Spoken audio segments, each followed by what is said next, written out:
Hello everyone, welcome back to my channel Fanfiction podcast. Today I got an original Chinese novel for you. The name of the novel is The Fourth Calamity. Starry Sky Frenzy. Author Mo Shengren. Chapter 143. Heck is insidious and cunning. Hearing this, the three players next to him were secretly delighted. They exchanged glances. Was the big one coming? To be honest, they've been in the game for so many days, and apart from the tutorial and the first hidden quest, they've hardly seen Xia Shang, this NPC, do anything significant. He's even very low-key. If players don't actively seek him out, he ignores them, adopting a laissez-faire attitude. In addition, the game has such a high degree of freedom and so much detail that players are so immersed in the game that it is now rare to see posts about the Xia and Shang dynasties on the forums. The Wanderer, the crashed spaceship, and the martial prowess rumored among the fishing and hunting teams.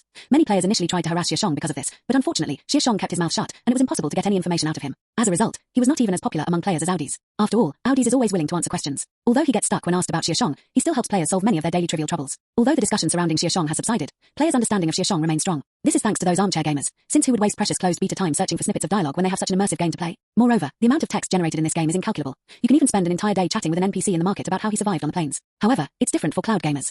They can't play the game and experience how refreshing the toxic air of the plains of night is, how difficult the roads are, how strong the recoil is when they fire a gun, how amazing it feels to get a headshot. In short, they can't experience it. However, visuals are different. Information can be translated through visuals. Therefore, many cloud gamers focus their attention on the visual information of live streams and recordings, which has led to the creation of various analytical videos, covering everything from image quality and sound effects to lighting, costumes, and props. Naturally, this leads to increased attention to text, resulting in a proliferation of videos on text analysis. Whether it was Qin Chuan, Ari, or Ju Hua, they had all watched the script analysis videos about Starry Frenzy before going to bed. The materials used in the videos were all pre-recorded footage authorized by Qin Chuan, and most of them were storylines that the three of them had experienced. Among these storylines, Xia Shang's information is the most peculiar, because almost every time new content is revealed, he becomes the one who initially guides the players. He seems to be outside the player's circle, yet he pushes them forward. Therefore, in terms of plot analysis, Xia Shang has too much to hide, so much so that many video scripts mention at the end of the video. To find out what happens next, please wait for Xia Shang to unlock it. Burning Dust. So it's our turn again this time.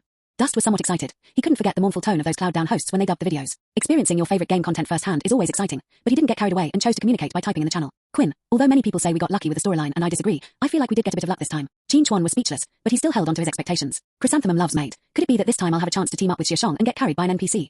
It's worth noting that Xia Shang can easily unlock a no cooldown, no cost armor cheat for players, or a no cost, greatly increased power gun cheat. The three remained silent, watching the two NPCs perform. Xia Shang looked at Captain Lian Ping with a troubled expression and said, "Captain Lian Ping, you know me. I can't easily get involved in this matter."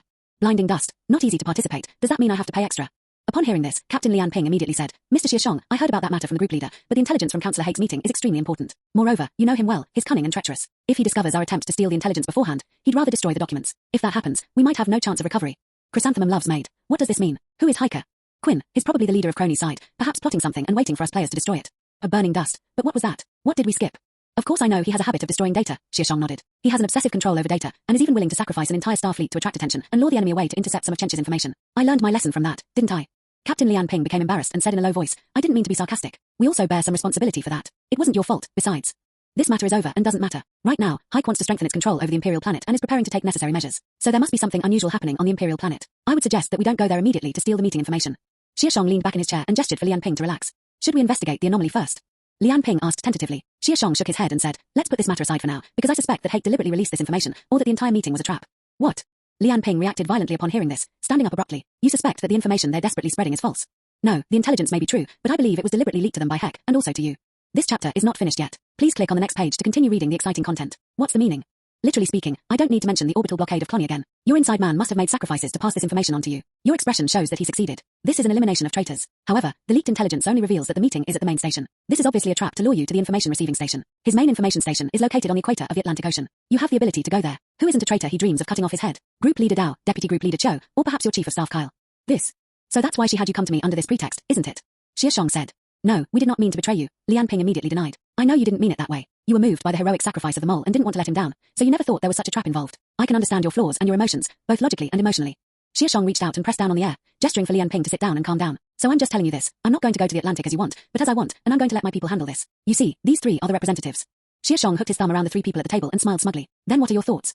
Lian Ping asked after thinking for a few seconds. "My idea is to fight fire with fire," Xia Shang said with his smile unchanged. Chapter 144. Grasp it tightly. Refine it in an instant. Back in the cave, Xia Shang had just entered the spaceship when he was greeted by Audis. "Welcome back, Commander," Audi said happily as he circled around Xia Shang. "Otis, Hek has indeed returned, but he has also brought back a decoy." As Xia Shang took off his cloak, he recounted the day's events to Audis, who listened attentively. Only after Xia Shang finished speaking did it reply, "How should Audis help the commander?" "I suspected that Hek's trip to orbit for the meeting was related to the moon, because many Kroni ground troops were also deployed to space around that time. Now that Hek has returned, he's orchestrated this whole thing. It seems he's extremely eager to control the surface and is willing to sacrifice real information to lure us out of our cave." Xia Shang slowly explained his thoughts to Audis. Among the factors on the Imperial planet that are currently the least controlled by Hek, the first is the iron defense line built by the defector camp, the second is the deep sea, and the third is me. "But Commander, you never appeared before him as a wanderer. He doesn't know your current identity and only remembers that the controller of that armor disappeared during Operation Eye of Destruction," Audis added. "Indeed, you and I both know this. Although the number of wanderers returning from the void is small, they are always coming in one after another. Thanks to this, when I was deliberately arrested, they only regarded me as a special wanderer who had returned." Xia Shang affirmed Audis' words. Audis, so strictly speaking, the commander was not in his expectations, so it cannot be considered a factor that he could not control. Xia Shang, this is just a temporary disguise. The people in the iron defense line are acting rashly. I only revealed my identity to her because I needed technical support. Now, this old woman has even revealed my identity to the members of the land vehicles so that I can go to the Atlantic Ocean. That Lian Ping is the team captain. Audis means that taking him out is risky, but not high. Audis' eyes changed from blue to orange. No, you're mistaken. Of course I was prepared to face Hex Gaze. Otherwise, I wouldn't have helped these survivors and remnants in the first place. They just put me on fast forward, giving me less time to prepare. Xia Shang's tone was tinged with regret at the end. Audis, so you really don't need to take out this convoy. You currently have 50 combat troops at your disposal, and the convoy is on our territory. As long as Audis connects to the signal tower in the Red Crystal community, he can temporarily block any signals coming from that area. Sigh, I'm not saying they're untrustworthy. They can still be trusted. It's just that things have changed a bit compared to before. That's just my personal feeling. Xia Shang helplessly pressed down on Audis' face and shook it, making its eyes turn back to blue. Excuse me, Commander, perhaps I need to do a self-check. Audis returned to normal. So, should we still have the players cooperate with their actions? Oh dear, you've led me astray. What I meant was that Heck wants to eliminate the troublesome crabs on Earth in one fell swoop. As I said, if any non-Kroni member on the Empire who is capable of going to the Atlantic Ocean dies, it will strengthen the Kroni Empire's control over the surface. The Kroni Empire's clones are inexhaustible. As long as the core of the resistance forces is weakened, they can advance unstoppable. At this point, Xia Shang shrugged. So I'm going to do the opposite, letting the players launch large-scale attacks on their strongholds. This will not only weaken their control over the surface, but also quickly increase the players' growth rate. Oh, Audis understands. The commander is supporting the Sky Piercing as a separate force, making it practically equal to the Iron Line. Audis exclaimed in surprise. But this will present us with many problems. The Kroni Empire has built thousands of outposts in the plains of Night Spirit alone, whether it's laboratories or armed bases. We have too few players and need to expand our player base by a huge margin. Xia Shang, yes, we need a lot of people, a huge number of people, but we don't have enough space to accommodate so many people, enough weapons to arm them, enough resources to supply them, even just the phantom bodies for resurrection. Audis' eyes darted around as he replied, this is a long-term mission, Commander. We can incorporate the task of expanding our strongholds into this operation. Each stronghold that is captured can be used as a new stronghold to summon players, allowing them to gradually increase their numbers on their own. Yes, that's it. Xia Shang laughed. And we need to refine the mission details for this event to make it a core element of long-term operation. Qin Chuan, Chenari, and Ju Hua were all sitting around a metal box in a small tin shack of about 10 square meters, each of them looking deep in thought. This tin shack was rented by them as a place for the team to rest and meet. According to the community management regulations, it was their private area during the lease term, so they also used it as a supply warehouse, with several full storage boxes piled up in the corner. But what's more important now is this black iron box in the middle. They carried it out from the iron defense line encampment, and inside are the night spirit stones they fought so hard to obtain last night. However, this box only contained about half the original quantity. The other half was deducted as a labor fee from the iron defense line. Moreover, it was Xia Shang who took the initiative to deduct it. The three of them did not object, nor did they dare to object. However, even if it's only half full, it's still a full box, more than enough for the three of them. Now that we have the night spirit stones, according to the instructions on the blueprint, we can use void energy to melt them into the corresponding shapes. It will just take some time. This chapter is not finished yet. Please click on the next page to continue reading the exciting content. While helping to mediate the fight, Chrysanthemum and Dust gained a large amount of entropy experience, which allowed them to directly reach level 6 willpower. Now they have unlocked the Amplifier's query panel and no longer need to take screenshots from Qin Chuan. Almost all the components are made by melting night spirit stones, and their uniqueness is determined by the gems and fish entrails that are unique to the night spirit planes. So the three of them are choosing the final combination in order to determine tomorrow's fishing operation. Using night spirit stones as the carriers of the void circuits, and gemstones as nodes on the void circuits. Now I can understand what this fish brain really means. Dust looked at the manufacturing requirements on the blueprint and had a headache. He had his eye on the combination of wide beam, grenade launch, and accelerated refill, which was exactly the direction he had initially envisioned. We have enough night spirit stones and enough gems, but we need a fresh fish brain, specifically from a lake fish that is active at night. Dust then questioned the rationality of this prop. The manufacturing process of the hoverboard is so reasonable, so why is this unreasonable? Sigh, maybe it's just a hobby of the void. Chrysanthemum sighed as well. His combination was long-range precision, rapid charge, and target tracking. He was lucky, as Qin Chuan brought back some of the items he needed, but he was missing a few night spirits. Not just one, but several. This is even more chilling than the fish brains that Dust requires. However, Qin Chuan was not too upset. Unlike the other two, he did not have a tendency to get stuck on details. Instead, he used the materials he had to find the corresponding parts and managed to find a few that were usable, which he planned to make do with for the time being. Long-range precision, a power-accumulating laser, self-charging and expansion. After selecting from the three options, Qin Chuan grabbed the dozen or so night spirit stones and refined them in an instant. Foundry, start up. Qin Chuan's eyes gleamed. Chapter 145. The streamer has probably caught a big fish. Why is there no news today? In the Red Crystal community, dozens of players gathered around the central open space, but no major announcement came as the sky grew brighter. The surrounding NPCs saw them all crowding together and thought something important had happened. They came up to ask, but found that it was just some incomprehensible talk about update or version, so they shook their heads and didn't bother to ask. Could we have been scammed? The players wondered. Damn it, I knew we couldn't trust those armchair strategists' predictions. They know nothing. Exactly, even a video blogger with over 200,000 followers said there would definitely be a big update today, so I've been waiting since midnight. This player was probably referring to the in-game time. Sigh, can I leave now? I still need to mine to pay off my debts. The crowd was bustling with activity, but some new players who were unaware of what was going on thought it was some kind of event and came up to ask. Well, it turns out that a scene from yesterday's recording of streamer Quinn's secret conversation between NPCs was cut out, revealing some information about upcoming events and even the big boss. This led them to analyze the text carefully, and based on the precedent of launching a series of missions, they deduced that a major plot development was about to unfold, perhaps tomorrow, or perhaps today. However, after waiting for 2 hours, no mission announcement came, and even the NPC Xia Shang didn't show up. After listening for a while, the player finally understood what was going on. He stood on tiptoe, looked around, and then asked, but if there really is an event today, why isn't Quinn here? I saw he was already streaming before I logged on. Ah? Yeah, the sources of the first-hand information and materials didn't even show up for the event. The players looked around but couldn't find Quinn.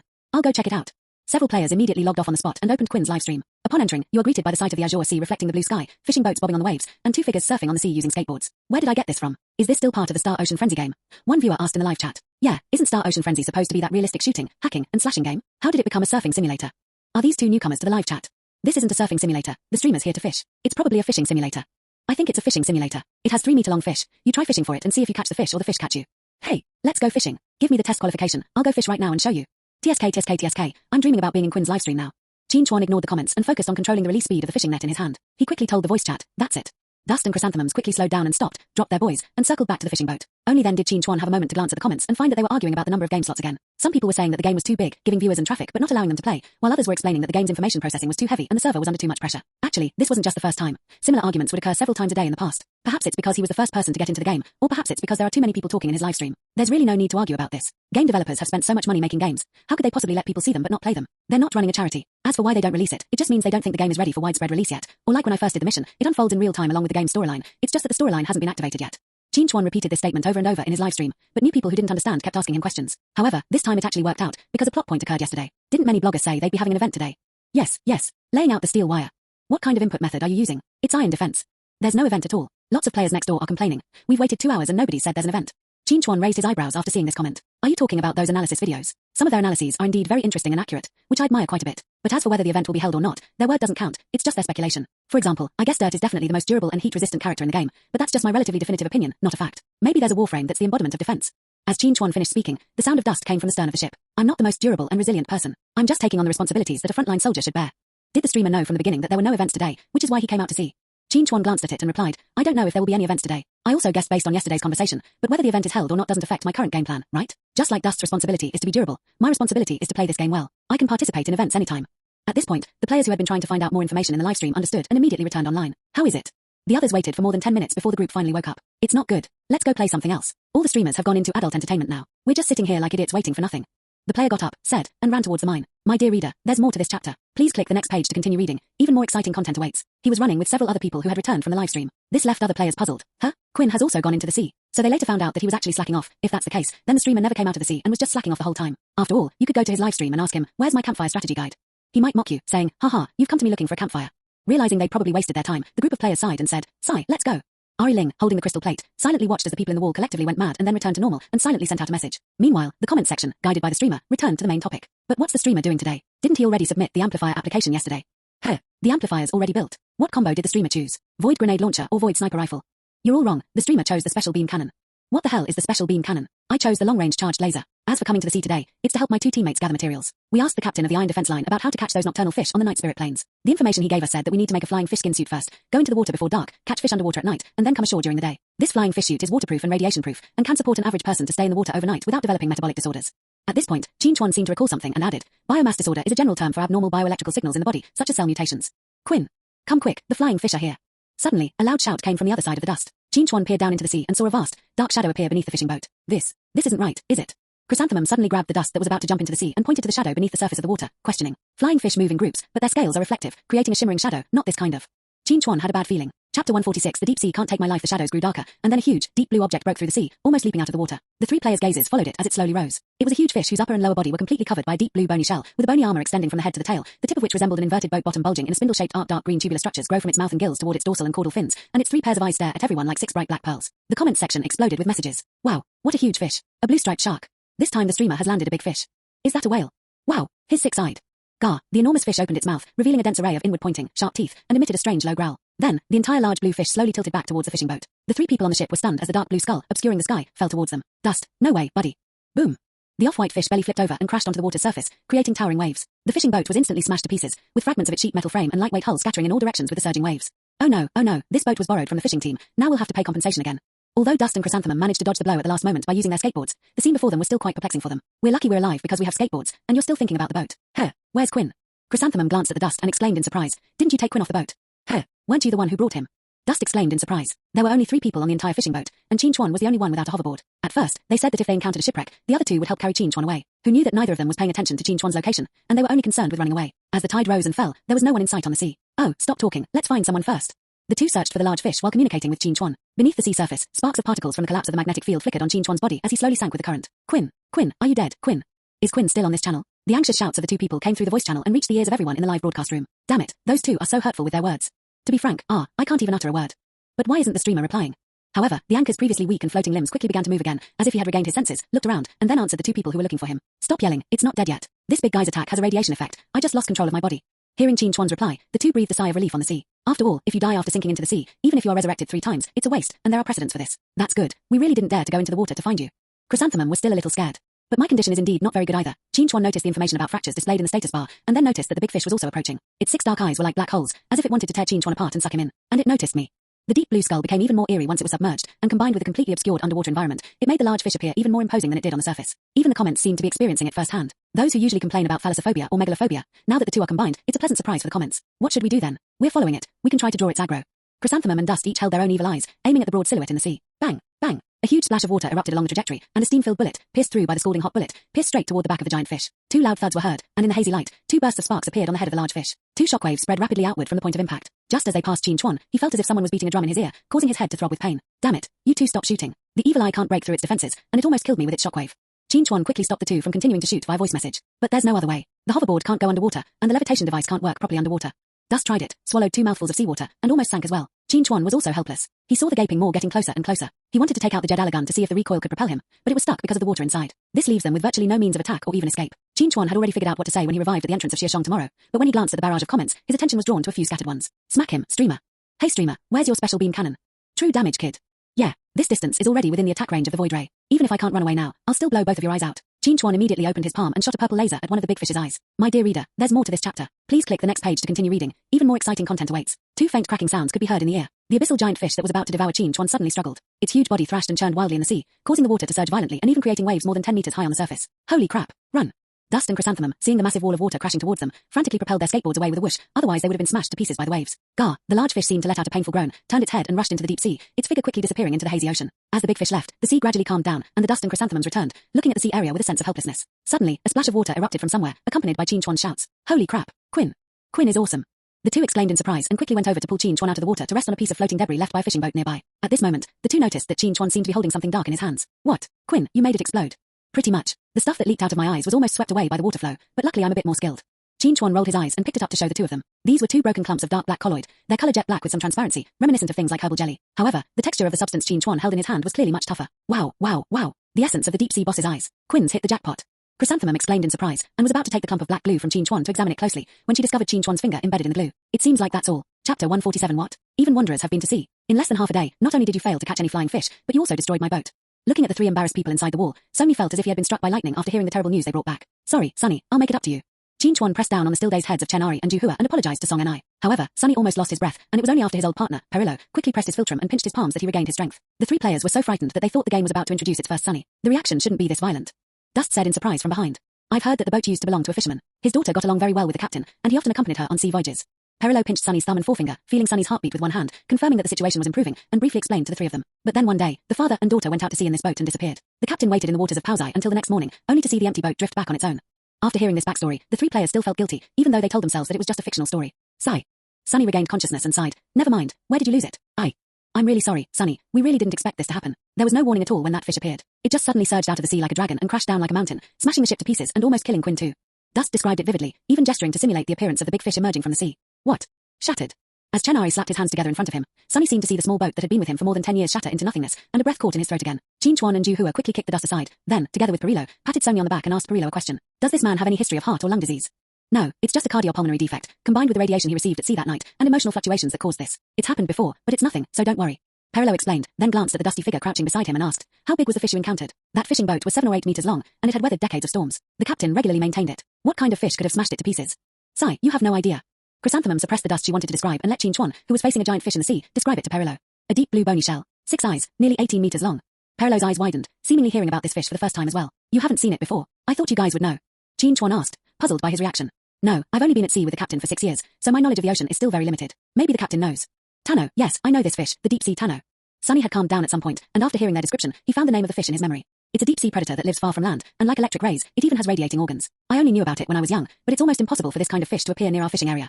Upon hearing this, Chrysanthemum thought that Sony was implying that they were lying, and immediately wanted to find a screenshot. I don't doubt you, but my limited knowledge of the ocean tells me it shouldn't be in our fishing grounds, so something must have brought it to this water so close to land, Sunny clarified. And you said it didn't give any warning at all, just smashed the fishing boat with its head in one blow. So it must have a lot of experience attacking fishing boats or surface prey, at least 10 successful cases. But in the waters around us, where are there so many surface targets for it to attack, and how can it catch food every time it attacks? Hearing Sony say this, Chuan also recalled the scene when he fell into the water. Yes, after I fell into the water, the radiation shock caused me to become disoriented and unable to move. It then immediately came to hunt me down, and it was quite adept at it. It's strange to think that a deep-sea predator is extremely skilled at hunting on the surface. However, Sunny's understanding of this fish remained superficial, and he couldn't figure out the problem. But what he said next gave the three players a deeper understanding of him. Although it was destroyed this time, it is fortunate that you are all safe and sound. It is also a good thing for me. If you hadn't insisted on borrowing my ship today, it would probably have been me and my team members who were attacked by Tanlo today. I can't even imagine how you escaped from such a ferocious beast, so I can't even imagine what kind of casualties we would have suffered. So I have to thank you. Sunny sincerely thanked the three players, even though all three players said they were utterly unworthy of such gratitude. We were really lucky. We managed to defeat it by injuring its eye with our special attack method, and we even obtained 2 pieces of its eye tissue. Upon hearing Qin Chuan's words, Sony's eyes lit up, and he immediately asked Qin Chuan to show him the 2 organizations. These 2 groups are actually very dangerous. They contain a high concentration of radioactive colloids. I don't recommend you touch them. We're fine, though. Qin Chuan retrieved a piece of black gel from the void passage, held it in his hand, and presented it to Song and I. Right before Song and I's eyes, the hand holding the gel slowly became transparent, revealing the fat underneath, followed by capillaries, tendons, muscles, and bones, before finally disappearing completely. My dear reader, there's more to this chapter. Please click the next page to continue reading. Even more exciting content awaits. This radiation made your body tissues transparent. Sunny exclaimed in surprise. Yes. Qin Chuan switched hands, raised the arm missing its palm, grabbed a strand of hair from the nearby dust, and plucked 2 strands, which lay steadily in the air. So, do you have information on this material? Never. We've never even hunted Tanlo, so how could we possibly know anything about its eye structure? Sunny sighed. All right, but no matter what, I'll still have to pay for your boat, and it's best not to go out to sea anytime soon, Qin Chuan advised. Faced with Qin Chuan's apology and compensation, Song and I did not refuse and accepted it. Otherwise the brothers would not have enough to eat in the future. However, when he saw Qin Chuan and the other 2 off, he also recommended that Qin Chuan try to find the Wanderer. Lord Xia Shang once ventured alone into the depths of the ocean. Perhaps he knows about this thing, Sony whispered. He's been to sea too. Dust exclaimed in surprise. Sunny had already left Perilo inside, so there was no one else around. Therefore, he spoke to the 3 of them furtively. Sure, only I know about this, and Lord Wanderer warned me not to tell anyone, so don't tell anyone I told you. That's fine, since Qin Chuan and the other 2 were planning to ask Xia Shang anyway, so whether he says anything or not doesn't matter. However, the 3 of them felt that there was a lot of additional information in that sentence. The drifters all went to sea. The production team must have hidden something. The 3 thought at the same time. Chapter 148 New armor information leaked. What brings you here to see me? Xia Shang looked at the 3 players in front of him, somewhat puzzled. Today, he didn't go to the Red Crystal community or the Lakeside Market. Instead, he was on his spaceship making plans for the version update, which is expected to go live tonight. He's busy right now. Suddenly noticing the large skateboards on Dust and Chrysanthemum's backs, I was a little surprised and asked, did Lau make these for you? This one. Yeah, that old bastard had such good stuff but didn't say anything. We only got him to make it after we found out, and he's charging 30,000 yuan for each one. Dust lifted the skateboard and said, 30,000 yuan. Xia Shang pondered briefly upon hearing this, then said, I think the materials are quite good, and the workmanship is also not bad. It even has a function to allow you to briefly overclock. 30,000 yuan is actually very cost-effective. If the material cost can be controlled, it should be very popular with you.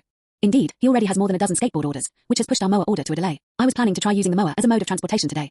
Chrysanthemum seemed to have some complaints about this. A dozen or so orders slowed down production efficiency. Or is Coop's trying to create a scarcity effect? Several thoughts flashed through Xia Shang's mind in an instant, then he immediately smiled and asked, do you think there's anything about his energy room that needs improvement? Perhaps I can offer some assistance.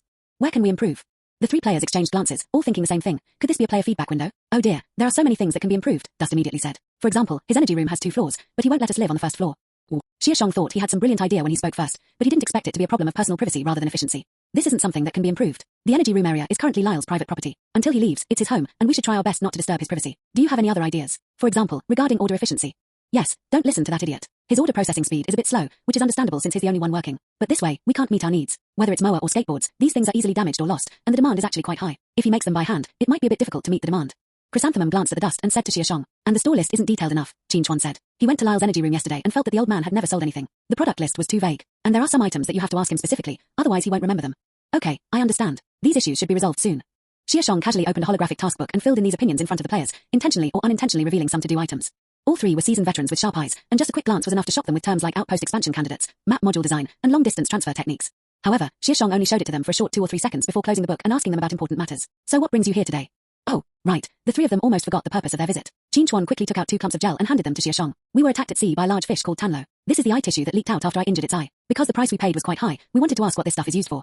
Xia Shang took the 2 black lumps of glue, one large and one small, together only the size of a basketball, and they felt quite heavy. Tanlo's vitreous body. As far as I know, it should just be a kind of biological colloid that can replace some. Wait, what? The moment Xia Shang took the black vitreous body in his hand, he sensed the radiation energy contained within it, and the radiation energy was quite peaceful. What? It's just ordinary bioglue. But I heard it has organs that control radiation inside it, Qin Chuan said in surprise. Yes, it does. Under its shell is a layer of neuromas that sense and emit radiation. The more neuromas there are, the stronger the radiation emitted. But its eyes shouldn't have these things. What are you doing going to the deep sea? Although Xia Shang was puzzled by what he had, what impressed him even more was the speed at which the 3 of them were courting death. In just over 10 days, they had already sailed dozens of kilometers out to sea. No, we encountered it at the edge of the fishing area, about 3 kilometers from the shore, and Captain Sunny also told us it shouldn't be in that location. Qin Chuan recounted the previous events to Xia Shang in detail, including Sony's speculation that Tan Luo had extensive experience in attacking ships. Tamil is at the top of the food chain in the deep sea, and the deep sea is rich in species. There is no reason for it to move closer to the shallow sea. That would be a dangerous area for its size. Well, you have brought some strange news. I will go and check it out myself in a while. You and the fishing team should not go near that area. Xia Shang quickly determined the situation and then called Audis to examine the mutated vitreous body for the 3 of them. It's strange, Commander. It wasn't corroded by the leaked radiation, but rather it became a radiation source itself. It's a radiation band that can polarize light. The molecules that absorb the radiation can temporarily polarize the light, putting themselves in the gaps between the light rays. The effect is very similar to the Loki armor's ability. This chapter is not finished yet. Please click on the next page to continue reading the exciting content. Armor. Loki. Skill. The 3 players were shocked. What had they just heard? Okay. Armored Loki is a type of armor that uses deception and trickery as its abilities. Its actions are extremely unpredictable and secretive. Even my information about it is limited to 2 skills. One is invisibility, and the other is teleportation. This skill allows him to move silently to various places. High-ranking officers of the Kroni Empire often die from his arrows without their knowledge. Xia Shang didn't expect Audis to be so excited as to blurt out all the information, so he pinched the bridge of his nose and still told the 3 players in front of him with shining eyes the information. It's a stealth-based armor, and a master assassin using a bow and arrow. I'm going to use this. Chrysanthemum seemed quite excited, and then asked, is there any way to manufacture this armor? Faced with players' expectations, Xia Shang doesn't mind pouring cold water on them now. No, there's no news about Loki right now. The last time I saw him was decades ago. Xia Shang replied. It would be a lie to say Chrysanthemum wasn't disappointed, but he didn't give up. Will there be any opportunities in the future? I think there should be a chance, Xia Shang said, raising his eyes to look at the ceiling in thought. If you spread the name of Chenji widely in the future, maybe he will hear about it and come back to find us.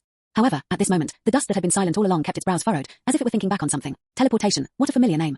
Dust racked his brains to recall his past gaming experiences, and suddenly remembered that an elite monster had mentioned this skill when trying to persuade him to surrender. Chapter 149, the NPC's little notebook update notice. Please note that Starfall will undergo a server update in 1 hour, which is expected to take 18 hours. Players are advised not to linger in dangerous areas and to log off at a save point within 1 hour. Otherwise, there may be risks such as character data loss. As dusk fell, the players who had gone out on missions returned to the Red Crystal community with injuries, some major and some minor. Those mining in the mines were also dealing with settlement matters with NPCs. At that very moment, a line of striking red text appeared in the view of all players. The players were taken aback at first, then burst into joyful cheers. The NPCs around them, unaware of the commotion, were startled by the sudden noise. Fortunately, the number of players was not large compared to the NPCs, otherwise the Red Crystal community would have been in chaos. Oh, finally, an update. They didn't release the update announcement until tonight. I waited 2 hours for nothing this morning, and I'll lose 2,000 coins mining today, one player complained. It seems those analysis videos weren't entirely wrong. The update was indeed today, just not this morning.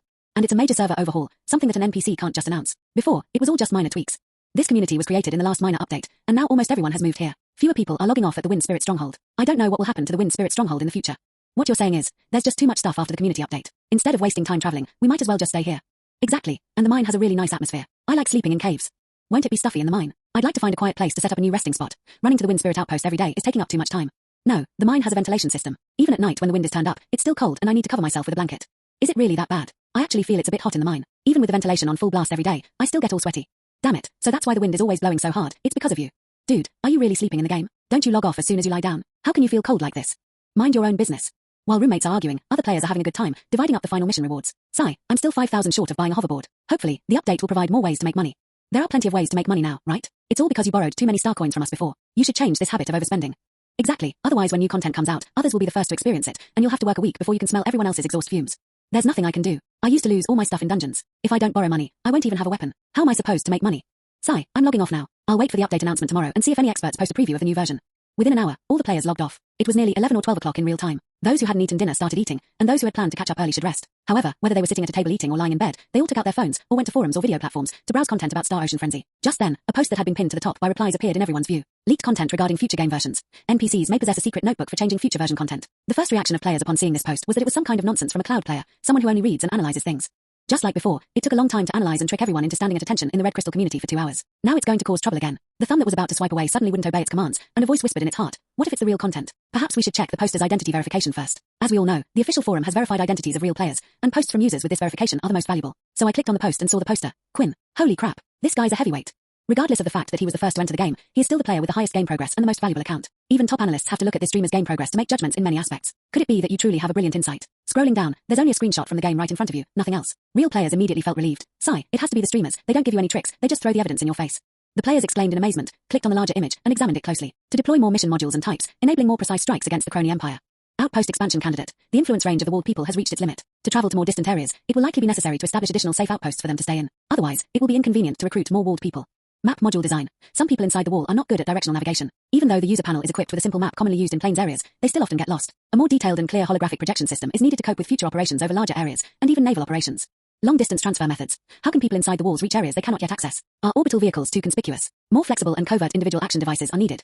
This chapter is not finished yet. Please click on the next page to continue reading the exciting content. Manufacturing efficiency. The added goods are not efficient enough, considering the time cost of the people inside the wall. The image has limited content, only half of the top item is shown, and the bottom item is just a brief mention. However, the 3 items in the middle are the focus of players' attention. Even casual gamers are more excited than actual gamers, and their reactions are more enthusiastic. Are they finally going to open up new testing slots? Do you know how many years I've waited? Each day has felt like an eternity. This game is too meticulous. The number of player testing slots is being allocated based on the real-time situation in the game. Does this mean there are only 50 slots available this time? It's hard to say. It might depend on the size of the stronghold and the resource management of the surrounding area. Since the game's content is entirely controlled by IE's internal calculations, the number of slots is probably very limited. I have some guesses. I don't know if they're right. Do you think it's possible that we'll still let players in the game explore and seize territory and strongholds, but this time it's a long-term design, where each time player sees a stronghold, as long as the conditions are right, a small batch of test qualifications will be released? You mean only if veteran players put in the effort will new players have a chance to join? Wow, if that's really the case, all you beta testers on the forum, look at me. I have an announcement to make. I'm your adopted son. I'm so eager to improve. Please, my godfathers, give me a chance.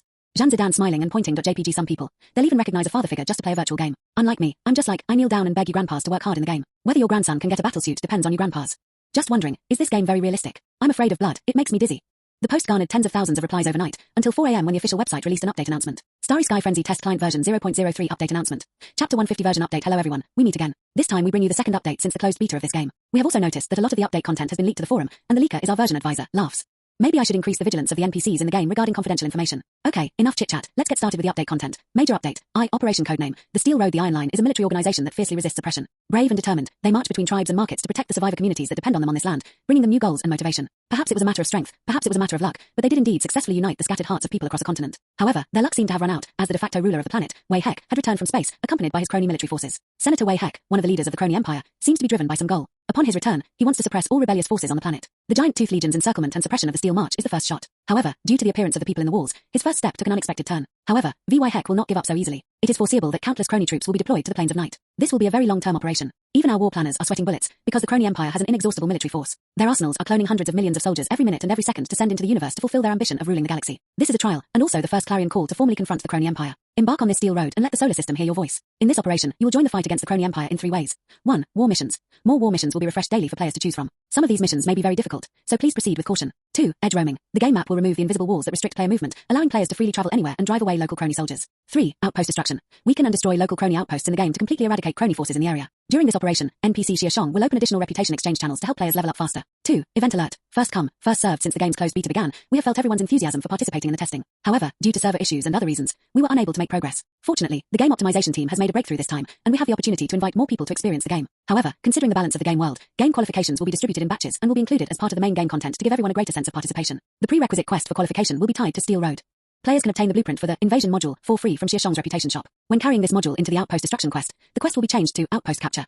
Outpost Capture. Insert an intrusion module into the Outpost Central Hub to format the hub. During the process, the player needs to protect the module and ensure its safe operation until formatting is complete. Then, annihilate all Kroni units in the area. After successfully capturing a stronghold, Audis will take over the central management of that stronghold. Only after the space is reorganized will a certain number of test qualifications be issued to the outside world. New players logging in during this event will have their first login at each of the various strongholds, and their spawn stronghold will be bound to their respawn stronghold. This is to prevent them from accidentally bursting Xia Shang's small cave one morning in the future. The above covers the most important aspects of this update. The following are some less important but still impactful features. Increase NPC team member recruitment. You can now recruit NPC units into your temporary squad, but be careful as they may permanently die during missions. This feature has been added to the NPC hiring function. The map scanning function allows you to consume void energy to perform a large-scale map scan and generate a holographic map that is added to your user panel. Newly scanned areas can be uploaded to Audis to gain reputation with the Chenji faction. You can also spend reputation to purchase updated maps from Audis. Optimization. The NPC shop shopping experience is improved. You can now choose to buy blueprints for your desired items from NPC shops and have them crafted individually at the foundry without having to wait in line for an order. Smoother map loading. More diverse and varied weather systems. The connection and changes between different environmental plots. Some unexpected bugs. In addition, there are many other things worth discovering, and even Easter eggs, that have been added to the game world. Please explore them actively. That concludes most of the content for this update. We hope you enjoyed it, and we'll see you in the next update announcement. Audis kindly reminds you, if players' new or old strongholds are destroyed or captured by Kroni during this event, players' test qualifications will be frozen until the next allocation is provided. If all strongholds and Xia Shang's hideout are captured, the game will be suspended indefinitely. Above. After reading the entire announcement, players even felt a sense of impending doom and began leaving comments on the forum. My dear reader, there's more to this chapter. Please click the next page to continue reading. Even more exciting content awaits. What does Heck's arrival mean? Is the map going to get harder? The road to steel. I feel like this is a major update. Everything before was just minor tweaks. Oh dear, my evil eye is itching for more.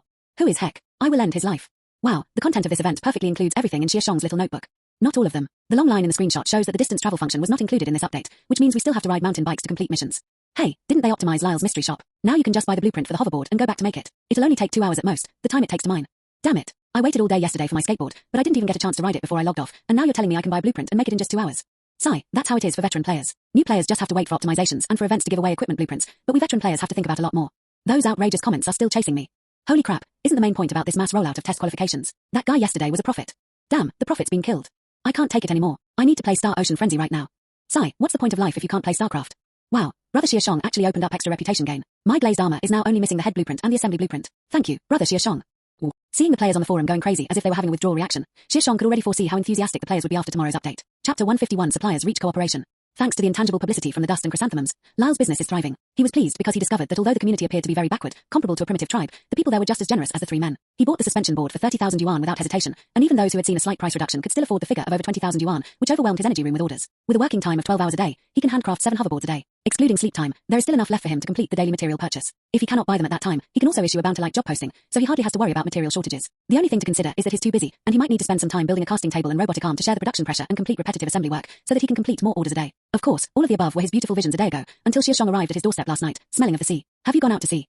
Lal had just lain down in bed, his mind filled with plans to drastically renovate his energy room after making money, when he was notified by the central control downstairs that someone was visiting. At first, he thought it was just another player bothering him and didn't want to bother him, but when he glanced at it, he realized it was his creditor, so he hurriedly got up to open the door for Xia Shang. The moment the door opened, the night wind that rushed in carried a fishy smell, and Lal realized that Xia Shang seemed to be completely soaked. The night sky was filled with stars, and there were no dark clouds in sight, so it was clear that it hadn't rained. Lal then ushered Xia Shang into the workshop, wondering not only what Xia Shang was doing here so late, but also why he had only returned from the beach in the middle of the night. Yes, my people told me there's some trouble out at sea, so I just took a break to check it out. Xia Shang entered the energy room. Lal had already turned on the lights. The floor was covered with mower bird bodies, cut boards from skateboard shells, and piles of circuit boards stacked in the corner. Many manufacturing tools were still on the manufacturing table, perhaps because they didn't want to have to look for them again tomorrow. Then, do you need to clean up? There's a shower room on the second floor, and the water tank is half full. I've learned that the ocean radiation levels in the Empire are extremely high, and prolonged exposure to seawater can cause skin cell abnormalities. Lyle asked in a low voice. Oh, that will be a great help. 10 minutes later, Xia Shang returned to the first floor looking refreshed. After praising Lyle's energy room a few times, he got to the main topic. Have you dealt with the people at the Iron Line? Not before, Lyle answered truthfully, but they sent someone over today to buy some equipment from me, and they're a bit strapped for cash. Did you see the notice Ari Ling sent? I was busy and forgot. I was planning to watch it before bed. Lyle paused, then remembered receiving a notification that afternoon. Is it too late for me to watch it now? After reading the notice, Lyle touched his hairline, which had recently receded another 2 millimeters, and asked, is this a full-scale war with Kroni? Isn't that too hasty? We're only at this stage. He didn't dare to say the word tribe, but Xia Shang probably understood his thoughts. Actually, now is the best time. Besides, this isn't even a full-scale war yet. If we can gradually take over 80% of the Kroni strongholds in the Night Spirit Plains, we will have a significant advantage. Xia Shang explained proactively to prevent Lyle from backing down. Forgive my bluntness, sir, but I know that the people within your walls are brave and skilled in battle. However, we are too few in number. If this is the idea behind the Iron Line of Defense, I still suggest you think twice. The Kroni are all free clones, even more numerous than mutants. Our merchant guild has been fighting them for hundreds of years, and we have relied entirely on countless mechanical beings to support our battles. Lyle was actually a little scared when he said this. He had just started to develop steadily, and he didn't want to be targeted and wiped out by the laser of the railgun one day. I know what you're worried about, that's why I'm here to talk to you about it, Xia Shang said with a smile, casually pulling up a chair and sitting down, gesturing for Lyle to relax. The current situation is indeed not much different from what you said. Moreover, this is not the suggestion of the Iron Defense Line, but my idea. There are not many people in the wall at present, only 51 people. The number of 51 is indeed worthless in the face of the Kroni Empire, but we have you. With your assistance, each of them is worth a Kroni army, just like the Cup's Chamber of Commerce. You mean, have them lead the mechanical units and fight like the Chamber of Commerce? That's impossible. I'm just one person. My speed in producing terror birds can't even keep up with the foundry, let alone compete with the Kroni Empire's armories in terms of production capacity. Lyle shook his head repeatedly. You don't need to push production capacity. Forget about pushing production capacity. You can't even meet the needs of the current 50 people, can you? Lyle, I've already received feedback about your insufficient production capacity, Xia Shang said with a smile. Rilton immediately became embarrassed. This is really unavoidable. I came here alone, and I made everything myself. There's no foundry or fully automated workshop or anything like that. I have to spend a whole day working on their orders, and I'm already making plans, like hiring apprentices at a car repair shop. I have a suggestion, Xia Shang said. Why don't you just sell the blueprints to them? I know Coops has the technology to provide that, right? One-time blueprint modules, saving time and effort, and you don't have to worry about technology leaks. You can provide them in large quantities to the units that need them. If you don't know how, then that's another story. Well, I do know the relevant procedures, but I don't have the ability to build blueprint modules. I lack a more sophisticated workspace, Lyle sighed. That's quite a coincidence. I do have it, Xia Shang said with a smile. And so, in a daze, Lyle finalized a cooperation agreement with Xia Shang. Lyle provided Xia Shang with data and only needed to provide purchasing channels on the product list. When people inside the wall bought from him, Xia Shang would ship the goods to them. Furthermore, since the technical data is provided by Lyle, Xia Shang only charges 15% of the transaction amount per order as a handling fee for manufacturing blueprint modules. This is actually quite cost-effective for Lyle. He doesn't have to worry about purchasing raw materials. He can collect money while sitting at home. The materials are all collected by the buyers themselves, and he doesn't have to worry about cost fluctuations. He also has more time to develop new blueprints and earn more money. However, the only drawback is the market. After all, there are too few players. Even if everyone buys it, there will only be 51 people. In addition, the blueprint is cheap. Lyle is worried that the actual profit may be very small, or even stop after a few days. You don't need to worry about that. After a while, new people from inside the wall will arrive, and they will come every now and then. Your market will only get bigger and bigger, and selling blueprints is the most cost-effective option for you. Xia Shang left overnight, and Lyle pondered Xia Shang's words for a long time in bed. Will there be more and more people inside the wall? That would be a truly terrifying story. Chapter 152. The eager player's Lyle drifted off to sleep, only to be awakened by the central system's wake-up function in the early morning. Just as he was about to finish yesterday's orders, he discovered that his central system had received a data packet in the early hours of the morning. Upon opening it, it turned out to be a supply list sent by Xiamen merchants. That's really fast, even more efficient than the research lab at CS. But weren't all the data packages I sent the complete package? Why were they all broken down into parts? Lyle asked, puzzled. In the supply list, the mower blueprint was divided into system, core engine, gyroscope, and tripod, according to the structural diagram. What were originally a few finished models suddenly became more than 10 modules that could be disassembled and combined. That's not bad. I don't need to ask for their opinions on modifications anymore. I can choose what I want to assemble. The suggested retail price is also reasonable, about half the price of the finished product. The net profit is even higher than selling the finished product, and I can design better modules without having to consider the cost and pricing of other components. Lyle looked further down and discovered that not only the terror birds, but also the hoverboards and energy guns had been divided into assembly blueprints. TSK, impressive, he makes even more money than me. But everyone making money is what really matters, so I should thank him. Upload it all, get it all on the shelves. Lyle quickly added a shop panel to the central hub. After uploading the data package, it was automatically categorized. He took a look and found the browsing experience to be quite good. From now on, he would leave the sales to the central hub and become a hands-off manager. Even so, he still had to finish the remaining orders first, because the sooner he finished them, the more help he could give to the people inside the wall. Night Spirit Plains time, 8 a.m. As the time displayed on the crystal panel came to a complete stop, Ari Ling looked up at the mine on the mountainside. A few seconds later, the first figure rushed out. Then came the second, the third. New version. New events. The Iron Road. Open up new outposts. Open up new outposts. I will slaughter all the Kroni. Slaughter them all.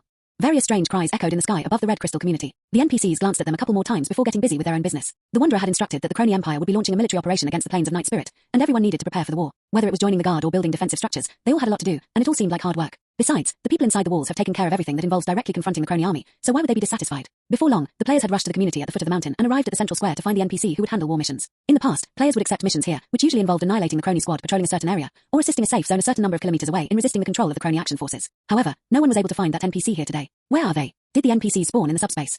The players, who had come with great momentum, rushed to Ari Ling's vicinity. After looking around for a while, their eyes suddenly lit up when they saw Ari Ling. Hello, are there any new features available here? A player asked, approaching her with an expectant look. Ari Ling remembered this player. He was one of the last people to fight in the Red Crystal War. He seemed to be called Big Cucumber, a strange name, but he often came here to post gathering quests. Hello, the community member assignment function has added a new hiring channel. If any members of the community need additional manpower for collaborative operations, you can post your requirements here or choose from the updated candidate list. As Ari Ling spoke, she opened the page on the crystal panel and showed it to a large cucumber. Community members who register here will display their skills, remuneration, working hours, and other information. Once a job is successfully hired, the employer is obligated to ensure the safety of the employee. If an extreme situation such as the employee's death occurs, we will adjust the employer's hiring weight after investigation, and may even prohibit the employer from using this function in the future. As he spoke, a group of players had already gathered around him, all listening intently. After Ari Ling finished speaking, the giant cucumber raised its eyebrows, glanced at the sparse list of hireable members, and asked doubtfully, but we'll be carrying out some potentially brutal war missions, and we can't even guarantee our own survival. How can we ensure their safety? Other players nearby echoed this sentiment. Employers choose employees, and employees choose their employers. Before reaching an employment agreement, both parties need to confirm the content and risks of the task to be carried out. Employers must clearly express the difficulty of the task and the obstacles to its execution, and employees will also weigh whether or not to participate in the task. Ari Ling replied in a very formal manner, while secretly glad that she had memorized the detailed function description. Yes, regarding this new employment system, the Wanderer sent her an instruction manual so she could familiarize herself with the work ahead of time. Oh, so it's not like you can just buy whatever's on the list. I thought I could get the expendables. Nonsense, NPCs only have one life. Do you think they're like us, able to die or live at will? NPCs don't revive after they die, and a decrease in population seems to affect the normal operation of the community, so don't even think about finding NPCs to do war missions. So this feature is basically useless, isn't it? It's no different from before. Hearing the players' wild and explicit remarks, Ari Ling thought of the alternative options in the instruction manual and quickly said to everyone, this chapter is not finished yet. Please click on the next page to continue reading the exciting content. Those of you within the walls need not worry. For high-risk missions, you can go to Lyle's energy shop to purchase the Terrorbird blueprint and manufacture mechanical units to aid in the battle. The Moa blueprint. The players hadn't expected their casual complaint to elicit such a pleasant surprise. That clumsy engineer actually decided to sell the blueprint. Do you have the blueprints for the suspension plate? I tried to buy one yesterday, but the purchase was suspended. Ari Ling, I don't know the detailed data. You can go to the energy room to check. Let's go. We'll explore this place another time. Wait a minute, weren't we supposed to be looking for a war mission? Ari Ling, the war missions base has been moved to the location of the steel defense lines encampment. Oh, thank you. I'll treat you to a barbecue next time, Ari Ling. A giant cucumber waved its hand and immediately ran towards the energy room, followed by a large group of players. Lyle's doors were almost bursting at the seams, so 2 robotic arms were temporarily added to project product pages before they could barely satisfy the players' curiosity. Wow! A blueprint for a Terrorbird component costs 200 star coins. 4 blueprints together only cost 1,000 star coins, half the price of building it from Lyle. Nonsense, this is just a blueprint. We still have to provide the materials ourselves. But no need to queue, how civilized. Hoverboard. I can finally afford a hoverboard. I have all the materials, and the cheapest hoverboard blueprint only costs 15,000. Wah, damn it. I'll buy the whole set. Damn, I don't have enough money. I'll just buy a skateboard first. Heh, the money I made from mining yesterday is gone after buying 20 Terrorbird armor sets. Damn, I'm out of money too. Mission, off to blast Kroni and steal his star coins. I'm leaving. See you at the entrance of the Iron Line. Players who had spent all their money immediately rushed to the base of the Iron Defense Line. Chapter 153. A team of 6 sets off. The soldiers who had just gotten up to help maintain the steel defense line of the community saw the people inside the wall rushing towards their camp with urgent expressions. They thought their captain had gotten into a fight with them, so they dropped what they were doing and rushed to break up the fight. Little did they know that the other side had come to help them fight. People inside the wall, you've finally arrived. Lian Ping had already read the detailed instructions given by Xia Shang, and upon hearing the commotion outside, he knew it was his turn to appear, so he came out to greet them. However, just as his professional instincts kicked in and he was about to explain the importance and significance of these tasks, the players outside started shouting, Skip, skip. I want to take on missions to earn money. I don't care about the storyline. Exactly. I agree with everything you said. Hand over the task now. Lian Ping was dumbfounded. He hadn't expected these guys to be such warmongers, not even caring what they were fighting for, just wanting to start a fight. Can the Wanderers really control these people? Lian Ping muttered to himself as he ordered a soldier to bring out a vertical terminal machine that Xia Shang had sent over. This contains the information we gathered about Kroni along the way. Because the information is extensive and complex, this terminal will provide you with search and detailed mission explanations to help you identify the key points of the mission. You can also connect your personal terminal to it so you don't have to wait in line to use it. Speaking of this, Lian Ping was also very glad that Xia Shang had set up such a connection device. Otherwise, just picking out the intelligence information that fit the criteria for this group of warmongers would have been a huge headache. Moreover, most of their people didn't have enough patience, and they might have ended up fighting with these people. Having witnessed the tactics of Dust and Chrysanthemum, Lian Ping would be lying if he said he wasn't afraid. He was determined not to provoke them and instructed the remaining 33 soldiers overnight not to have any conflicts with anyone here. Otherwise they would all be punished by being sent to mine for the Red Crystal community. Holy crap, so many missions. There are a lot of missions, but it seems like 70% of them are just mission information. There's no specific mission content. It's not that there's no content at all. You see, many of them list the quest trigger addresses. Maybe we need to find the corresponding NPCs to connect and learn the specific details. Let's put these tasks aside for now and see how the outpost is destroyed. The information shows that there is an engineering outpost of Kroni 78 kilometers to the northwest, which controls the survivor camps within a 30-kilometer radius. To accept this mission, we must first liberate the camps within this 30-kilometer radius and eliminate their influence before we can finally form a team to attack and capture the outpost. This sounds familiar, like I've played this sequence in some old game before. What is the ID of its prerequisite task? Let me see. The mission numbers for liberating the camp are 44, 46, 47, 49, and mission number 45, which is to destroy the Kroni signal tower. Holy crap. Liberation mission number 44. The Broadleaf Forest camp is controlled by more than 20 Kroni outpost soldiers, and it's also related to clue number 160, the hostage rescue. This trip could accomplish several missions. Anyone looking to team up for the liberation camp number 49? I'm in.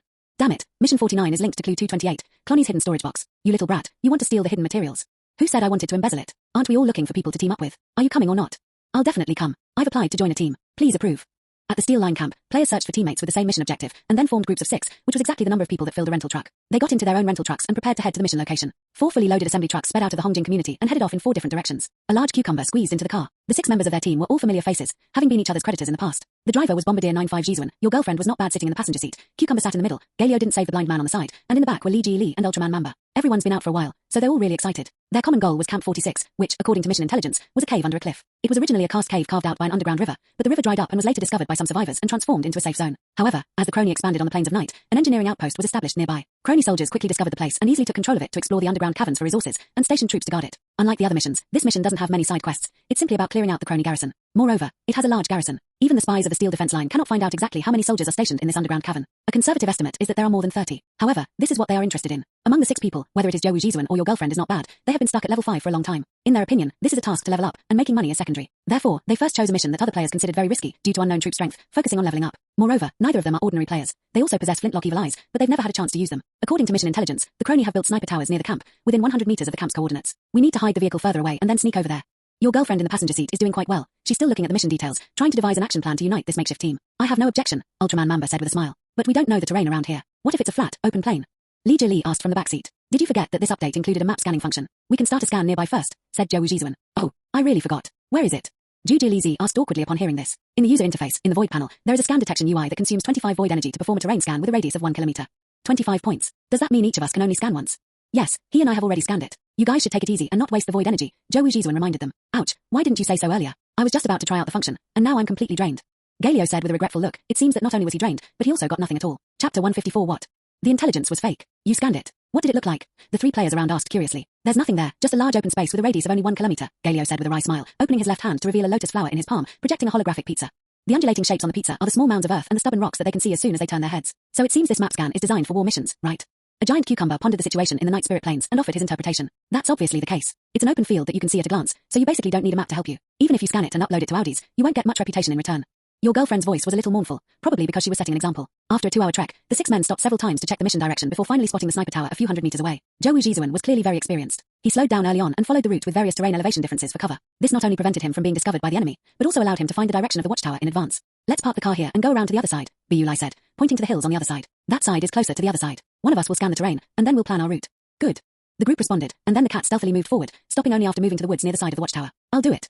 For example, someone volunteered. Activating the map scan, for example, he only noticed that the world in front of him suddenly turned into only black and white, and then gradually returned to normal, and a circular holographic map appeared in his hand. However, unlike the previous Galio scan, this map is not completely flat. 70 meters east of the sniper tower, a hollow cavern leading underground is also displayed in the projection. The interior of the cave is twisted and meandering, like a dead snake with swollen parts buried underground. Many tunnels branch out radially from the main trunk, while the tail is beyond the range of detection. No one knows how deep it is. It seems it wasn't a horizontal map scan, but a 3-dimensional scan, covering a spherical area with a radius of 1 kilometer. This cave is quite deep. It doesn't seem like it was carved out by an underground river. Where's the riverbed? It should be this one. It was interrupted here, probably due to geological activity. So this lower part was dug out by the Kroni. Where did they dig it out to? Several people gathered around Ju Li Zi, pointing and commenting on the map. Should we upload Audis? You can download it too, that way it will be easier for you to do your own thing, she asked, giving an example. But this map isn't complete, is it? How about we scan a complete one later? Galio seemed to be a bit of a perfectionist. We'll split into 2 teams of 3. You upload the chestnuts, and I'll just download 1 copy. That should be enough. Let's go down there when we get a chance, said Jowu Jisuan after thinking for a moment. Soon everything was ready. Jowu Jisuan and your girlfriend are not bad. They held up the evil eyes. Their flintlock pistols were manually equipped with a scope, which could be easily adjusted to a shooting distance of up to 400 meters. With the evil eyes' ridiculously wide shooting range, they could hit exactly where they pointed within 400 meters without having to consider external factors. Bang, bang. The gunshot from Evil Eye was like a bolt from the blue. Jowu and Bulai were shaken sore in their shoulders by the huge recoil. However, Evil Eye had already completed his mission and was immediately thrown into the void passage for storage. Both snipers are dead. Rush. 9-5 Jizan led Galio and Mamba Ultraman to advance on the left, while Bulai led a chestnut and a large cucumber to advance on the right. The 2 sides planned to meet at the cave entrance. Hearing the gunfire, the Kroni patrol near the camp quickly arrived at the sniper tower and encountered the 3 members of the 9-5 Jizan gang in a head-on battle. How dare you? The Kroni, seeing the three men's attire, assumed they were scavengers from the plains, cursed, and opened fire on them. Unexpectedly, the submachine gun bullet struck the three men, only to be deflected by the faint blue ripples. This sight made the Cloney soldiers realize something was wrong, and they quickly tried to find cover. But the three players weren't going to give them any time. Whether they were dual-wielding Dagra or Brighton, they were all shooting at the enemy's head. Take it, take it, take it. You think you can run away after offending the abbot? The hero has arrived. The bullets, imbued with the power of the void crystal, ripped away the metal plates from the Kroni patrolmen's bodies with a crackling sound, and the three men easily annihilated them in just over 10 seconds. This is a level 5 rifling, 9 pressure points, and 90% damage increase. Ultraman Mamba laughed. Why is your rifling only level 5? I upgraded it to level 17, which increases damage by 120%, but it requires 11 pressure points, asked Joe Jizuan, showing off his Brighton. It means I only have one crystal, and if I want to upgrade it further, I'll have to increase the frequency. My entropy is not high enough, Ultraman Mamba replied, and I have a level 5 rifling on both of my weapons. Huh, you can do that. Galio stared at the dual pistols Gedda in Mamba Ultraman's hands. Suddenly, a burst of gunfire interrupted the three men's conversation. Several bullets hit the ground next to them, kicking up clouds of sand. Judging by their power, they were definitely not of the Jedala caliber. It's a doe. It's Cloney infantry. Spread out. Take cover while advancing. Joe Jizuan immediately lowered his head and shouted to the three men. The three men immediately spread out between themselves and charged towards the line of fire of the Kroni infantry. Joe Jizuan even took out a backpack and slung it over his shoulder. This chapter is not finished yet. Please click on the next page to continue reading the exciting content. On the other side, hearing the gunfire even more intense than firecrackers during the Lunar New Year, Bu Lai and the other two wanted to go and help. But Joe Jizuan sent a message telling them to continue their flanking attack and rush directly to their cave entrance, which would also relieve some of the pressure on them. So the three of them had no choice but to keep their heads down and move forward, trusting their teammates and the Type 95 grenadiers. Boom boom boom. The sound of a grenade detonating reached their ears, and Bu Lai suddenly stopped in his tracks. The two people in front of him also quickly stopped and looked at Bu Lai. Wait, aren't they having too many troops here? Not bad. Turning around to listen to the gunshots, his eyes darting around to distinguish the types, he discovered that there were many 5-shot bursts, meaning that the doe had become the main weapon carried by the Kroni soldiers here. But didn't the mission intelligence say they didn't know the troop strength here either? A large cucumber retorted. Isn't it normal for it to be beyond expectations? And maybe they've lured all their troops there. We can check the cave entrance first, and if that's the case, we can come back and help, Lee Jelisi added. Okay, I guess I was overthinking it.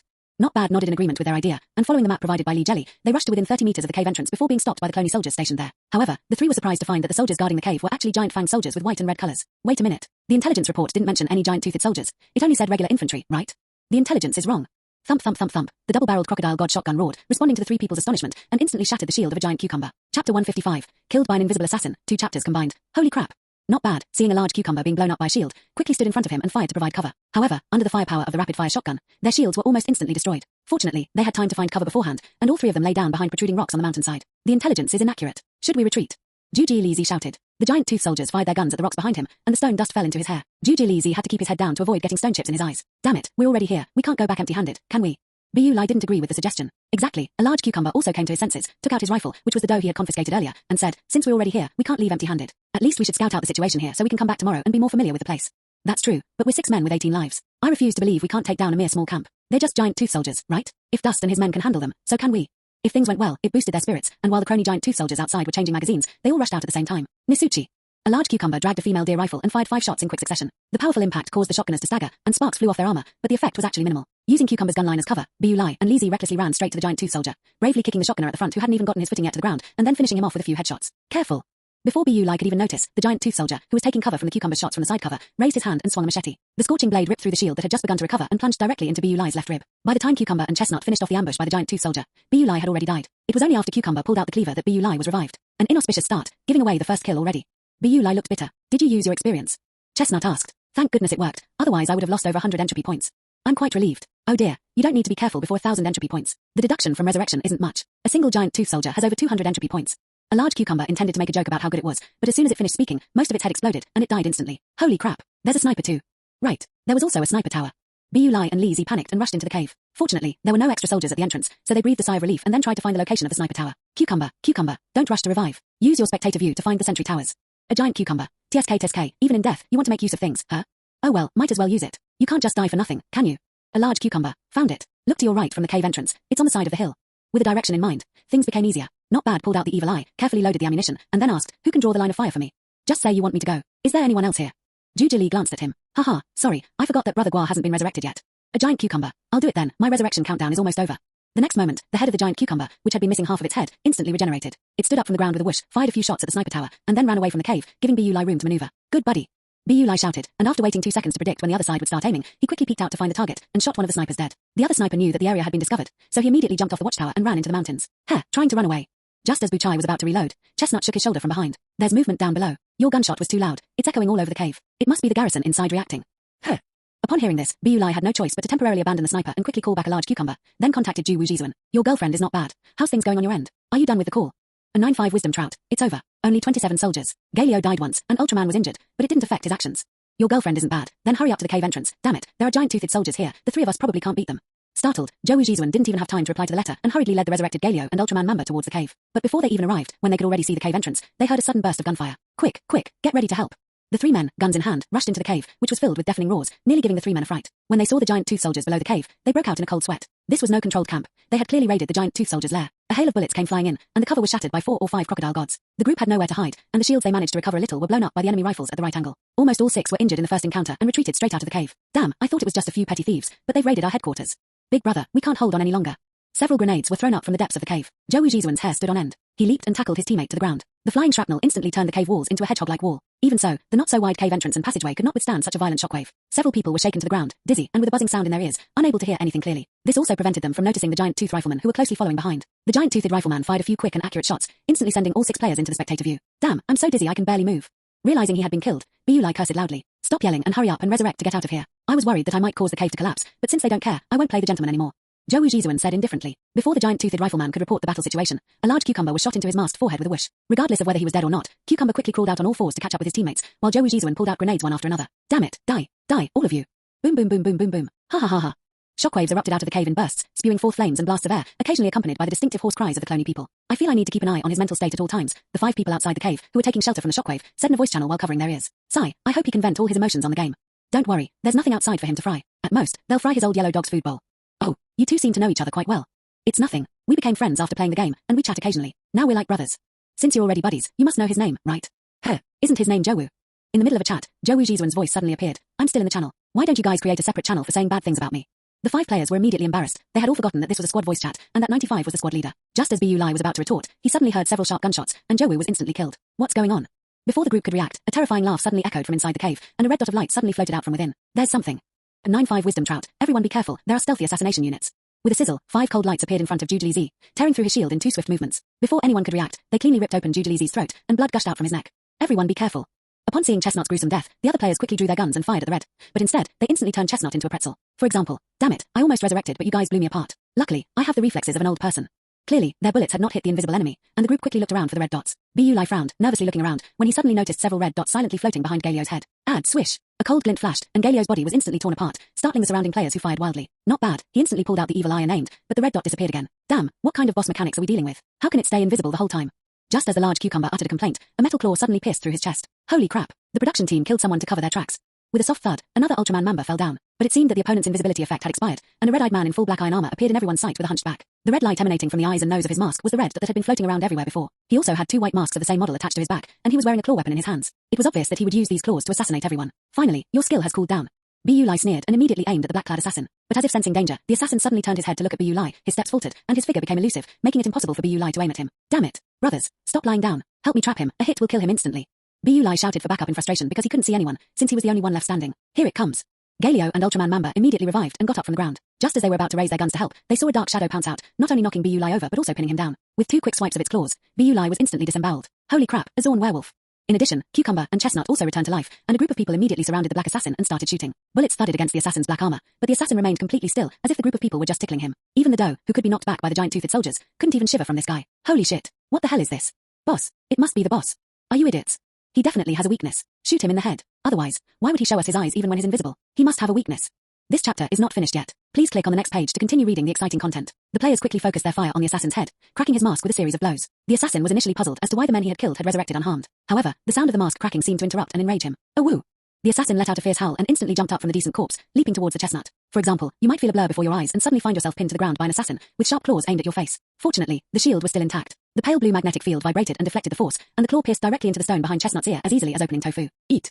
Seeing that his shooting was useless, the tall Galio leaped forward to try and knock the assassin away, but he felt as if he had crashed into a human statue and was instead thrown away. For example, seeing the other party raise their claws again, he quickly raised his gun and fired at the assassin's face. Tap tap tap. The assassin slightly tilted his head to avoid the bullet, slapped Chestnut's head until it was smashed, and then turned to look at the other players. I feel like I'm going to be in big trouble. After Cucumber finished speaking, the assassin suddenly jumped back and disappeared into the shade of the trees, with only a few red dots of light darting around in the distance. Damn it. The invisibility cooldown is over already. Rua. Players were already unable to aim at the assassin's head due to his terrifying speed, and now that the assassin was invisible, they could hardly find him before being pierced and torn apart by his cold, sharp claws. Where's Zhou? Why isn't he resurrected to help? Not bad, with his back to the Cucumber and Chestnut, kept watch over his surroundings and shouted into the voice channel. We can't beat that guy. 9-5's voice rang out. And what do you think I'm doing? I'm holding off a whole bunch of giant fang soldiers here all by myself. Otherwise, how could you have held out this long? The giant fang soldiers could have easily overrun you. It was only then that he realized there were sounds of fighting inside the cave, but he hadn't noticed them at all because his attention was completely drawn to the assassins. So what do we do now? Galio and Cucumber are down to their last lives, and I'm almost there too. I bet evil I can take him down, but I can't hit him. You're asking me. This operation is definitely a failure, but we can't come here for nothing, and we certainly can't die for nothing. At worst, we'll just blow him up. Zhou Wu's words suddenly enlightened Bulu and the other players. Yeah, damn it, let's blow his mind. At the same time, a red light quickly turned into a thin thread and smashed the three people who were standing back to back. It seemed the time had come. The assassin's dark figure emerged from the light. His slightly hunched back made his stance look extremely brutal. Blood splattered on his claws, arms, and chest, but it did not break his invisibility, adding to his ruthlessness. The assassin walked up to the cucumber, raised his hand to kill it instantly, when suddenly a chestnut jumped out from behind and pounced on his back. Drink. Seeing this, Cucumber also put away her weapon and leaped to grab the assassin's arm. Take this elbow strike. Ultraman Mamba rushed over and slammed his elbow into the assassin's abdomen, but it failed to cause any damage. However, he also managed to grab the assassin's waist and abdomen. Hey, the hero's here.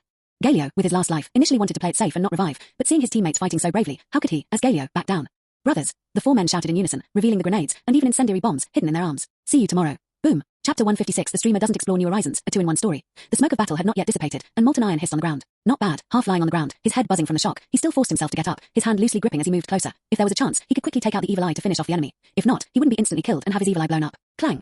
The sound of a suit of iron falling to the ground startled the assassin. A gentle breeze blew away the dust, revealing the assassin kneeling on the ground. His black iron armor had been ripped apart by various grenades, exposing the tender red real muscle layer beneath, where the skin had been peeled off. The capillaries on the surface were also bleeding continuously due to the rupture, pooling below his knees and congealing into a pool of blood, which was then charred into charcoal by the high temperature of the surrounding molten iron. Seeing Bu Lai approach, the assassin trembled as he tried to push himself up, but instead the mask on his face cracked and fell off, revealing a faceless one, which made Bu Lai feel uneasy. Damn it, I don't know why they're making it so realistic in a place like this. The production team has some kind of twisted sense of humor. Not bad, seeing that he really didn't have the strength to get up, so Evil Eye didn't bother to take it out. He just randomly picked up a giant fang spearman shotgun and shot it at the assassin's head, making the assassin's entire head disappear and shatter into a cloud of blood mist. 500 entropy points. How come that's only a quarter of the experience from the Evil Eye boss? That's such a rip-off. Bu Lai stared at the numbers jumping up on the other party's body, feeling his blood boil. His team was almost wiped out, and all he got in return was 500 experience points. Fortunately, the next moment, Bu Lai sensed something and picked up a transparent crystal next to the fallen assassin. TSK, if it's a crystal explosion, that's not so bad. In that case, theirs must have fallen too. Let's help them find it and bring it back. Just as I was thinking this, Zhou Wu sent another message. A 9-5 wisdom trout. Not bad. What's going on with you guys? How come you're the only one left? It turns out that Zhou Wu had already seen the grayed out profile pictures of the other four people, so he quickly sent a message to ask. Your girlfriend isn't bad. They used their last lives to kill that invisible monster, and now I'm the only one left to live.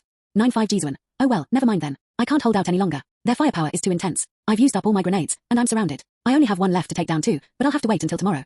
Not bad laughed. He didn't want to die. He still had to drive the car back to return it. Otherwise he would have to pay 5,000 of the 30,000 star coins. However, as soon as Bu Lai lifted his foot to step out, he felt his body sway, and the next moment, his corpse fell into the assassin's pool of blood. Not bad. What's going on? Consciousness drifted out from the corpse. Not bad looked at his head, which had been pierced by a bullet hole, and fell into deep thought. Damn it, it was that sniper who slipped through the net. Meanwhile, from the other side of the cave, the final boom of a grenade could be heard. Mission failed. For large characters appeared in front of Piaro Li's consciousness. Zhu Wu Jizuan sighed and logged off. There's no game to play today. So he immediately opened the app and pulled his 5 former teammates into the group chat. A 9-5 wise trout. Have all the brothers logged off? Galio won't save the blind man. Did brother Zhou Wu send one too? A giant cucumber. That's right, you, brother Zhou Wu, stood guard at the cave entrance, a one-man army that could not break through, suppressing all the giant-toothed soldiers of this era. Ultraman Mamba. It's not my fault, bro. Did we manage to blow up that boss? For example, even if he's not dead, he'll probably be seriously injured. I'll spend a lot of money, pull out some incendiary bullets, and make sure he scratches me first. Your girlfriend isn't bad. I sent one too. That invisible boss is indeed dead. I finished him off with a shot, and then I got ambushed and killed by a mob. Galio doesn't save the blind man. Was it a sneak attack by a minion? Your girlfriend isn't bad. She was just a sniper we missed before. Sigh, never mind. That thing that looked like a boss only gave us 500 entropy points. I guess it was a special elite monster, but at least it dropped void crystals, which I found and picked up for you guys, so it wasn't too bad. I'll give them to you when I log in tomorrow. 9-5 Jizuan. Huh? Crystals. How many? Are any mine? Your girlfriend isn't bad. No, only 5 were found. 9-5 wise trout. Blanched. A giant cucumber. Wait, you must have blasted up a lot of experience points in the cave, right? You can't even share a single crystal with your brothers. For example, yeah, exactly. We were all originally going to grind for experience, but we ended up switching bosses, which ended up benefiting Zhou Wu. Your girlfriend isn't bad. Wow, damn, if you hadn't told me, I would have been fooled. He said he'd hold off the mobs so we could solo the boss. A giant cucumber. What? I actually believed him when he said he was holding off the mobs for us. Tell us quickly, how much experience did you get? A 9-5 wisdom trout. What are you all saying? Am I, a bombardier, supposed to fight a single target boss with you guys? You'd all be blown up before the boss even dies. I could only poison the mobs. As for entropy, I didn't farm much, just enough to reach level 6. Your girlfriend isn't bad at all. Ultraman Mamba. Man, that's just over 10,000 entropy. What can I say? Seeing that his old teammates were all getting restless, Zhou Wu Jizuan quickly closed the app. Sigh, everyone values experience so much. If we don't level up first, how are we going to run dungeons and do quests? Zhou Wu Jizuan was very helpless, thinking that he should be able to clear his name by leading everyone through the quests tomorrow. Suddenly he remembered another player who was ahead in the game, streamer Quinn. I remember he was also the highest ranked player in his team, so why didn't his teammates object? And now that war missions are open, how's Quinn's team progressing? Could they be the ones to come out on top again? Thinking this, Zhou Wu Jizuan quickly opened the live stream in his favorites, but what he saw was a beautiful old forest in the mountains. There were no gunshots in his headphones, only the chirping of unknown birds echoing in the wilderness. Peaceful and serene. 9-5 wisdom trout. What's going on? Are they out hiking? Everyone's busy clearing land, so why is the big streamer camping? Or did he take on some special mission? The anchor Quinn used both hands and feet to climb onto a rock on a hill and looked in a certain direction. He saw shimmering waves rippling in the canopy of green leaves. Found it.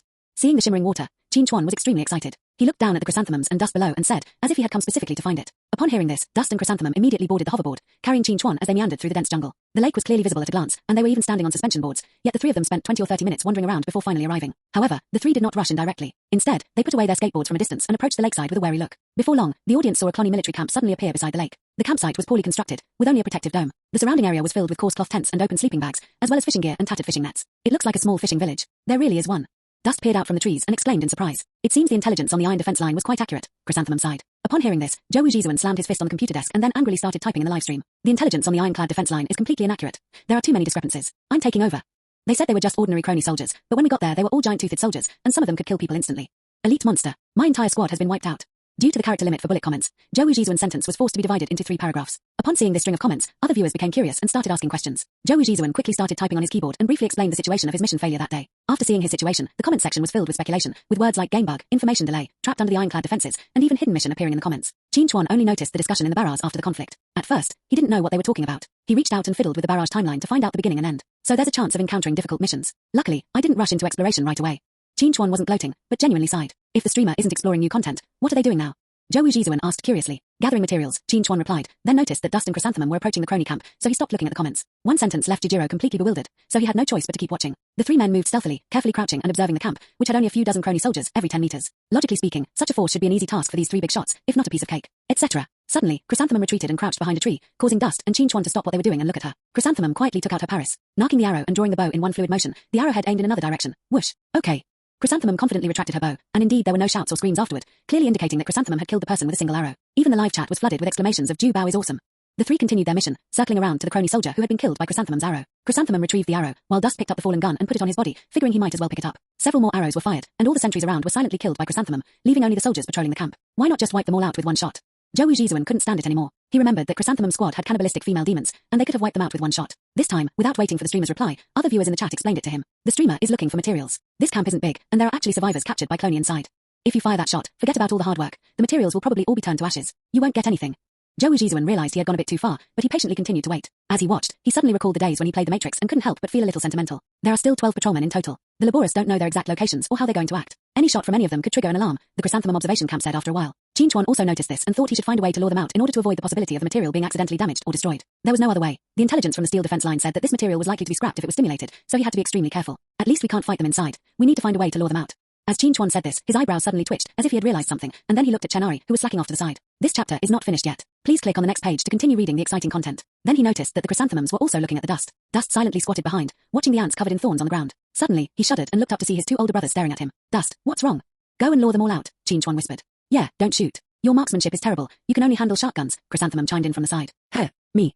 Dust pointed to his nose, glanced at the bored Kroni sentries in the camp scratching their heads, and quickly looked past the equipment on their backs and waists. Submachine guns are not very powerful. Cleaver, passed. Impact lightning, pass. Okay, I'll change the crystal. Dust nodded and replaced the flame protection with steel fiber. Soon, the bare-handed dust mote reached the camp entrance, then dusted off the dust and leaves on its body and solemnly knocked on the door. To his surprise, the gate was an old, dilapidated structure. When he bumped into it, the entire gate panel crashed to the ground with a loud bang. The Kroni sentry was startled and quickly ran out with his gun, only to see a fair-skinned, clean-cut survivor standing at the door, staring at them. Huh, I went to the wrong house. Isn't this my house? Dust feigned surprise and doubt, then immediately flattered. I'm sorry, officers, I think I went to the wrong house. I'll leave now. As they spoke, the dust slowly receded, a sight that made the sentries exchange glances, and a contemptuous sneer emanated from beneath their masks. Don't leave, this is your home. One of them said, raising the Jedala and pointing it at the dust. No, that's not it. Dust was terrified by the gun barrel and turned to run away. Just as the sentry was about to fire, his teammate raised his hand and held him down. Don't fire randomly, you might scare the electric eel. That. Let's chase after them and have some fun. It's so boring here. We finally found some prey. It would be a shame not to have some fun with it. Leave a few people to keep an eye on those people while we go and come right back. You two, stay here. 10 men smashed the door panel and rushed out, leaving only 2 seemingly dazed sentries in the camp. Seeing that the soldiers had all run after the dust, Chrysanthemum immediately drew his bow and aimed at the remaining 2 soldiers. He was confident that he could shoot a second arrow before the other soldier could call out. However, for some reason, the 2 sentries simultaneously dropped the guns they were carrying. Upon seeing this, Qin Chuan grabbed the loosened arrow from Chrysanthemum. Chapter 157 Chuck the eel's electric gland. What happened? Chrysanthemum was startled. The arrow had already been shot out, but Qin Chuan actually caught the tail of the arrow and pulled it back. Wait a minute, check on them. Qin Chuan seemed oblivious to what he had just done, his eyes fixed on the 2 Kroni sentries. Oh. Chrysanthemum nodded and saw 2 soldiers enter a wooden house. A moment later, 3 ragged, labor-like survivors ran out. 2 sentries came out and pointed them in 2 directions. One of them was the direction where the dust had led away the Kroni soldiers. The laborious seemed to trust the 2 sentries and ran off together in the other safe direction without looking back. They are releasing hostages. Chrysanthemum's eyes widened, thinking she was seeing a hallucination. The 2 sentries then entered several more cabins and released a total of 8 hostages, which was the number recorded in their intelligence. Then what do we do? There are still 10 people on the dust side, and these 2. Chrysanthemum looked at Qin Chuan. Let's go up and ask. Maybe we can add some new brothers to the iron line. Qin Chuan, carrying Chrysanthemum, quickly rushed into the camp and saw 2 sentries moving a red barrel of explosives that looked very dangerous. They were probably going to blow the place up, which made Qin Chuan very anxious. Stop. The 2 sentries were startled and quickly reached for their guns, only to find that they had already tossed them aside. Wait, we're not the enemy. Chrysanthemum quickly spoke up, trying to calm the other party down. The 2 Kroni soldiers tilted their heads and looked at them, then put down the barrels of explosives they were holding. You too, and that person just now. They spoke haltingly, but pointed in the direction the dust had just moved, asking if the 2 of them were connected. Yes, they are our teammates. We came to rescue the hostages. We just saw you release them. Are you an inside man in the ironclad defense? Qin Chuan's mind raced, and he could blurt out a mix of truth and lies. Upon hearing the words steel defense line, the eyes on the masks of the 2 soldiers lit up. Moses wants to go find his brothers at the iron line. Riley, too.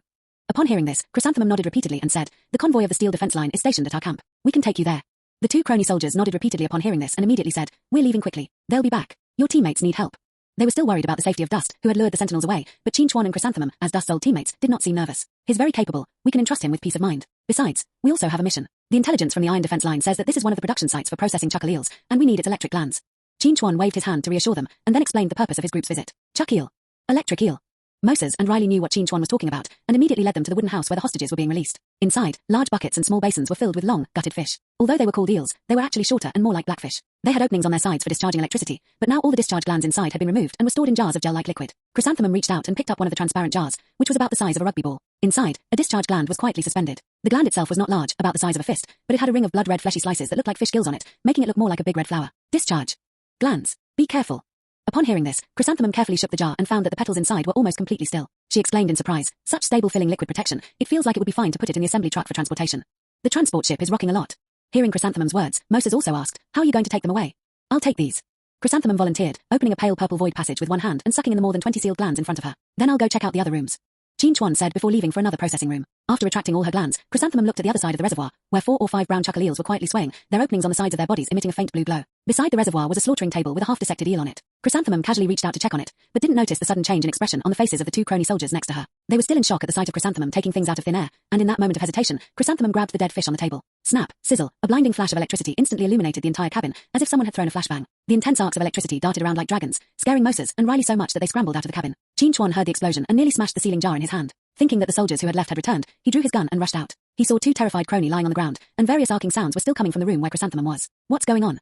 Qin Chuan asked, puzzled. He went over to take a look and saw a charred figure standing upright next to the dissection table, holding half a fish carcass in its hand. Seeing this, Qin Chuan knew what had happened. He found a charred stick behind the door and used it to pry the Chrysanthemum's corpse off, which stopped the autonomous reaction of the discharge glands. However, the carbonization on the stick was even more severe. Yes, we're sorry, we couldn't stop him in time. This chapter is not finished yet. Please click on the next page to continue reading the exciting content. The Kroni people started speaking fluently. They must have been quite frightened. It's not a big problem, he just wasn't paying attention. Qin Chuan said, noticing the self-reproach in their eyes. Suddenly, an idea struck him, and he reached out towards the Chrysanthemum, calling out, rise, my teammates. The charred corpse on the ground suddenly regained its fleshy sheen and sprang to its feet, yelling, what the hell is that? Is that an electric eel or Pikachu? I told you not to read the mission precautions. I already said there's a danger of electrical discharge and you must not touch it, Qin Chuan said with a sigh. Chrysanthemum, then how did those hostage laborists get to work? Qin Chuan, look at the table, they're wearing insulated gloves. And look at this stick, it's the result of experience gained from countless lives. Chrysanthemum. Okay, I guess I was just being stupid. The 2 Kroni were stunned to see Chrysanthemum come back to life. They sat on the ground, trembling, pointing at Chrysanthemum who had given them a new combat suit, and shouted, revived, revived. He's back to life. Ignoring the 2 fussy, ignorant guys, Qin Chuan and Ju Hua carefully found all the glands and put them into the void passage. Just as they were racking their brains about whether to release the fish in the reservoir or catch them, they heard footsteps outside the camp. Aren't you guys done yet? It turned out that Dust had returned, and it was covered in blood. Where are the sentries? And you're injured? Chrysanthemum asked, seeing that Chen was covered in blood. I killed him in hand-to-hand combat. Not a single drop of my own blood was on him. He's worth less than a hair on a giant's head. Dust clenched his bleeding fist and sighed, then noticed 2 Kroni soldiers beside him and asked in confusion, why didn't you kill them? As he was about to step forward, Moses and Riley were so frightened that they quickly hid behind Qin Chuan, shouting, God, save us, Dust. Qin Chuan. Chapter 158 directly gave O, so you're the brother who wants to join the Iron Line. After Qin Chuan explained the situation, Genera nodded, then reached out and grabbed the 2 men's hands, shaking them and jokingly saying, oh dear, why didn't you say so earlier? The Iron Defense Line is our brother, so you 2 are our brothers too. After letting go, Moses and Riri looked at the blood on their palms, exchanged a glance, and then thought, it seemed that only this godlike figure who could resurrect people was a normal human being, so they should follow him. By the way, is there any way to catch these fish? Qin Chuan suddenly turned around and asked the 2 of them. Yes, insulation, a mesh bag. Go get it. With the help of Moses and Riri, Qin Chuan and his 2 companions swept all the visible resources into the void passage, and then prepared to leave the place with 2 Kroni soldiers. Are we going to blow this place up? Dust glanced at the barrel of explosives. I'd forgotten all about it if you hadn't mentioned it. We even moved the explosive barrels. Qin Chuan laughed. Since there were 2 Kroni with them, Qin Chuan and his 2 companions could no longer ride the hoverboard with 2 people on each side, so they had to wait until they reached an open area, then find some dried tree trunks and set them up in the middle, with Qin Chuan leading them to sit in the middle, while Dust and Chrysanthemum acted as helmsmen on either side. It has to be said that the 30,000 yuan was well spent. 5 people and 3 tree trunks were able to slide out at a decent speed, which was comparable to the mid-range speed of an assembled car. This is Coops. Moses exclaimed in surprise. Oh, you've seen it before. Qin Chuan was a little surprised. He didn't expect that these two silly-looking Kroni soldiers would have had the chance to see Cup's equipment. Earth has been locked down for so long, so theoretically, co-RPS technology shouldn't exist there. If they've seen it, it could only be in other map scenarios. Moses, I've met you before. Where? Moses was initially pleased to hear this, and was about to tell the location when he realized he didn't remember. Okay, if I can't remember, then forget it. Chuan wasn't too expecting anything, just treating it as an Easter egg set up by the production team. After an hour's journey, Dust and Chrysanthemum finally brought the three old men back to the Red Crystal community. Upon hearing that a new member was joining, the people of the Steel Defense Line were stunned. The soldiers put down their work and ran out to see the new member. In the past, there have been instances of new brothers defecting from the Kroni Empire, and quite a few were even brought by locals from Earth. However, they were recently ambushed by the Giant Fang Legion, and they do need new members to replenish the convoy's fighting strength. Upon seeing soldiers with a real Steel Defense Line here, the two sentries were very excited and immediately stood up to salute the company commander. Moses. Rueli. We want to join the Iron Defense Line. We don't want to be bullied by the Kroni Empire anymore. The two shouted loudly, reminding many soldiers on the Steel Defense Line of their own past. Lian Ping was initially pleased, but suddenly his gaze sharpened as he stared at Moses and asked, say it again, what's your name? Moses. Moses, you've been released from Saturn prison. No. Lian Ping denied this claim, because Moses didn't look like the horrifying figure described in the previous intelligence report. Do you remember the wolf? Sergeant, who is Wolf? Wolf, I don't think I remember. Lian Ping took 2 steps forward, reached out and removed Moses' white military-style mask, revealing his face underneath. It was a swollen face covered with suture scars, making it impossible to recognize its former appearance. It was ugly and bloated. Sergeant, what are you doing? Moses cried out and raised his hand to cover his face, while instinctively peering through his fingers at the soldiers around him, who seemed to have experienced this many times before. So it was a restart surgery. I'm sorry, Moses. Lian Ping returned the mask to Moses, who hurriedly put it on and took 2 steps away from Lian Ping, somewhat frightened. Sir, do you know me? Moses looked around at the soldiers on the Steel Defense Line and, finding no mockery as he had imagined, felt a little more at ease. He then looked at Lian Ping. I may know you, but you are not the same person you are now. You are a completely new person, Moses, your new self. Lian Ping reached out and grasped Moses' hand to comfort him, but found his hand sticky. When he opened his hand, he saw that it was black and red blood. I'm sorry, I didn't wipe it clean. Moses nervously wiped himself down, then grasped Lian Ping's hand. The 3 members of Dust squatted to one side, watching the cutscene while eating berries that seemed to have come from nowhere. That blood was from you, wasn't it? Chrysanthemum glanced at him. I don't know either. How can real-time calculations be interfered with by external factors? Dust scratched his head. He had already washed his hands in the reservoir, so there was no need for anyone to worry about him wiping his head with water. If you'd like, you can even join in the performance, Chuan said, sitting to the side with a blank look in his eyes, clearly talking to them while operating the user panel. That Moses has quite a background. Even the officers of the Iron Line have heard of him. He's also a former prisoner, and he has countless lives on his hands. So it's reasonable that your blood is stained with his. Chrysanthemum nodded. Saturn prison. I wonder what kind of place that is. What kind of people are imprisoned there? What Moses was like before. And the wolf. It sounds like the boss. Wah, I'm so anxious. Dust threw a handful of berries into his mouth, chewing them until his mouth was full of juice. I know you're in a hurry, but don't rush, Chuan suddenly said with a mysterious smile. Ah, guess what we're going to do now? Huh. Dust puffed out his cheeks as he looked at Chuan. There are over 100 electric glands in total, enough for 3 to create 3 glass systems. We are still missing the body and neural light elements. For the body, we lack night spirits, and for the head, we lack neurons. After listening to Chuan's summary, not only did Chen Ari fall silent, but even Juhua, who hadn't said a word, fell silent as well. Sigh. The 3 of them sighed. It turns out they didn't immediately start exploring the war missions. They were in a rush to create the game's first, the first 3 sets of armor. They have even gathered materials for 3 systems. Night Ghost, are we going to go to the lakeside to look for that thing again in the middle of the night? Dust felt annoyed just thinking about that thing. If you find it troublesome, we can catch another one. We already have one, and 2 are enough to make the mecha. Then we can go find neurons, Chuan said after thinking for a moment. That way, we can make our first set of glazed armor. After that, we can use the glazed armor to collect materials. Shouldn't that be a piece of cake? That makes sense. So where do we find this neuron? Why don't we ask the Steel Defense Line? They know where a lot of materials are produced. They probably put them here so the production team can use them to look up materials. Why not use them? Chrysanthemum said, picking her ear. Sigh, if only they could just give it to us directly, Dust sighed. Chapter 159. Maybe we should just rob it. After Moses and Riley were taken away by their brothers to get to know each other better, Chuan and the other 2 stepped forward and called out to Lian Ping. It's all thanks to you guys. You've given our team some fresh blood. Lian Ping was still hesitating whether to tell Chuan and the other 2 about Moses' past, but he found that they didn't care at all. I wonder where we can collect neurons. Chuan asked bluntly, as nothing was more important than gathering enough materials for the battle armor. Neurons. Those things are a bit dangerous. They're neural organs from mutated infected organisms, and can be collected in the black areas. But what do you need them for? Black area. Is the nearest black area far away? Chuan asked directly. Lian Ping noticed that the 3 of them seemed to be planning to go straight to the Black Zone, as if they had never heard of its fame. Considering that Xia Shang was their leader, and that he might blame him if the group were infected by the mutated virus, he quickly tried to dissuade them. That place is too dangerous. Not only are there mutants everywhere, but the Kroni Empire also patrols there regularly to collect samples. If you really want this, I can apply for a few for you. What? Chuan, Chen Ari, and Juhua stared wide-eyed at Lian Ping. Lian Ping, what's wrong? We also have neurons. Although they are very valuable, Dust and Chrysanthemum brothers are also our saviors. Applying for a few shouldn't be a problem. How many can I apply for? 3, no, 2 neurons, that's the most I can do. Lian Ping stretched out a finger, but seeing the 3 men's hungry wolf-like eyes, he quickly withdrew 1 finger. Enough. That's enough. Ironclad defenses. My buddy.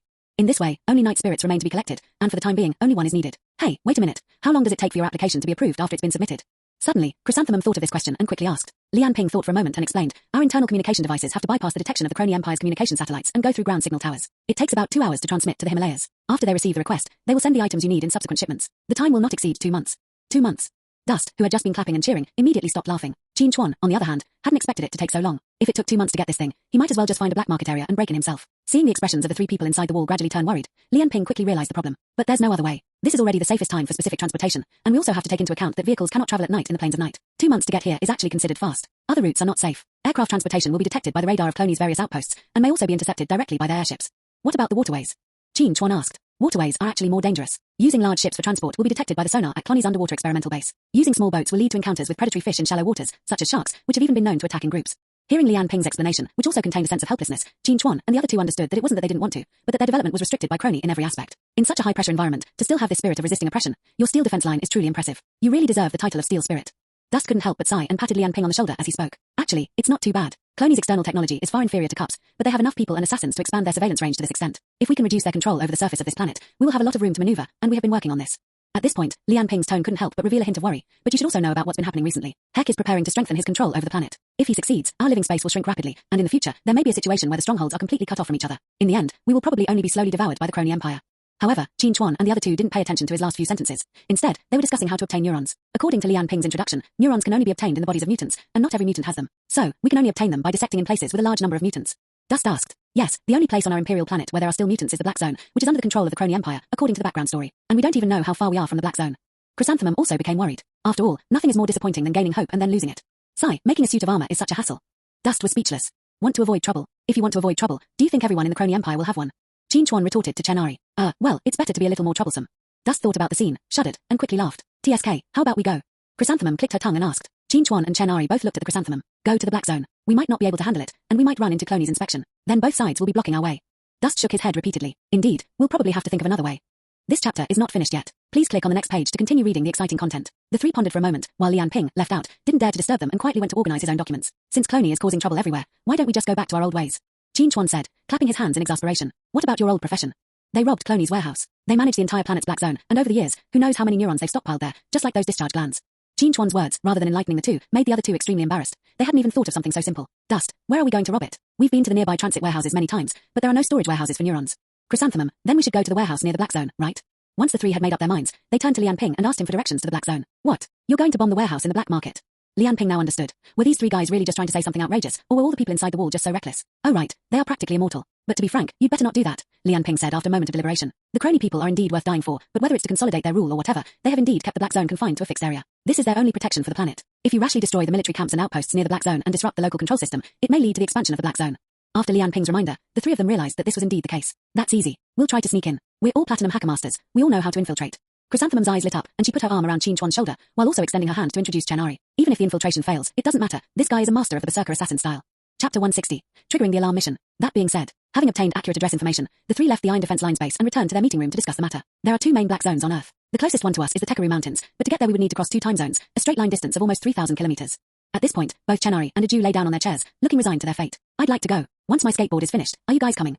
Qin Chuan, however, appeared to be looking forward to it. Huh, you're really going, Quinn? 3,000 kilometers. That's 6,000 kilometers round trip, 12,000 li. Dust and Kiku jumped up from their chairs, unable to believe that Quinn would be willing to travel so far for just 2 neurons. It is indeed far, but don't you want to go out and see it? There's a map 3,000 kilometers away, a seamless open world. The journey won't just be a boring trip and loading maps. There are also countless Kroni outposts and camps set up by other survivors.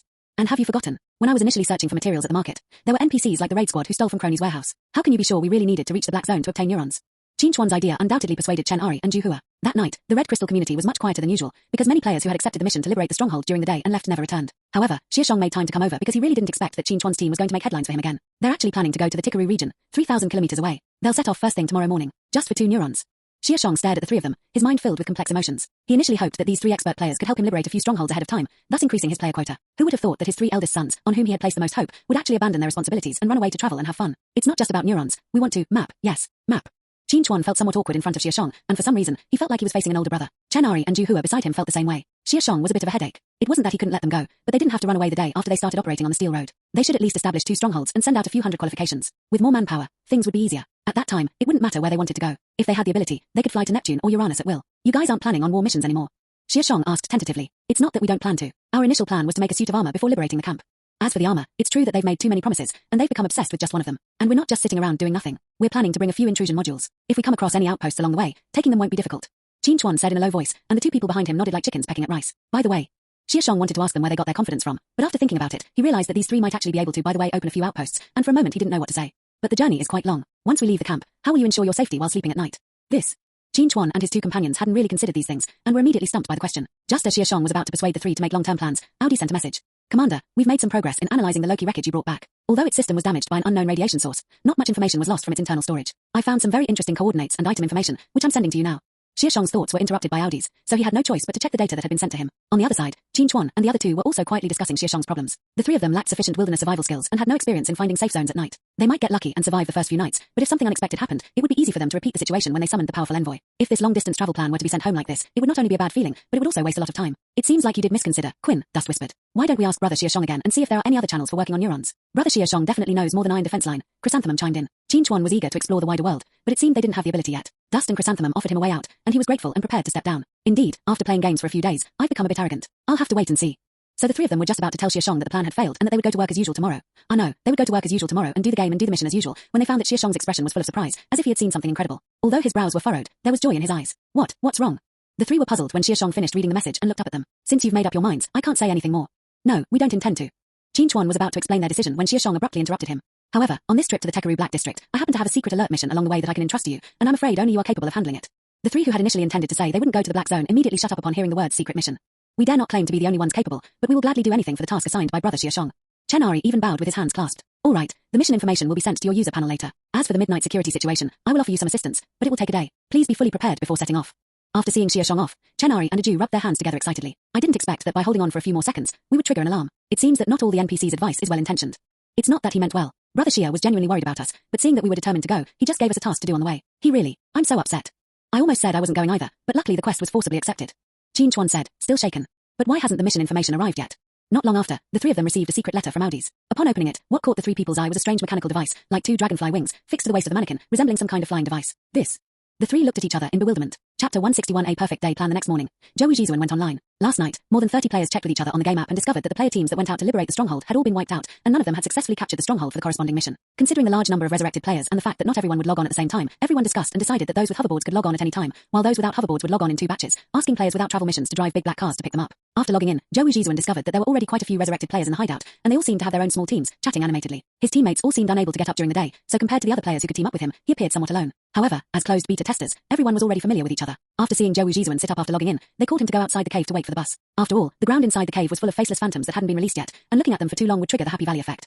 Isn't this Brother Jowu? I saw you guys took over the liberation of Camp 46 yesterday. How's it going? The one who spoke first was the clever old R. He had a lot of family matters to attend to recently, so he didn't actually play online as much as before. Jowu had also seen him less often lately. Upon hearing this, Joey Jizuan sighed repeatedly. Alas, the information about Camp 46 from the Iron Defense Line is outdated. The location is indeed correct, but the monsters inside don't match up at all. The intelligence they gave me indicated that the location was occupied by ordinary soldiers, but when we got there, we found that it was not only full of incredibly difficult giant tooth soldiers, but also a black elite monster that could turn invisible. It killed one of our lives in one go. Fortunately, we used all our resurrections and managed to overwhelm it. It's clear that Joey Jizuan still harbors some resentment, as he vents his frustrations to old Hey, we're pretty much in the same boat. It seems like the local outposts have all been reassigned to new giant fang soldiers, which is quite different from what the intelligence said. I thought it was just my side, but it turns out it's the same for you guys.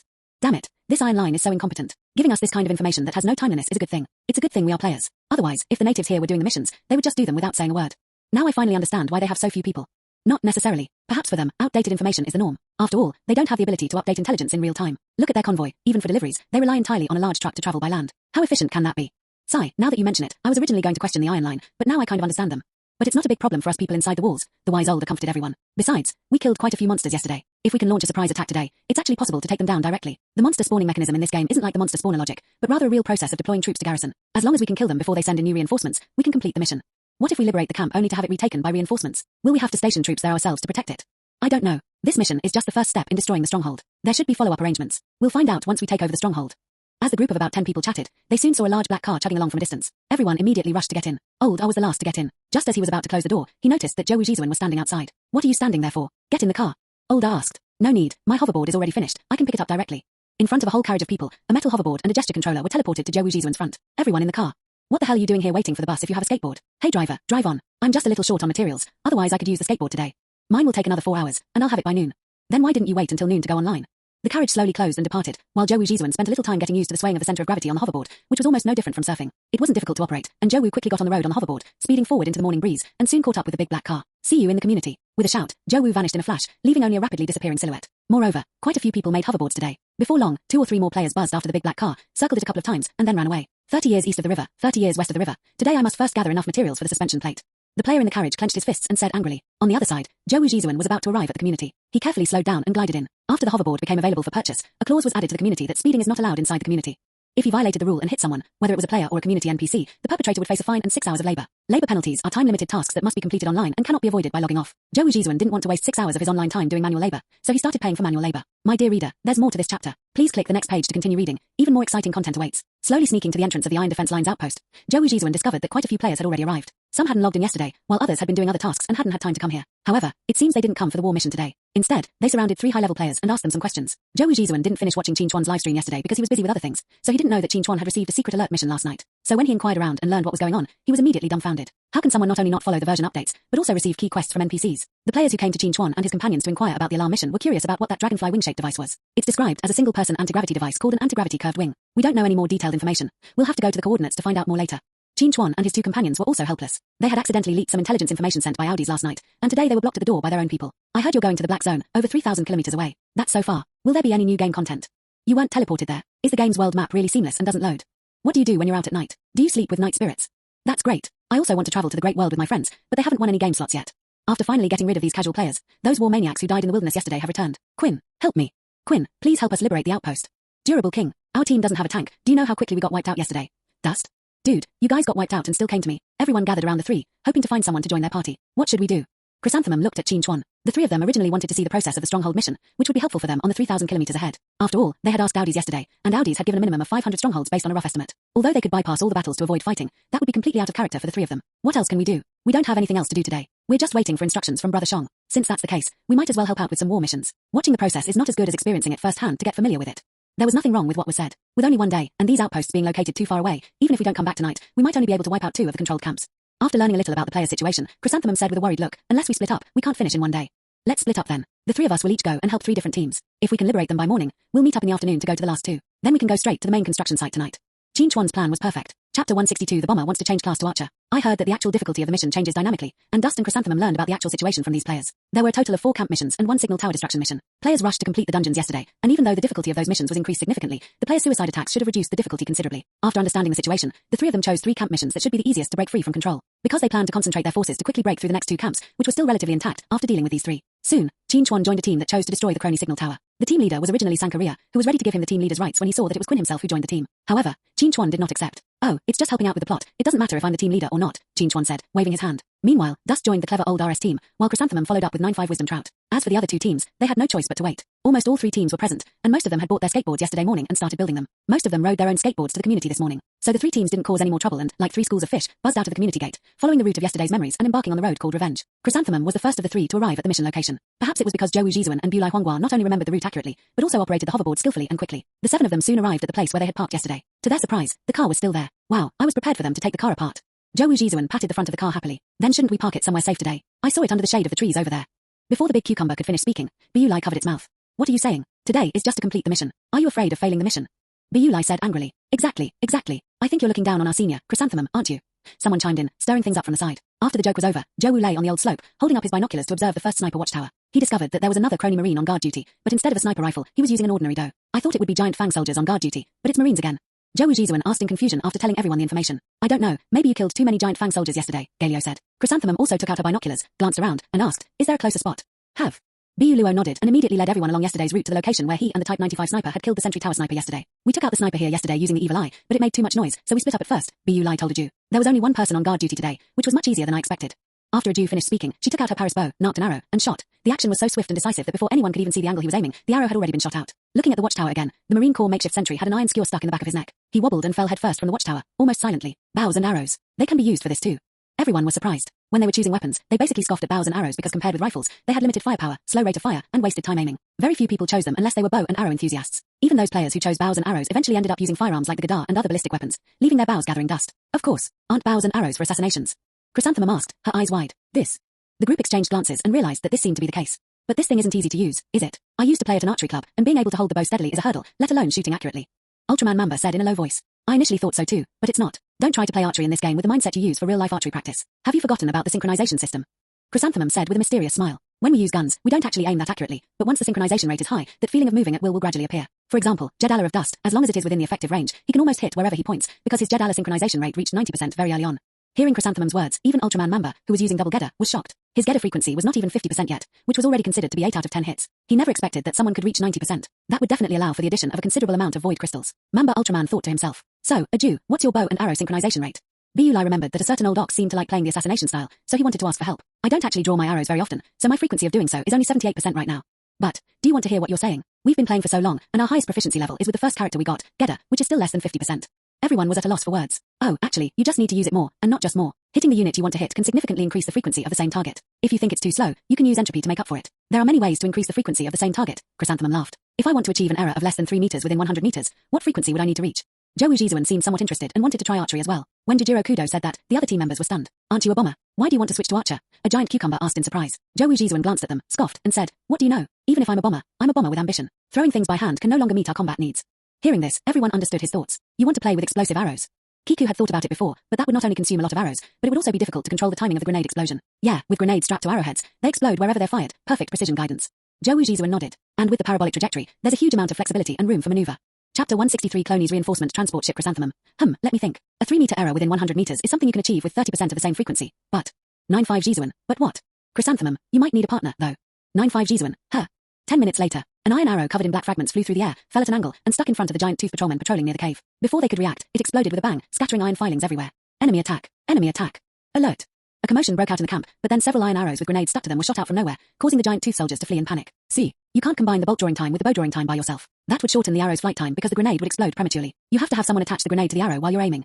Chrysanthemum lowered her bow and explained to Zhou Jizuan. Looking at the grenade in his hand, Zhou Jizuan felt that what Juhua said did make sense. Why don't I just ask Lyle to design an arrow that explodes upon impact? It's convenient and quick, isn't it, Chrysanthemum? Wow, right? We had no choice before we didn't have Lyle, but now we have Lyle. They've spotted us.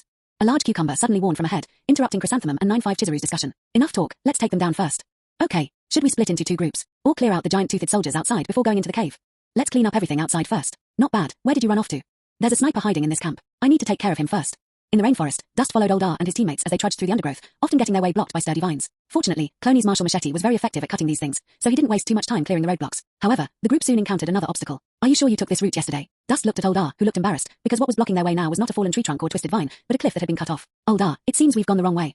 Ezio praised me as I lay on the edge of a cliff looking down, about 100 meters above, where an underground river roared and rushed at the bottom. There was nothing Old R could do but admit he had given the wrong directions, and the group prepared to rest for a while before continuing their journey to find a suitable place. However, just as everyone set up the grill to eat some snacks they had picked up on the way, they heard a series of booming sounds coming from the sky. What's going on?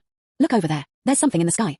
Hearing the sound, Dust ran to the edge of the cliff and peered into the sky. There, he saw a strangely shaped, huge mechanical flying machine slowly approaching. Although it was called a flying machine, it was very different from what people had in mind. It looked more like a wingless, metal, green-headed fly, or a big-headed fish, with its head arched very high, giving it a top-heavy appearance. Moreover, its green and yellow color scheme makes it almost instantly recognizable as a flying vehicle from the Kroni Empire. Wow, this is the first time I've seen an aircraft from the Kroni Empire. How can it be so ugly? Cloney's stuff has always been awful, okay? They have absolutely no artistic talent. Artistic talent. They're all clones. Art is like bacteria on them. Holy crap, look below it. There are 2 more rolling machine gun turrets. We'd better not let it spot us. The group crept furtively into the woods, watching the aircraft slowly pass overhead, then descend close to the treetops on the hillside, circling around to the back of another hill. Shall we go take a look? Older looked at the dust. Walk. The group quickly packed up the barbecue grill and hurriedly ran in the direction the airship had gone. Finally, they saw the airship slowly land on the side of a camp. A river flowed slowly past their camp gate, and many Kroni soldiers were washing something in it. Oh, we found it. This is it. One of the team members exclaimed excitedly, pointing to the camp. Upon hearing this, Dust took out his binoculars to observe and saw that there were indeed many signs of battle around the camp, with broken tree trunks and scorched grass and soil as evidence. See, I told you I wasn't lost. I just came in a slightly off-center direction. Older immediately perked up, as if he had finally cleared his name. But the situation doesn't seem good. A group of white-skinned Kroni have disembarked from that aircraft, at least 20 of them. One of the team members noticed a group of white dots emerging from the rear of the aircraft unit, looking from a distance like a green bottle fly giving birth to a swarm of white babies. What? Reinforcements arrived so quickly. How many of them did we take out yesterday? Older asked in surprise. There seem to be about 30 of them. If we take them, it's like we've worked for nothing all day. Our task progress has been reset. Groove. Old Nyo spat and looked at Old R, indicating the next battle plan. Dust, what do you think? Old R asked Dust in return. Dust snapped out of his daze and said, what's so interesting about this? Let's all come at once. This time it's just 20 giant tooth soldiers. You mean we should just charge straight in? Old Nyo asked in shock. Dust scratched his head, feeling that he really couldn't let them learn his tactics. So he glanced at the river in front of the Kroni camp and suddenly realized that it seemed to be the downstream channel of the underground river in the valley beneath his feet. Dust's eyes lit up, and he held up a finger, saying, hey, I'll make you a bowl of beef noodles. I don't eat beef. No, what I mean is, I'll launch a surprise attack on them by water, and you can charge again from the direction you attacked yesterday. Dust corrected. Not only can I launch a surprise attack, but I can also tie down their main force of giant teeth. The other soldiers will also focus their fire on me. At that time, you 6 can use your firepower to launch a sneak attack from behind, eliminate those ordinary soldiers as soon as possible, and reduce the pressure on my firepower. After that, things will be much easier. Dust's method was simple, but everyone was worried about whether he could hold out until their reinforcements arrived. Should we wait until that aircraft leaves before launching a surprise attack? Several teammates asked worriedly. We can't let it get away. You guys need to hurry. I'm off now. Without giving them more detailed planning time, Chenari finished speaking, took 3 steps, and leaped off the cliff, landing freely and falling 100 meters off the cliff. It seemed like more than 10 seconds later, a splash was heard as he broke through the water. Wait, what did he just say? Don't let anything get away. Forget it. Stop hesitating. We've already fought such a fierce battle yesterday. Today, we have tanks in front of us. What are we afraid of? Older also gave up thinking and led everyone down the mountain with a clatter. 5 or 6 minutes later, just as the group reached the foot of the mountain, a sudden burst of intense gunfire erupted in the valley. He's already here. Shouldn't he have waited and lay in wait? Seeing that it would take them another 10 minutes or so to reach the vicinity of the camp, Oldar and his companions became impatient and quickened their pace, running until they were panting heavily. Chapter 164. New unit joins the army. Heavy machine gunner ta-ta-ta-ta-ta. The deafening sound of gunfire erupted on the shore, even more intense than firecrackers, as countless bullets shot towards the water, splashing up straight streaks of water. A faint blue ripple could be seen reflecting in the water, deflecting incoming bullets and scattering water droplets that were about to fall on the dust. Fuck. Dust cursed under his breath as he searched for an opening amidst the hail of bullets. He took a deep breath and plunged into the water, trying to evade the enemy's gaze. However, the tactics of the Kroni Empire did not involve so much precise shooting and hitting the enemy. Their Genera, crocodile god, doe, and even the Karak tactical rifles were all splashing water onto the river without any restraint. Even the dust swimming underwater is terrified to see a steam bullet piercing the water. Do they want to fill the riverbed with bullets? But if it were just ordinary bullets, they wouldn't have crushed the dust into such a mess. What really suppressed the dust on the river surface were the 2 Kroni machine gunners. This was the first time Dust had encountered this type of Kroni soldier. They were hidden among the giant fang reinforcements. They were over 2 meters tall and held a long, green gun as thick as a thigh. Their skin was almost white, reflecting a faint silver metallic sheen. Clearly, their outer skin was probably even tougher than that of the giant fang soldiers. When the Dust first appeared and launched a sneak attack on the giant tooth legion, they were the ones who reacted the fastest. Their sharp, somewhat feminine voices quickly put everyone on alert. Their green machine guns initially had a slow rate of fire and poor accuracy. At a distance of less than 20 meters, they missed all 7 or 8 shots, which was not as accurate as the Genera around them. But when Dust heard the intervals between the roars of their machine gun muzzles getting shorter and shorter, and the frequency of the shots hitting her shield getting faster and faster, Dust knew something was wrong. She immediately used water magic to escape and got away from the area of most intense fire before her shield turned red. At the same time, she also unusually started to use her brain. With machine guns boasting increasingly faster rates of fire and decent defense, the increased firepower rivals the combined attack power of 4 giant fang cavalrymen's crocodile god attacks. This is going to be tough.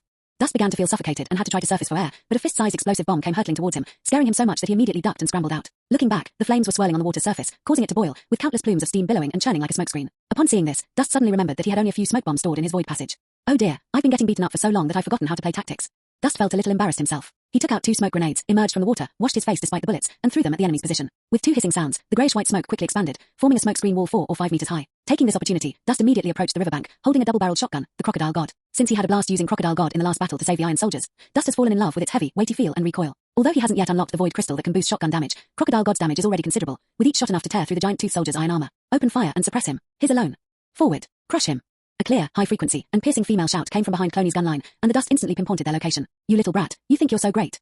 Dust had never been treated like this before, so it immediately threw out several more tactical grenades, whether they were smoke, shrapnel, or incendiary bombs. They all cleared a path for itself. Boom boom boom. Several booming sounds disrupted the enemy's suppressive fire, and Dust seized the opportunity to burst out of the smoke, blasting 2 bursts of bullets into the face of the nearest giant tooth soldier. With 2 dull thuds, the giant toothed soldier's entire face caved in. A burst of bullets came back but was deflected by the shield. Dust decisively ran and moved, dodging the machine gunner's line of fire while searching for the bombardier among the giant tooth soldiers. The bombardier's head armor was very high, making him easily identifiable, and he was currently loading cannibalistic female monsters behind 3 crocodile god cavalrymen. The biggest pressure on him right now, besides the rate of fire machine gunner, is this flamethrower. Like other weapons, the machine gun can be moved and dodged, and like them, it is resisted by defensive crystals such as steel fibers. But the cannibalistic woman is different. Her attack range is too large, and her molten fire damage can directly burn her internal organs. Without fire immunity, even the toughest Dust cannot withstand a single hit. She must be dealt with immediately. Seemingly having discerned the target of the Dust's movement, the giant Fang Legion's lines began to shift, with many Marines firing from the rear gradually moving up. Bang bang bang bang. Crocodile God opened fire, 1 shot for each Marine, and the number of Marines began to decrease rapidly. However, Dust's shield had long been shattered by the hail of bullets, and countless red marks and holes appeared on his body. The red marks are traces left by the low damage, high rate of fire Genera. After the steel fiber is upgraded to level 3, combined with the physical immunity effect, this caliber of damage is no longer able to break through the Dust's defense. The blood holes are caused by rifle fire that can still damage him, as well as machine gun fire that he can't dodge. Die!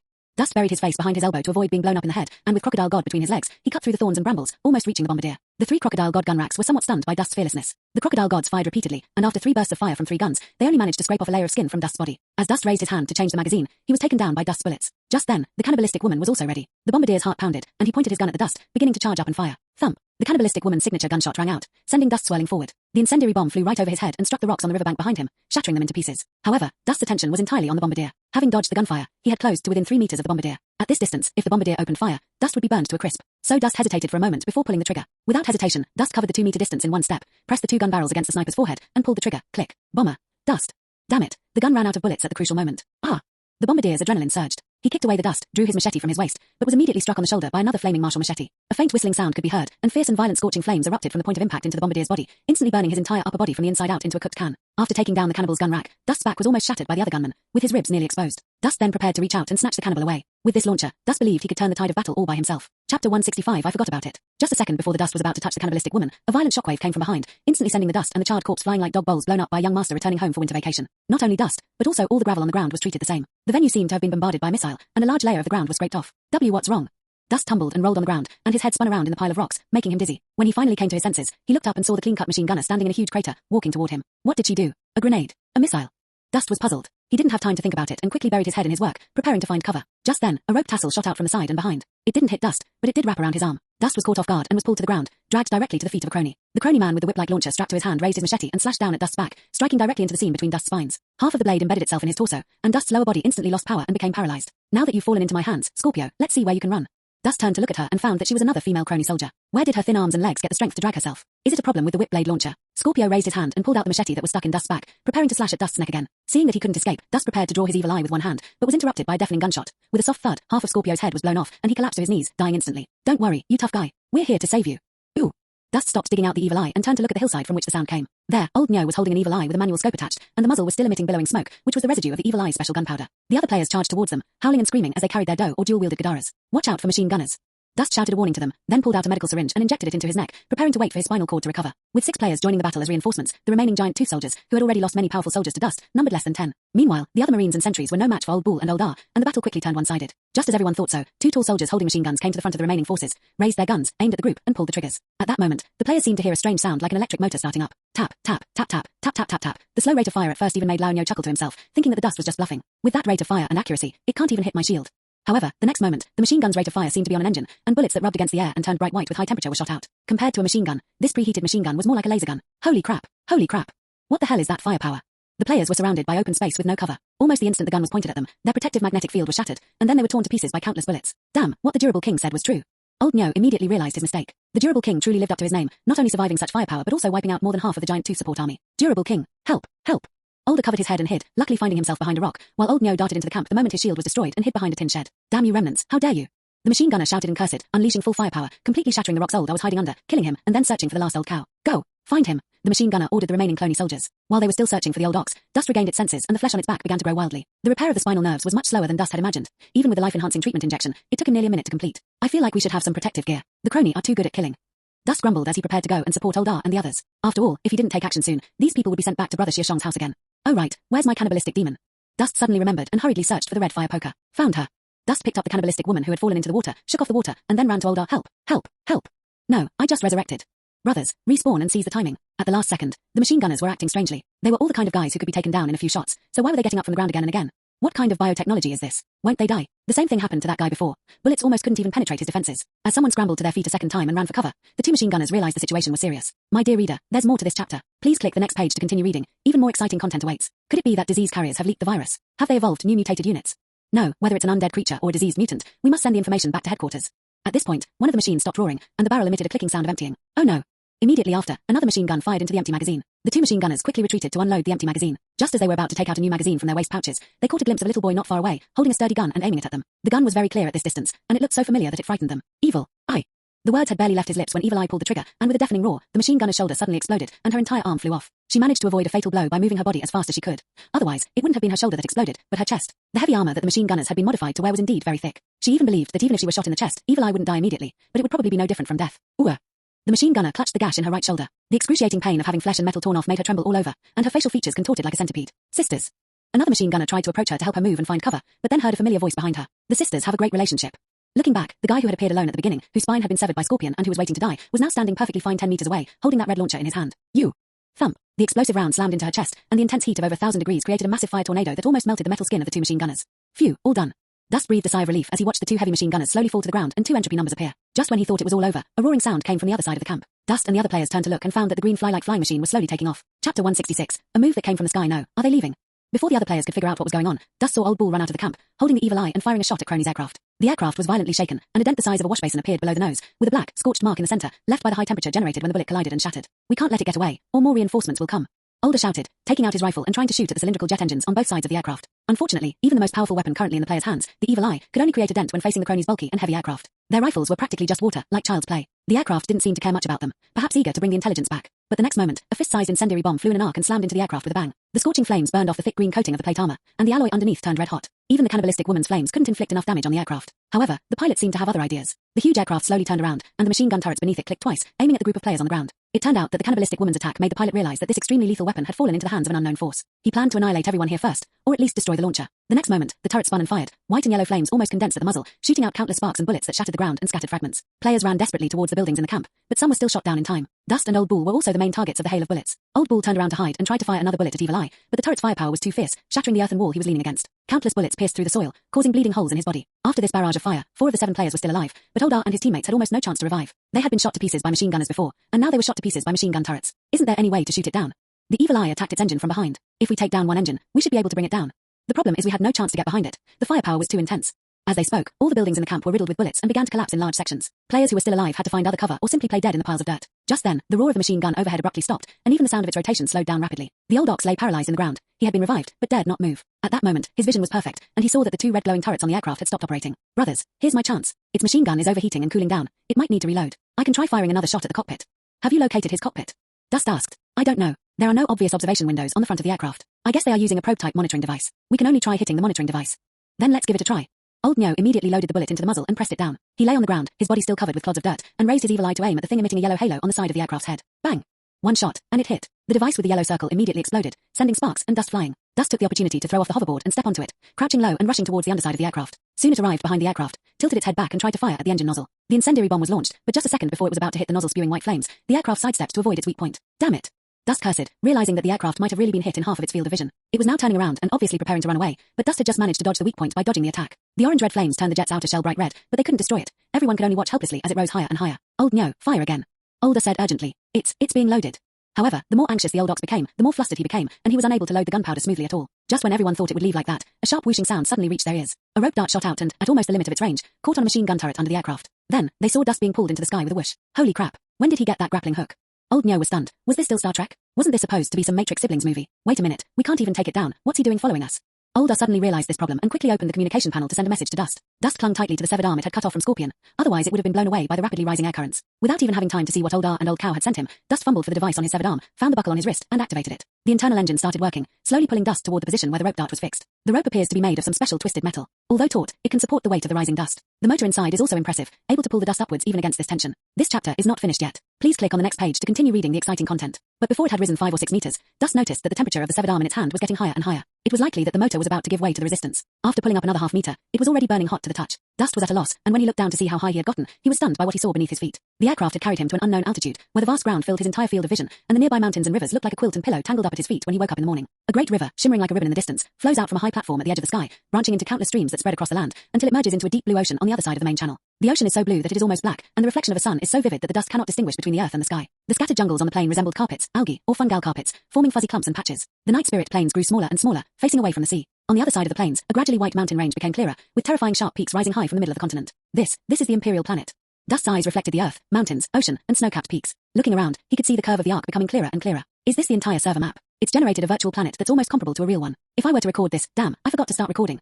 Dust hurriedly started recording, but before he could even look around at his feet for a second, a tremendous force suddenly came from the severed arm in his hand, violently pulling him back towards the aircraft. I'm out of the gravity capture zone. Dust stared in disbelief, then quickly grabbed the machine gun, untied the rope dart, and put the severed arm into the void passage. He then looked around excitedly again. Not only did he escape the gravity capture zone, but the Kroni spaceship also slowed down, which made things much easier for him. The once azure sky was now only quiet and pitch black. The starlight was faintly obscured by the intense direct sunlight, but it illuminated the metal shells of the countless flying objects floating around the Imperial planet. The Kroni spaceships, which were huge but resembled sea cucumbers and had a ring of tentacles around them, were cruising in groups. Their strange and deformed appearance made Dust ecstatic. They're real, they're working, they're not just textures. Dust's eyes grew brighter as it looked around. Suddenly, it saw a disc-shaped, but pointed, white space structure in deep space, completely shattered and broken into several fragments. These fragments floated slowly but did not completely scatter, as if something was supporting them and trying to keep them together. Beyond those ruins, in the farthest reaches of space, floats a massive, celestial-like black ring-shaped object. It could not have been formed naturally, yet it was comparable in size to a naturally formed celestial body. Dust dared not guess its size, but he wanted to preserve these images completely, so he tried changing the angle of the grabbing machine gun turret. However, at this moment, Dust realized that his skin had turned red as if it were bleeding. The next moment, a dizzy feeling hit his brain, and Dust's bodily functions began to decline rapidly. Dust didn't understand what was happening, but suddenly noticed that the outline of a human body in its status bar had turned red, indicating negative messages about oxygen deficiency and decompression. So even space has been made with realistic environmental effects. He saw stars in the dust, and if there were a mirror, he could see that his eyeballs were starting to bulge outwards, and the whites of his eyes were covered with blood vessels like earthworms. His wrist strength was no longer enough to hold onto the machine gun turret. The next moment, the dust detached from the Kroni spaceship and could only helplessly watch it slowly fly towards a spaceship that looked like a sea cucumber. No, not yet. Dust then remembered what he had come here for, took out the cannibalistic woman, and aimed at one of the 2 power jets facing him. Because the driving power was reduced, the flames from the jet were not large, which was a huge weakness. The incendiary bomb flew silently toward the stern of the spaceship, drifted into the jet nozzle, and was simultaneously heated red by the exhaust flame. Immediately afterwards, bright orange-red flames lit up in the hole. The entire nozzle quickly turned red, even spreading to the entire jet engine, as if all the fuel inside had been ignited. The next moment, the red-hot jet engine cracked without warning, bursting into flames. Then, the main body of the ship was engulfed by the flames, exploding and shattering into pieces, ultimately becoming a silent little firework in space. Dust's figure was propelled slowly toward the Imperial sphere by the recoil of the cannibal woman, but this speed was too slow. At this moment, Dust could only activate the void passage to take the cannibal woman hanging on his finger into it. At least it was worth it, and he wouldn't have to be envious of the cannibal woman just by looking at her. Suddenly, a number appeared in front of me. Plus 2,800. Holy crap. We blew up Kroni's ship and got so much experience. Adding that to the bunch of giant tooth soldiers from before, Dust now has nearly 8,000 experience points. Dust was just about to add to its willpower while it was still alive when it suddenly remembered that it was about to die in outer space anyway, so there was no need to revive. If it didn't revive, it wouldn't consume 20% of its experience to revive. Otherwise, we can save it and wait until we revive at Brother Xia Shang's house tomorrow to help the new Phantom achieve a higher frequency of synchronization. Although Dust didn't revive very often, he always spent a lot of entropy on the same frequency as the new Phantom. Otherwise, he wouldn't be able to install so many upgraded crystals. This chapter is not finished yet. Please click on the next page to continue reading the exciting content. Just as Dust was about to take one last look at this lovely universe, a huge piece of metal debris grew larger and larger in his eyes. It turned out that a piece of the ship's debris, scattered in all directions after the explosion, was heading straight for him.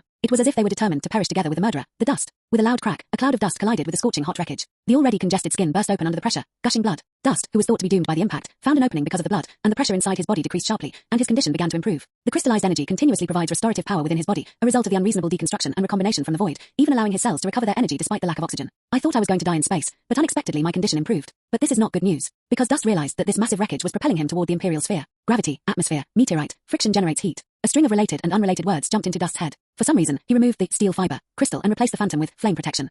Come on, I'm going to be the first player in gaming history to bungee jump from space. On the ground, Old R and his group, who hadn't replied to the Dust for too long, packed up and prepared to leave. They were down to 4 men. 2 of them were seriously injured and had to save their lives, while Old R and Old Nyo were lucky enough to be only slightly injured but still had 1 life left. The original plan was that after they won this camp, they would go to find the locations of the 2 big shots, Chrysanthemum and Quinn, and work together to take down the other 2 fully equipped camps. However, due to some unexpected circumstances, although the camp was captured, they suffered heavy losses, and even their thigh Dust was taken into the air by the enemy and lost contact. With a mix of trepidation and excitement, Older contacted Chrysanthemum and Quinn. Chrysanthemum was heartbroken because all her arrows had been taken by Zhou Wujizuan to blow up. Fortunately, she managed to safely retrieve the cavern and found a huge, dark green rock at the bottom of the cavern that looked like the remains of a spirit demon. Quinn, on the other hand, easily took the head of the signal tower, blowing it up completely, and also obtained some intelligence about Kroni's marching route. Why are we so unlucky? Old Nyo sighed after reading Old R's account. There's nothing we can do. We just happened to run into Kroni's reinforcements. Besides, we were lucky. Even with such heavy firepower, we still managed to complete the mission. Old R was still optimistic. But the next moment, Quinn and Chrysanthemum sent inquiries. How are things over there? Did that Dust guy cause you any trouble? How could Old R possibly reply to this? Frustrated and scratching his head, he could only answer, the mission was accomplished, but Dust is gone missing. Just then, 2 heavily injured players lying dead on the ground looked up at the sky, suddenly raised their hands and pointed to the horizon, saying, "Look, a shooting star." Meanwhile, Qin Chuan and Aju were resting outside their respective camps when they saw Lao R's message and were quite puzzled. How could Genera have lost contact? Just as I was about to contact Dust, my teammates reminded me that they had also seen a small but bright shooting star in the azure sky. Could it be Dust? Old Nyo suddenly had a strange thought. Chapter 167. Damn it, I've been tricked. After all, the Dust had just been carried away. But then he thought about it again and realized that even the old ox was laughing at himself. If a human body were burned up by atmospheric friction, it would happen in an instant, and it could not possibly be as bright and long-lasting as this. Sigh, Dust, where did the Kroni take you? They're not replying to my messages. On the other side, Qin Chuan was communicating with Ju Hua. Quinn, Dust isn't replying to messages. Can you get in touch with him? Chrysanthemum loves maid. Huh? You can't get in touch with him either. He didn't reply to me either. Older said he used his grappling hook to follow the Kroni ship into the sky. I wonder if he's doing something big. Just then, a group chat invitation appeared in the corner of their retina. Burning Dust invites you to join the temporary group. As soon as they entered, the 2 began questioning Dust about what had happened and why he hadn't replied. To their surprise, Dust only sent a screenshot from his perspective. Clicking on the image reveals that the surrounding area has lost its color. A dark, fiery pattern of lines envelops the dusty viewpoint, as if all the light has been burned away, leaving only large areas of shadow and color patches that can be vaguely seen. To be honest, not only a Jew, but even Qin Chuan didn't understand what this screenshot was. Chrysanthemum loves maid. What kind of hookup did you post? Burning Dust. Can you see anything falling from the sky from your current position? Chrysanthemum looked up and saw that he was sitting on a hillside, and he couldn't see anything in the distance. Chrysanthemum loves maid. No, I can't see it from here. Quinn, I saw it. There's a meteorite on the horizon. It's so bright, I can see it clearly. Kiku, can't you see it? It's in the southeast. When Chrysanthemum saw the message, she looked down to check her location and found that the southeast direction was behind the hillside. So she quickly stepped onto the hoverboard and rushed up the hill, where she saw a shooting star slowly drawing a horizontal line across the blue sky. Wow. A Jew had never seen a real shooting star in his life. Even though he had seen them in games before, they never felt quite the same. This game, however, was different. It was just a point of light with a tail moving across the sky, but it didn't give him the feeling of watching a movie. Chrysanthemum loves maid. Oh, I see. It shouldn't be a cutscene, right? Or did you do something, Dust? Are we moving into the main story now? Burning Dust. What plot? I'm right there. Quinn, huh? You're up there. Chrysanthemum loves maid. Huh? What do you mean? You're on top. Burning Dust. Sigh, if you don't believe me, just wait a bit. My vision is currently obscured by the flames of this burning atmosphere. I don't know if my eyes are burned or what, but I can't see anything at all. Quinn, if that's true, you could start a live stream and see what's going on from a third-person perspective. Upon seeing Qin Chuan's prompt, Genera realized that live streaming offers a unique viewer perspective. Although he couldn't see it himself, he could record the live stream and watch it later. Burning Dust. You're right, I'll go start a live stream. Chrysanthemum loves maid. Then you'd better hurry up. Don't land before the live stream is over. Indeed, because the light on the horizon was getting lower and lower. Dust went offline at lightning speed, skillfully tapped his fingers to open his live stream and reconnect, not even bothering with any adjustments, and quickly jumped back into the game. When he opened his eyes, he found it was still all grey and black, but some colour had already returned. I wonder what good stuff I'll get from the auction. At worst, it'll be a large map, which might fetch a lot of reputation with Audis. Just as I thought of this, the bullet screen in the corner started jumping with bullet comments like crazy. Who's Pantheon from Quinn's livestream? Holy crap. Number 1. Incredibly durable. The first person to transform into a meteorite. I never expected to see a real meteor shower from a pseudo first-person perspective today. Streamer, I'm speechless. It's a skyscraper. Wow, Mom, look. It's a meteorite. Wait a minute. Is this a meteorite? It looks more like molten iron. Awesome, the resilient king. Whether it's rock or iron, it fell from outer space anyway. I'm a newbie gamer. I used to think durable king was just a derogatory term, but I didn't expect it to be a compliment. Wow, it's so high, I'm afraid of heights. Don't worry, you'll land in a little while. Once you hit the ground, it'll be at negative altitude, which will make you feel much safer. The anchor at the bottom of the meteorite. Guess why I'm not laughing? Why can I only see the meteorite's rear end? Can the streamer adjust the view? I don't mean anything by it, I just want to see what the streamer looks like now. No prize awarded. Which of these titles will be added to Dust's repertoire next? King of smashing damage, King of burning resistance. I think the durable king won't display, but the burn-resistant king should. We can still see the countdown even if it dies. Look, there's no countdown yet, he hasn't even mailed it. We're almost landing, guys. It's all watered down. Oh no, I spent ages reading the comments. People were really enjoying saying he was handsome, but the comments about him were just making me speechless. Damn it, did I start this live stream so you guys could come up with a title for me? Dust felt indignant, but then he also found that the pressure on his body was getting greater and greater. The air below was becoming heavier and heavier. With the iron ball on his face sandwiching cheese on both sides, Dust could feel himself getting flatter and flatter. The outer shell of his body, which had been charred into charcoal, cracked again. The blood that oozed out was instantly vaporized, charred, and scabbed over, and then cracked again. My dear reader, there's more to this chapter. Please click the next page to continue reading. Even more exciting content awaits. Chrysanthemum and Chuan also logged off and came to Dust's live stream. Unexpectedly, the live stream had only been open for less than half a minute when thousands of people flooded in. As soon as the live stream loaded, Chuan saw a red and white molten iron meteor arrive above a snow-capped mountain, its momentum unstoppable, crashing straight into the myriad ravines within. As the live stream chat exploded with comments, the meteorite finally landed. Boom, the moment the molten iron meteor struck the snow-covered ground, the thick layer of snow instantly vaporized from the intense heat. The Earth itself generated temperatures exceeding 1,000 degrees Celsius upon impact, transforming into blinding flashes of light. The shockwave then surged forth like a straight, sweeping away countless clumps of snow. In an instant, the Earth cracked into a spiderweb-like pattern hundreds of meters in diameter. The howling wind made it impossible to hear anything in the live broadcast room. Then, silence returned in an instant because the point of impact was now close to a vacuum, but this vacuum was only temporary. Just 2 seconds later, the surging air was even more violent than the previous burst, and the piercing whistling sound made many viewers turn on the mute. After what seemed like an eternity, the roar and the howling wind gradually subsided, and the iron lump embedded in the Earth at the center of the live broadcast room began to shine. Just when everyone thought the great wilderness starfall was about to end, the rumbling sound appeared again. This time it was an avalanche. On the snow-capped mountain thousands of meters high, a snow wall tens of meters high roared down like a waterfall, instantly burying the meteorite crater that was just emitting steam and heat.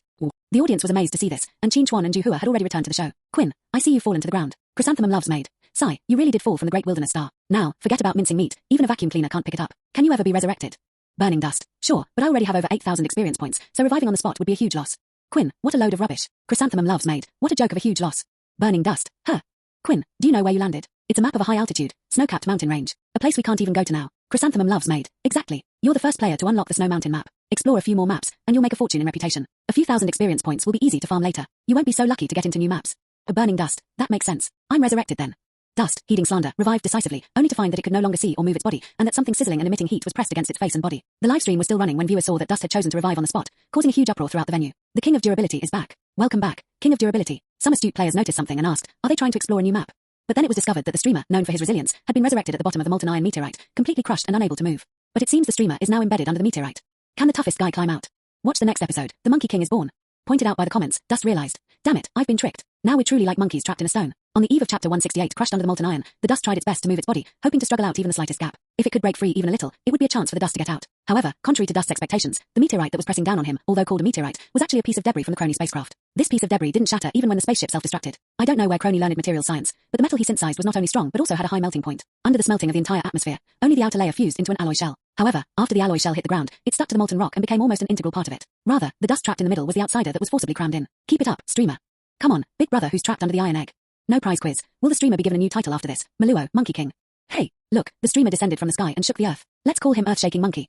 Even with all its might, the Dust couldn't be shaken away at all. Could it be that it would suffocate and die because of such a closed cavity? Even if the Dust wanted to, Vitality would decisively cover its mouth and say, no, you don't want to. Meanwhile, Chuan and Juhua regrouped their teammates, found the directions to the other two camps, and contacted the players who hadn't been lucky enough to become their teammates. After reviewing the two camps, Chuan and Juhua realized that they were not ordinary concentrated forces or formidable weapons. Rather, they were modified due to their geographical advantages, with the addition of many defensive facilities, such as automatic turrets and turrets with driver seats, all of which possess terrifying firepower capable of tearing players apart instantly. Chuan and Juhua had witnessed this firsthand in the transit warehouse area. Looking back, those guys who used to dominate and beat people are now the most influential group in the game. What goes around comes around. Now that Dust has gone to open a new map, do we really still have to go and attack the camp? Chrysanthemum was actually a little uneasy, probably because she had a kind of once bitten, twice shy feeling, even though he currently has the ability to blow up a turret with a single arrow. What's wrong? It's just that we don't have a meat shield. It's not a matter of whether or not there's a meat shield. No problem, your archery skills are excellent. Once you get there, keep an eye on the turrets, especially the gun emplacements. Don't let anyone get close to them or operate them. Actually, they're all easy to handle. At this point, Chrysanthemum reached out and weighed her quiver in her hand. It was light and empty. There wasn't a single arrow in it. I ran out of arrows. That idiot Jowu blew them all up. He said he'd give them back to me from the community later, but I have no arrows left to shoot. 95. Chrysanthemum then told Chuan about how Jowu's idea coincided with her own previous thoughts. They talked about how Lyle's presence in the community made the explosive arrow potentially useful, as it normally has higher damage than a regular rifle and a longer and more accurate attack range than a grenade. If possible, I'd also like to learn how to shoot arrows. Haven't you made a batch of arrows yourself? The normal kind. You should apply to the foundry to start making them as soon as possible. Chrysanthemum nodded repeatedly. I'm working on it. This time I applied for 100 arrows, which cost me a lot of scrap metal and alloy plates. How long will it take? 3 hours. We can't wait any longer. Before dark, we need to take care of these 2 places and capture the engineering outpost. Ask in the world chat if anyone can sell you some arrows for teleportation, and don't waste any time traveling. Okay, I'll give it a try. Chrysanthemum greeted Zhou Jizuan and his group, saying they could set off. Zhou Wu guided them to the rendezvous point, while Chrysanthemum focused on contacting casual players in the world chat. Because casual players often die in battle and waste too many materials, and some enthusiasts might craft bows for fun, there will be arrows available for purchase. Chrysanthemum casually advertised in the world chat that he wanted to buy bows and arrows, and soon enough, several people actually contacted him. Since neither party knew the price of arrows, they hesitated to ask directly. So, Ajuku suggested they inquire with Lyle, who quickly provided a more reasonable price that would also allow the seller to make some profit. After buying the first player's 20 arrows, Chrysanthemum asked the seller to pass on a message to Lyle. Design an explosive arrow. You guys even want something like that? Lyle raised an eyebrow and looked at the seller. It wasn't me, it was Chrysanthemum who requested it, the player whispered, afraid that a negative impression from the NPC would raise the price of the goods. Chrysanthemum, alright, tell him it will take some time. Lyle thought about how he had been clearing out the backlog of shipping orders these past 2 days and was planning to develop some consumables to sell as a source of regular income. He had originally planned to make things like hand grenades and bullets, but now he thought about explosive arrows. Having received the desired response, Chrysanthemum was in a much better mood. The 3 players then managed to collect all 90 arrows together, bringing their total to 110. Combined with the gun-wielding cannibalistic woman, this was more than enough for Chrysanthemum to stand undefeated against the Kroni army. Speaking of which, my Moa army has already been delivered, but I haven't had a chance to use it yet. Maybe if I want to make things easier from now on, I can't care about these tens of thousands of dollars. Chrysanthemum nodded in thought, and soon she met up with Qin Chuan. Then there were Old R and Old Nyo, who still had the strength to fight. They planned to fight until they died before logging off, to gain some experience and broaden their horizons. Once they met, Qin Chuan and Ju Hua asked Old R to explain how dust had been taken to the sky. After listening, they exclaimed, it's definitely something dust could do. Only someone with his high defense stat would dare to follow him like that. Qin Chuan admitted that under those circumstances, he could only watch helplessly as the other party left. But what happened to that spaceship in the end? Did it go back to report or was it destroyed? Dust didn't tell us anything. Let's ask again next time we have a chance. They're surviving in the snowy wilderness right now. I hope he has a good time in the snowy plains. Maybe he'll manage to get his hands on some new gadgets. Everyone nodded in agreement, hoping that the dust would yield results in its pioneering work on the snow-capped mountains. They didn't know the dust was trapped in the ground because they went into the game without watching what happened next. Now that everyone is here, except for the older team which lost a few people, especially Dust, Qin Chuan has readjusted some of his usual tactics. He plans to lead 2 players with defensive crystal equipment to replace Dust in tactical positions, while Chrysanthemum will take over his sniping position and also take care of the enemy small monsters that dare to swarm together. Don't worry, I can support Kiku's sniping position well, said Kujiro Tomazuru from the side. You're a support, my ass. Chrysanthemum had no idea what he was thinking. He was definitely planning to blow up his own arrows again. You still have plenty of grenades. Follow me and lead the charge, Qin Chuan said with a smile. Huh. Zhou Wu tried to refuse, but his teammates pushed him into Qin Chuan's vanguard squad. You bastard, we've given you so much experience, now it's your death day. Your girlfriend cursed, and the other teammates didn't give her a friendly look either. Okay, that's the strategy for now. It's very simple. It's mostly up to everyone to perform well. If anyone feels they can't withstand the pressure, feel free to speak up now, and I'll make adjustments. Qin Chuan asked, looking at everyone. Seeing that no one had any objections, Qin Chuan, Zhou Jizuan, Galio who joined later, and a certain captain, Sankaria, formed the vanguard and began the charge. While Qin Chuan and his men were engaged in a fierce battle, Chen Ai's heart was filled with utter despair. Is anyone there? Help me. The faint cries for help, barely audible, did not cause a ripple in the snow piled up after the avalanche. However, a series of footprints were following the direction and movement of the previous meteorite landing, approaching the impact site. Chapter 169 The exploration team in search of the lucky star. Everyone, be careful. There was just an avalanche here, and there may be hidden crevasses and fissures. At the foot of the mountain, where dust had been suppressed, 13 or 14 people dressed in thick clothing walked on the fluffy snow that had accumulated at the foot of the mountain after the avalanche had subsided. They looked after each other, moving forward on a pair of wide, mesh metal pedals strapped to the bottom of their feet. This equipment allowed them to distribute the pressure on the snow, preventing them from sinking into it and slowing down their pace. There was a significant difference in size among the group members. Some were nearly 2 meters tall, and with their bulky winter gear, they looked like giant snow monsters. Others were only about 1.6 meters tall. If they accidentally tripped over the footboard and fell to the ground, the shorter ones could be lifted up from the snow with one hand. Thanks, big guy. We're all brothers. The short man's voice was high-pitched and had good penetrating power even in the wind and snow. Not to mention that the weather was fine and sunny now, with the snow reflecting a vast expanse of white light under the sunlight, and there was no wind. The outside temperature should be between -20 and 30 degrees Celsius. Boss, are we really going to go find that meteorite? The composition of ordinary meteorites is not as good as our steel rock. Instead of spending this time testing that meteorite, we might as well look for some permafrost crystal mines that haven't been taken over by the Kroni. The short man, about 1.6 meters tall, shouted at the figure striding briskly across the snow at the front. Keep your voice down, I can hear you, the man at the front said, holding a sonic detector to check for any bottomless abyss beneath his feet and to clear a safe path for his teammates. Hearing the shorter man's question, he turned to look at the group and said, you need to understand that the orbital planes have already been occupied by the Kroni. Meteorites simply cannot possibly fall onto this planet. Do you understand? I don't understand, the short man said honestly, wiping his face mask as he did so. The snow stuck to it had turned into frost, and if it dried any longer, he wouldn't be able to see clearly. The boss means that this meteorite can break through Kroni's orbital monitoring and interception. The big guy behind him explained in a low voice. Then what? This suggests that either there is a vulnerability in Kroni's orbiting satellite, or this meteorite is unusual and may not be a meteorite at all, but some kind of debris. If it is debris, we must determine whether it carries a mutant virus. Logically and morally, we should check it. But the mutated virus can be destroyed by high temperatures. It burned in the atmosphere for so long, it's impossible for there to still be any living pathogens. No life can survive in such a high-temperature environment. Just as you said, Mary, the man at the front re-guided the way, and the others following behind him silently walked with their heads down, ignoring their questions and explanations, seemingly knowing that they only needed to follow their leader. The man continued. It's a variable. It might represent a mistake by the Kroni, a flaw in the orbital system, or it might just be a lucky, ordinary meteor. But it's something with an extremely low probability of occurrence, and we must find out the truth. Besides, it won't take long, it's only a valley away from us. A variable, a lucky star. The short girl called Mary side and caught up with the tall man who had already surpassed her. After about an hour and a half of trekking, the originally soft snow gradually hardened, and the serrated treads, which had previously made a constant crunching sound, turned into a soft rustling sound as the snow broke. The sound invigorated the man, because he knew that it meant they were walking on ground heated by the meteorite impact. The snow covering the ground absorbed the heat but wasn't enough to melt completely, so it condensed into this icy structure in the low temperature. I made that up. He immediately crouched down and lay on the icy snow, smashed the ice with his hands, took a small shovel from the side of his tool bag, and after shoveling away the ice crystals, he finally saw the cracked patterns of the mountain rocks. He traced the lines of the cracks on the icy snow with a military shovel, and then followed one of the lines with his attention. He saw a depression that was difficult to see in the sunlight, located several dozen meters above the snow cover. Found it. He was both happy and apprehensive. The others remained silent, but all the members of the squad, including the small Mary and the big one, began to be on guard around their surroundings, one hand hovering lightly over their outer thigh, as if there was something under the velvet covering their thighs that they could use to deal with an attack. We need to hurry, Naveen, a team member who hadn't spoken the entire way reminded him. I know we're getting close to their camp, but I found a landing spot. Naveen gripped his shovel and strode forward, quickly reaching the depression. Sure enough, in the center of the icy crater, there was a huge black metal lump. Its surface was pitted and uneven from the high temperature melting the outer shell, with several ripple-like rings. After all, this was the rear end, and it was a lump formed by the outermost alloy melting and being pushed to the back by air pressure. It's man-made, or a man-made alloy, not an ordinary meteorite. At a glance, Naveen could tell what it was made of, but he didn't know what it was from that part that had broken off. Is it spacecraft or satellite debris? The tall man asked. It's unlikely to be a satellite. This kind of high-temperature resistant alloy is probably only found on things that frequently enter and exit the atmosphere, such as aircraft landing craft or the hull of warships. Naveen stepped on the icy sand beside him, bringing himself closer to the lump of iron. He reached out and touched it, finding it still very hot, perhaps over 60 degrees Celsius. My dear reader, there's more to this chapter. Please click the next page to continue reading. Even more exciting content awaits. The materials are excellent. The materials are excellent. If we can take them back and smelt them, it can improve the strength of many of our weapons and even tools. Naveen was very happy. But we can't take it with us. It must weigh at least more than 10 tons. The tall man said in a deep voice, tapping the hot iron. Suddenly, a spark flew from the metal casing, and the tall man's shoulder seemed to be shoved hard. He staggered 2 steps and fell to the ground before the gunshot reached everyone's ears. Clonians are here. Spread out. More than a dozen team members quickly moved to different positions by stepping on the ice crystals on the ground, raising the soles of their shoes, or even directly crushing the ice crystals on the ground and lying down in the ice sand below to cover their bodies. At the same time, they took out shovels and guns and waited cautiously. Naveen grabbed the big guy by the collar and dragged him to the side of the metal lump, while little Mary pushed his feet from behind, and the 3 of them tumbled into the pit with a splash. How are you? How badly are you injured?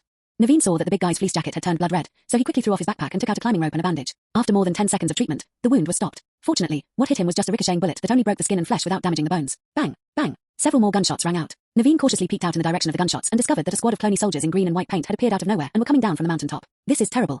Upon spotting the target, the snow exploration team immediately launched a counterattack, and the 2 sides began a fierce exchange of fire. Some stray bullets grazed and tore the fleece jackets of several team members, revealing the blood-red bodysuits underneath, whose patterns seemed to be very uniform. The enemy is getting close. We need to retreat. The teammate who had reminded Naveen to hurry jumped into the pit, grabbed Naveen, and said. Naveen noticed that his thermal suit was badly torn, with most of his arm exposed. The blood-red uniform arm sleeves would make him very conspicuous in the snow. Okay, but I'm going to place a probe here. You guys take her away first. Naveen pulled Mary over and handed her to the other person. Without saying a word, the other person picked up Mary like a rabbit and quickly jumped out of the pit. Knowing that time was of the essence, Naveen rummaged through his backpack and emptied out the contents. He found a fist-sized object that looked like a fidget spinner and placed it as close as possible to where the metal lump met the ground. Then he spun the outer ring. The next moment, the iron skewer, about the thickness of a chopstick, at the bottom of the spinning top was driven into the stone with a loud thud. Once everything was done, Naveen abandoned his backpack, simply dragged the large man up and slung him over his shoulder. Just as he was about to climb out, a voice as faint as a mosquito's buzz reached his ears. Question mark. Naveen's eyes widened as he slowly turned his head to look at the scene that had just been nailed. What's going on? Chapter 170. The sound from under the meteorite. Did you hear anything? Naveen turned to the big guy on his shoulder and asked, this guy is really heavy. What was that sound? Whoosh! A bullet shattered the ice crystals at Naveen's feet, startling him so much that he hurriedly carried the big guy down the mountain. With the heavy weight of the 2 men on their backs, Naveen's metal insoles could no longer support his steady footing, and each step he took was deep and shallow. A splash of blood appeared before his eyes, and Naveen was startled, only then realizing that it was his teammate who had returned to find him. Give it to me. The team member simply and neatly hoisted the big guy off Naveen, and then ran wildly in front of Naveen like a snowplow. The 2-meter-tall guy, with his clothes and equipment, weighed at least 250 kilograms, but Naveen seemed not to feel the weight at all. Naveen followed closely behind, and finally leaped down a slope on the side of the hillside. With a few splashes, the 3 of them slid into a cave hidden under the snow. Naveen quickly brushed the snow off his mask and saw that everyone was in the cave, many of them with bloodstains on their bodies. He didn't know the extent of their injuries, and Mary was treating their wounds. Aren't you afraid they'll find you if you hide here? Mary breathed a sigh of relief upon seeing Naveen return, but she was also somewhat worried. The place where they were discovered wasn't far away, and if the Kroni patrolmen wanted to pursue them, they were fully capable of catching up. Their focus should be on that metal sphere now. We're less likely to encounter other Kroni patrols here, Naveen said, while rechecking the big guy's condition. He found that the big guy was in much better shape, perhaps due to the gunshot wound triggering a semi-shock state in his body. After everyone had rested, 3 team members wearing red-lined uniforms swapped their torn jackets with the other team members before heading out to investigate. Wait, I'm going too. Naveen quickly followed the 3 of them. No, our primary mission is to protect your life. We must ensure they don't actually find this hiding place, one of them objected. You have mini-guided missiles. I have the precise coordinates. If they're still near that crater, we can wipe them out in one fell swoop, Naveen explained. The 3 exchanged glances, and one of them nodded, completing the exchange of glances. Give us the coordinates, and we'll go there. Naveen. They moved quickly, and soon after leaving the cave entrance, there was no further movement. The outside was eerily quiet, as if everything were dead. But this actually means that everyone is currently safe. Naveen helped Mary take care of the wounded who had been hit by bullets. Perhaps it was luck that protected them, but none of them were seriously injured. The worst were that their forearms and upper arms were pierced by small-caliber submachine gun bullets, and they were able to move around after being bandaged. After tending to all the wounds, Naveen finally breathed a sigh of relief and sat down next to the big guy, while Mary shrank closer, making Naveen want to laugh. Weren't you all fine just now? Why are you scared now? They've been here for over a month now, Naveen asked in a low voice. Healing is my job, but that doesn't mean I'm not afraid of them, Mary said, glancing at the people wrapped in blood-red combat suits. Her voice was barely audible. Naveen looked at the 7 almost silent team members, then reached out and patted Mary's head, saying, the blood veil is now our ally. Although they can be ruthless in their actions, they are actually protecting us. I know. Mary pouted, then turned her back, pretending to check the big guy's wounds. I'm fine, Mary. The big guy was afraid that the little girl would put medicine on him again, so he quickly stopped her from untying her bandage. Oh, right. Why did you just say you had precise coordinates? What kind of coordinates were they? Mary changed the subject. It's that meteorite. I drilled a probe next to it and recorded the location coordinates. Naveen shook his arm, and Mary knew that there was a terminal display screen under the thermal sleeve. So you're saying they were carrying guided missiles? Why would they bring something like that when we're out exploring for permafrost crystals? I asked, and they said it's for blasting mines, but I think it's more for guarding against the Kroni Empire, Naveen said, suddenly recalling that he seemed to hear something after he finished drilling the probe in the ground. On the way to escape, Naveen thought it was a sound like bullets mixed with the sound of wind, but now that he thinks about it carefully, it was coming from under the meteorite, not from the sky or somewhere else. Could there be some kind of living thing trapped beneath the meteorite? Naveen was startled by his own idea and couldn't help but laugh at his own foolishness. Mary noticed Naveen suddenly frowning in thought, then bursting into a silly giggle, so she glanced at the big guy. The big guy noticed Mary looking at him and quickly chuckled at Naveen. What are you laughing at? I actually thought there was something alive under that lump of iron. Isn't that ridiculous? After Naveen said it, he laughed even more unrestrainedly. You mean the sound? I heard it too. The big man's words made Naveen smile freeze, and then he asked, Kari, that's not what you said when I asked you. I wasn't fully conscious at the time and wasn't sure what you were asking. I'm much more conscious now, and thinking back, I did hear some kind of sound coming from under that meteorite. Naveen's expression gradually turned serious as he looked at the large Kari and said, so we all think that something was trapped under the molten rock by the meteorite, and it's even very likely that it was hit but is still alive, right? It's not impossible, Naveen. The Celestials are that kind of thing, and they are currently the only ones capable of bypassing the Kroni Empire's orbital defenses to enter and exit this planet, Kari said in a deep voice. Ah. Naveen rubbed his face to clear his head and said, impossible, Kari. With Chenji's abilities and reflexes, there's no reason for him to stay in one place and get hit by a meteorite. Mary, not understanding what they were talking about, asked, if we don't know what it is, why don't we go and see for ourselves? How can we tell? That place is now occupied by the Kroni squad, and the meteorite and the ground are almost fused together. To see what's under the meteorite, we'd have to lift up the ground. Just as he finished speaking, the cave floor suddenly shook, followed by a loud rumbling sound from outside the cave, like something had exploded. Naveen rushed to the cave entrance to listen outside, and then only heard sporadic gunshots. What happened? Mary asked, somewhat frightened. I don't know, it seems like they've started fighting. Naveen's tone was heavy, but also somewhat expectant. Chapter 171 I don't have any. What is she afraid of? Everyone waited anxiously, and after a while, a person slid down from the top of the cave entrance, just like the one who brought Naveen in at the beginning. It's all taken care of. Before Shishua could even finish patting, the familiar voice of this team member reached her ears. What? Naveen asked, stunned. Kroni's patrol has been dealt with, but they set up reinforcement beacons beforehand. I'm not sure when the reinforcements will arrive, but at least they'll be back soon, the team member said. Okay, you guys go first. I have one more thing I need to do. I'll catch up with you later, Naveen said. I'll go with you. The big guy Kari also stood up, feeling a little ashamed for having been shot earlier. I also. The team member who returned with the news did not stop them, but silently followed them back to the pit next to the iron lump. The crater had clearly been bombed, and the ground around it was littered with the corpses of Kroni, with a few others who had died further away, likely after being finished off. Naveen remained silent, jumped into the still hot pit, lay down at the bottom of the meteorite, found the hole he had drilled, and then tapped it with a piece of gravel. Is anyone there? Looking at Naveen's appearance, the team members in the blood-red veil couldn't see his expression, but his three tilted heads looked quite comical, making Mary blush with embarrassment. If I had known, I wouldn't have asked him to come back. Mary already thought it was her fault. You guys, come and help me. Naveen suddenly shouted to them. What? You really think there's something down there? Mary shouted at Naveen, her face flushed. Besides, this piece has already fused together. How can you break it apart with just a rock? Kari said, stepping forward. Come listen. Naveen grabbed Kari's hand and pulled him down, and the two of them arched their backsides and pressed their ears to the ground. Kari's puzzled expression gradually turned into horror, or rather, disbelief. What did I just hear? His talking. Kari couldn't sit still any longer, looking at Naveen and then at the ground. But like I said, how do we get him out? Then ask him. As Mary watched the two of them shouting things like, how are we going to get you out? At a tiny crack in the ground, she suddenly felt that there was no hope in the world. At this moment, the dust beneath the iron lump was practically weeping. 3 hours. He's been suppressed here for 3 hours. If it weren't for the comments encouraging him to hold on, he would have destroyed all the crystals and gone home dead. Fortunately, perseverance pays off. Dust took the opportunity to log off, ate some dry rations, and relieved the suffocating feeling of being imprisoned by darkness before logging back on. After waiting for 3 hours, a steel nail suddenly pierced through the dust, going straight into the gap between the ribs and into the lung. But this was good news, so he immediately shouted for help. But he didn't know what was happening outside. A series of subtle vibrations made his head feel dizzy, and then there was no more sound. Not long after, a loud bang came from above, almost knocking the soul out of Dust. If he hadn't logged off immediately, Dust suspected he would have vomited right away. Damn, what a tragic fate. Dust couldn't help but sigh. Go check out Quinn's livestream. They've already cleared the camps and are heading towards the last one. I'm so envious. I also want to play the same Starry Night Frenzy game, instead of Buried Alive. Dust cried bitterly, but still went online again. After waiting for an unknown amount of time, the Dust actually heard someone speaking. Is anyone there? What kind of talk is that? Would I call you if there was no one else around? Yes, yes. Help. Dust immediately shouted. Then there was a buzzing sound outside, the words unintelligible, followed by a voice asking, how are we supposed to save you? Yes, how can we save them? Dust was stumped. He hadn't even thought about how he was going to get out, and now that he had to think about it, he couldn't figure it out either. But it doesn't matter. Even if I can't figure it out myself, I still have several thousand AFK viewers in my livestream. Upon hearing that someone had come to rescue the Resilient King, the Resilient Burn King, and the Earthquake Monkey who had been suppressed for 3 hours, the viewers who had the Dust live broadcast room set up in the background all rushed in to discuss how to escape from this cage. Not long after, Dust came up with a somewhat reliable solution. On the ground, Naveen and Kari, who no longer heard the underground transmission, looked at each other in bewilderment. What's wrong? He's not moving. Doesn't he know how he got out? Kari moved his injured shoulder slightly. Even though it might cause bleeding, it was very uncomfortable for him to stay still. Naveen remained attentive and waited, and soon news arrived. But Naveen's genuinely surprised expression piqued Kari's curiosity. What did he say? He said, blow it up, or blow it loose. Naveen wasn't sure, so he asked again and then found the 3 people in the blood-red veil who were on guard nearby and asked them for explosives. Are you sure? This is all the explosives we have. Once we run out, we won't even be able to mine anymore. We have to go back, they asked Naveen. Explode. Naveen said without hesitation. He had a premonition that if he could release the people below, they might have more useful information, which would be more valuable than those frozen crystal mines. After evacuating the crowd, Naveen placed a ring of explosive tubes around the metal lump, then ran several dozen meters away before gripping the detonator switch in his hand, taking a deep breath, and pressing it. Boom, the sound waves rose into the sky like semi-transparent waves that were actually visible, stirring up plumes of smoke and dust, like a constantly expanding smoke ring. Heads bowed, waiting for the rubble to fall, Naveen led the way to the edge of the ore pit. They could see that the bottom of the pit, which had originally been a single slab of stone, was now shattered into pieces. This chapter is not finished yet. Please click on the next page to continue reading the exciting content. Why is it so quiet? Mary popped up behind him. You thought someone would jump out from below? Kari asked, catching up. Not really. At most he lifted the stone or something. However, as soon as Mary finished speaking, a faint purple light emanated from the crack in the ground. The next moment, the nearly 2.5-meter tall iron lump in the crater began to twist and deform, and then with a whoosh, it turned into a black light and disappeared. Immediately afterwards, a naked person climbed up from the bottom, laughing loudly. Ha ha ha ha. I'm finally out. I've been living like a hell of a day. The dust continued to laugh wildly, then a gust of wind swept across his body, and the biting cold suddenly brought him to his senses. He looked around and saw 6 people wearing masks and thick winter clothes staring blankly at him. You're not Tianji. Who are you? Why are you under the meteorite? Naveen stared blankly at the dust, realizing it was unlike anything he had ever imagined. And what method did he just use? Space technology. Were you the ones who saved me? Dust was still red on his skin. He walked forward to talk to the person in front, but then he saw a little guy behind him scream and run behind a big guy who was more than 2 meters tall. What's going on? Dust asked, puzzled. Oh, sorry, Mary is still a girl. She hasn't seen this kind of scene much before. Kari explained to Dust after covering Mary's hand, which was covering her own mask, with double protection. Upon hearing this, Dust looked down, then put his hands on his hips and said nonchalantly, I didn't do anything. What is she afraid of? These words stunned not only the 6 people present, but also the viewers in the livestream who were celebrating the Dust. This streamer is unbelievable. This is outrageous. How can someone so confidently claim they don't have something? Hey, you know what? This phantom has a pretty good figure. The lines are really defined. Hey bro, you smell really good, don't you? But anyway, with all this freezing weather, isn't the streamer going to wear a shirt? Another gust of cold wind blew in, even carrying some snowflakes, causing the Dust to shiver instantly. Ooh, it's so cold. What's the temperature here? Dust suddenly hugged his arms and legs and cursed angrily. Here. Naveen rolled up his sleeves and looked around. It's minus 25 degrees Celsius. Holy crap. My status bar shows frozen. I'm about to lose health. Quick, get me some clothes.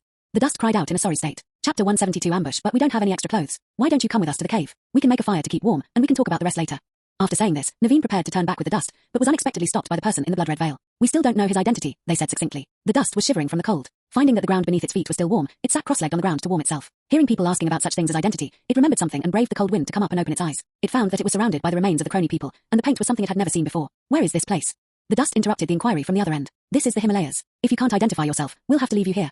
These words came from one of the 3 men blocking the way. The Himalayas. How did I end up here? Dust was startled and quickly asked, then are you brothers from the Iron Line? The 6 people looked at Dust with surprise when he mentioned the Iron Defense Line, but this did not reveal his identity. Oh dear, I'm with you guys. I know Lian Ping. He's an NPC in our camp now. I accidentally fell here while doing a quest for him. You can ask me any questions later. I'm freezing to death. Dust's jaw began to tremble. Although this phantom did not have the sense of pain, it had all the realistic sensations. In fact, players could also feel actual pain, but instead of perceiving it as pain, it would be more like a touch sensation. For example, when Dust feels the cold wind rushing into his skin, he can truly feel thousands of needles piercing his muscles and bones. And these shivers are the phantom's own defense mechanism. Lian Ping. You know Lian Ping. Nawan and the other 2 were clearly surprised, but the other 3 obviously did not believe it. Lian Ping is currently in the Night Spirit Plains, more than 2,600 kilometers away. You're saying he's in your camp? Dust suddenly realized that it would have been better not to come out at all. Although being pressed down by the iron block was uncomfortable, at least it was warm. Now that it was out, it was freezing cold, and these bastards were so stubborn and couldn't see things clearly. Sigh, no matter what my identity is, I'm at least not a member of the Kroni Empire, right? Look at my body. Where is there any deformity or swelling? I'm just a normal person. No normal person would be without that thing. A small voice retorted, and everyone immediately looked at Mary, who was hiding behind the big guy. Dust.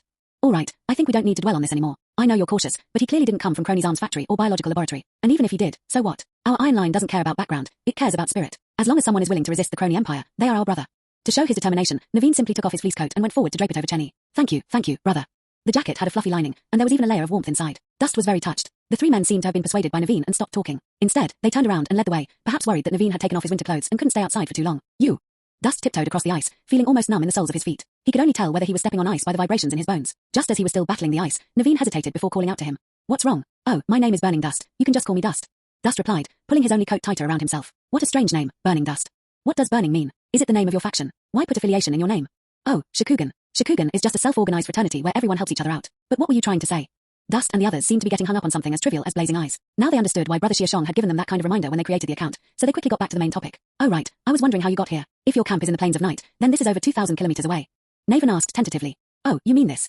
Dust shook his leg as he explained, I received a mission from your captain Lienping early this morning to liberate a camp controlled by Kroni. Then a spaceship came to the camp as reinforcements. We won the battle, and the spaceship was about to escape. That wouldn't do, so I immediately grabbed it with my grappling hook and was taken to outer space. What? What camp? Spaceship support? And you were taken to outer space? That's the space environment. You. Naveen was full of doubts. After all, anyone would take such a thing as nonsense, or even just delirious talk. However, Dust continued. Then I was so out of breath that I let go and sent a cannibalistic monster to blow up the spaceship. I was prepared to die in space, but a piece of spaceship debris hit me right in the face, and that's how I ended up here.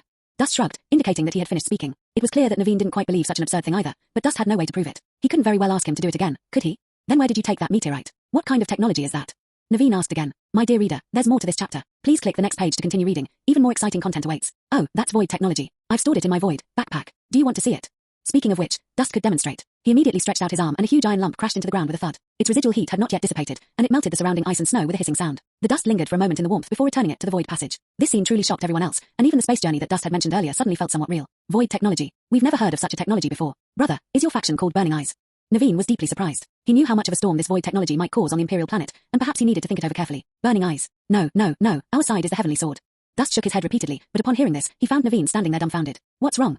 Dust asked, puzzled. He looked at the others and found that even the 3 people who had been walking at the front and ignored their conversation were now standing still and turning to look at him. He had become the focus of everyone's attention. Are you Tianchi? Are you Tianchi? Are you really a genius?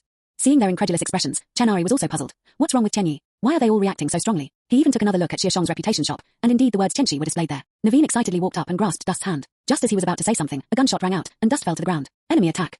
Before they could react, 3 members of the blood-veiled man had already shouted a warning, but at the same time, more than a dozen Kroni soldiers painted in blue and white suddenly emerged from the white snow and surrounded them. They were ambushed. Chapter 173 Isn't that a coordinate probe? Yo yo yo tilde, a mocking laugh came from the Kroni crowd, and a Kroni captain pushed aside the soldiers and stepped out carrying a flamethrower with a fuel canister attached. Look what we've caught. Aren't these the rebels hiding in the Himalayas like wild rats? Where are they rushing off to? And as he spoke, he glanced at the still Dust on the ground and chuckled. Did I just hear the word Sky Warrior? Wow, Sky Warriors. Where are they? I can't see them.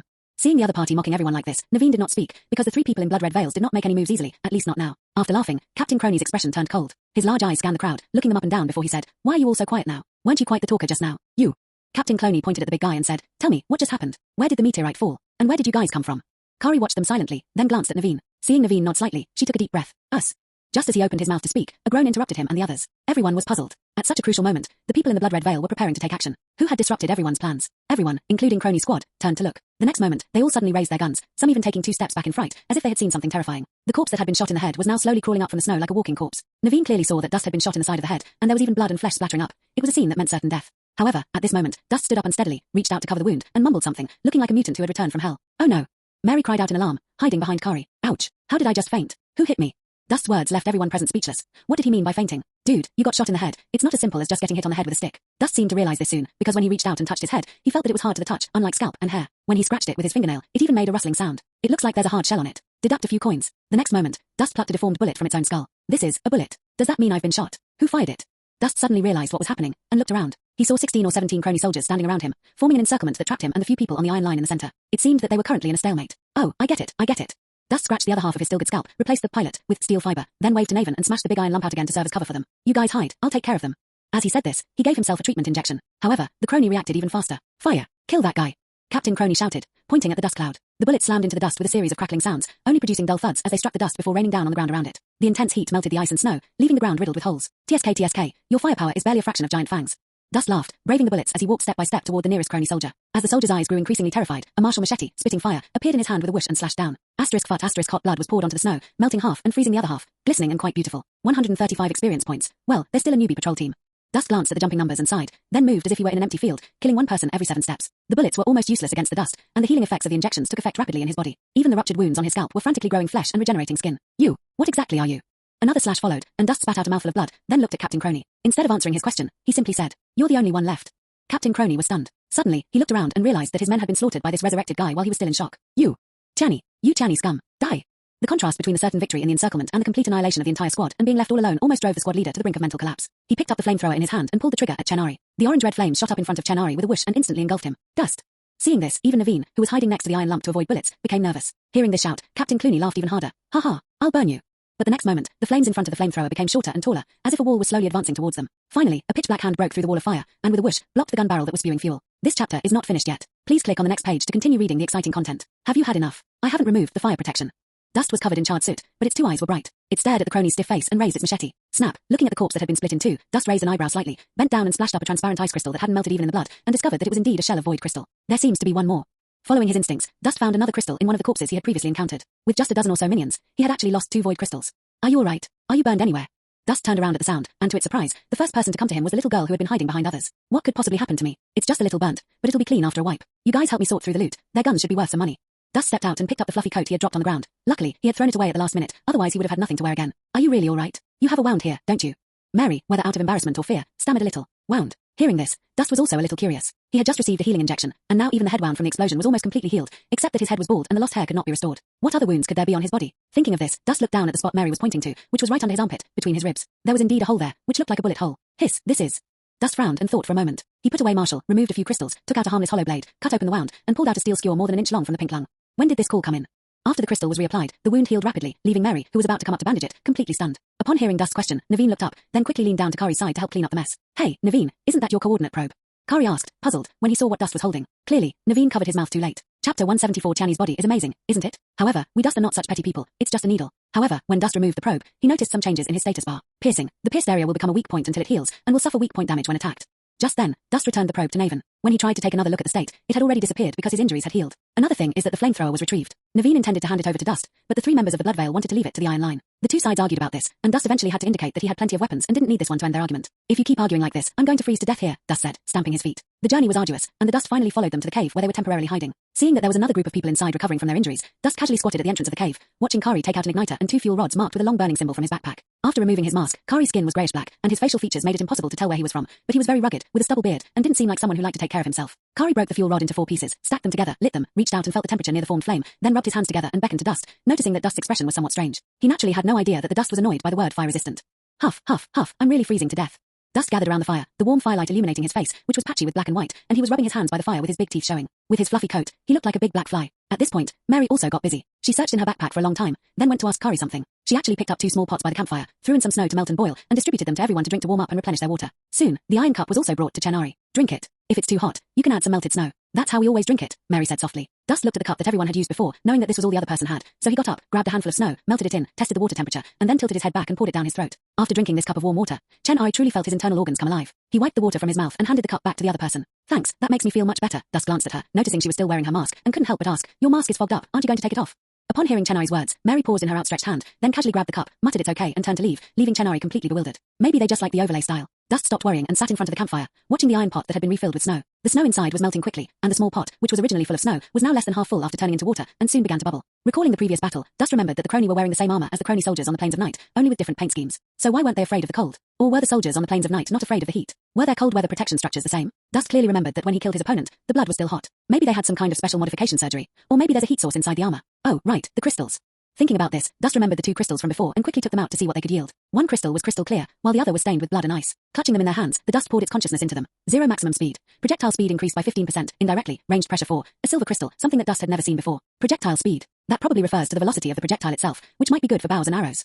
Dust shrugged and put it away, replacing it with the next bloodstained crystal. 0 insulation. Increases frost damage immunity by 10%, indirectly. Phantom Warframe stress 4. Dust's eyes widened instantly. What was he seeing? The dozen or so monsters just now gave me about 2,000 experience points, which just offset the resurrection penalty from the meteorite fall. Dust immediately maxed out the heat insulation level. 5 insulation. Increases immunity to freezing damage by 60%, indirectly increasing the pressure on Phantom Warframe by 9. The data is exactly the same as that for flame protection, so they can be interchanged. Dust quickly switched flame protection to heat insulation, and instantly felt the difference. He had to get close to the campfire to warm himself, but now he could feel his body heat leaking out more slowly. Not only that, but the temperature coming through the campfire hadn't dropped much either, and he quickly felt hot all over. He immediately stood up and moved away from the campfire. He felt that if he sat for a while longer, he would start to sweat, which would probably get his wool sweater dirty. Although he had thrown this garment away once, the ground was covered in snow at the time, and there is a difference between snow and sweat. What's wrong? Do you want to go out? Kari saw a figure moving and realized it was Dust heading towards the cave entrance. It's getting a bit hot, Dust said, reaching into the cave and grabbing a handful of snow.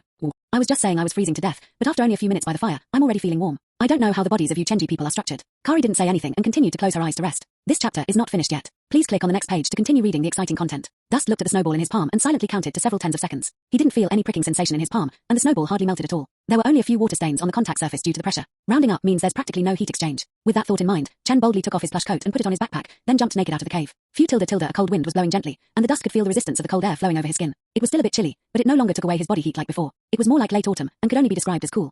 Holy crap, awesome. That's awesome. Dust raised its fists and laughed loudly at the iceberg, startling the people in the cave. They eventually realized that Dust was just blowing cold air and couldn't help but roll their eyes. I thought the Kroni had caught up with us. After all, Dust's laughter was rather overconfident, very much in the style of the Kroni Empire. What are you doing? At this moment, Naveen emerged from the cave and saw Dust standing naked outside. His eyes were somewhat strange. Could this Chenji be an exhibitionist? Ah, it's nothing. I think I've gotten used to the temperature here. Dust didn't notice what was in Naveen's eyes and showed it to him. I won't freeze to death now. At this temperature, I'll probably only catch a cold after one night. Chenji has this kind of ability. Naveen was genuinely taken aback by the Dust. In the Iron Line, those who had seen Chenji all praised such people highly. He himself had been fortunate enough to meet a few, and they certainly didn't seem to retreat in extreme environments. You should put on some clothes, otherwise you might catch a cold. Okay, by the way, when do we leave? Dust jumped back into the cave and asked a question. Set off. Back at the Iron Line, I saved Captain Lian Ping when I first met him. He said he would help us apply for some rewards. I wonder if I can still receive them. Dust looked at Naveen expectantly. You have to understand, they were planning to travel 3,000 kilometers to the Black Zone to find supplies for these 2 neurons. If they could take them here, it would be like God helping them. Oh no, it was the Void Father who helped me. A reward. That stumped Naveen. I don't know anything about communications, but if we're going back, we need to make sure they're safe. Naveen gestured to the wounded in the cave. Dust then realized that the group of people all had gunshot wounds, some of which were deep penetrating. Moving them easily could lead to complications such as inflammation. Oh, is that all? That's easy. The treatment injection cures all diseases. Dust patted his chest and scattered 6 or 7 emerald green treatment needles onto the plush coat, making Naveen's eyes widen in amazement. Is that enough? If not, wait 10 minutes. I'll make one for you in 10 minutes. As he asked questions, he submitted the requirements for forging the treatment needles. These 6 were his only remaining resources. If he didn't make any more, he would have nothing left to use. That's enough. More than enough. Half a dose per person is enough to restore them all. Naveen was overjoyed. So, just half an hour later, all the wounded in the cave had recovered and began to quietly pack their belongings. Their speed of recovery left Mary somewhat bewildered. Let's go, brothers. We're heading to the Iron Line headquarters now. Dust announced to the live stream. Chapter 175 Attacking the First Stronghold Boom. Keep the grenades going. Don't stop. Give me a way in. I can follow you in. Amidst the hail of bullets, the players charged forward headlong, countless bullets striking them but deflected by the azure ripples. Stop them. Kill them. Commander Kroni's voice rang out from the broadcast, echoing throughout the entire engineering base. A steady stream of Kroni soldiers poured out of the open gates of the engineering outpost, their dark green and black patterns making them look more like countless cockroaches, sprinting across the land. Several of the black clone soldiers took advantage of the cover of other brothers, rushed towards the fortress, stepped on to hold the wrench and pull the trigger. Two arm-long cannons roared, roaring up. Bullet fire instantly tore the rushing player formation. A player's shield was instantly broken. Fortunately, his teammates were quick to see him fall to the ground. Everyone crawled to avoid. Chrysanthemum. Where is the person? Qin Chuan shouted in the communication when he saw this. Here. The chrysanthemums were drawn full of bowstrings, and there were only sharp clusters of arrows on the arrows, and with a whoosh, the arrows penetrated the seams on the artillery base, precision blowing the harnessman's head to kill. But soon, another clone soldier climbed up and activated the fort. That won't work. As long as the cannon barricade is there, we can't rush into the gate. Suddenly, Chrysanthemum lowered his head, and a bullet whistled through the air, whipping up the hair on his head. Touching it, he felt that a section of it was scorched. Squeeze it. Chrysanthemum was furious and immediately drew an arrow, about to shoot at the sniper on the defensive platform, when she was stopped by a hand. Wait, Kiku, we should just destroy the defensive tower. Shooting people directly won't work. We need to use this. Kujiro Chizuru, who was providing cover nearby, pulled out a grenade and handed it to Kiku. Chrysanthemum, why are you still here? Kujiro Chizuru, huh? Aren't I your bomb-throwing assistant? Chrysanthemum and the others tied grenades to their hands, then shot an arrow at the defensive platform. With a loud bang, half of the platform collapsed, and molten iron devoured the iron sheet on the tower like a fire slime. The sniper was even more unlucky. He was doused with molten iron, and in his unbearable pain, he struggled and jumped headfirst off the cliff. Yes. Zhou Jizuan cheered, clenching his fist, but then noticed the look Juhua was giving him. Confused, he asked, "What's wrong?" "You're asking what's wrong." Chrysanthemum kicked him in the butt. "So many brothers up ahead need grenades to clear the way, and you, the bomb-wielding maniac, are just sitting here with a sniper picking up kills. How pathetic." Soon, Zhou Wu was kicked off the makeshift sniper platform made of portable cover by a Jew, and limped towards the battlefield. Players who saw the 9-5 wisdom trout were overjoyed. The bomber is here. Damn it, I thought you were always at the front. I was wondering how the enemy's firepower was so strong that even the bomber couldn't get in. Turns out you weren't even on the front line. Cowardly lizard. The joke about Zhou Jizuan didn't say anything, but somehow a special backpack appeared on his back, with two sturdy neck pockets extending from his armpits, filled with grenades. With a casual lowering of his hand, he could easily drop one grenade in each hand. Get out of here. A dozen or so grenades were thrown one after another into the crowd, like a roadside ring toss game, and the barrage quickly suppressed Kroni's defensive line. Wow, Bomberman is awesome.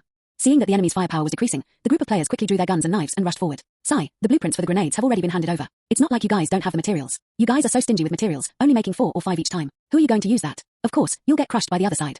Zhou Jizuan lamented, tossing the grenade in his hand. These players were so useless. Qin Chuan charged ahead, waiting for the thunder to subside. Holding the crocodile god weapon he had never used before, he led the players in a charge towards Kroni's defensive line. They immediately spotted a Kroni soldier lying prone behind a portable bunker, so Qin Chuan stepped forward and fired 2 shots. Does the outside need to be clean? A player asked, following Qin Chuan. Qin Chuan turned his head and saw that it was Ezio praising him. Clear away those blocking the way. The rest can be left to our teammates behind. Our mission is to break through.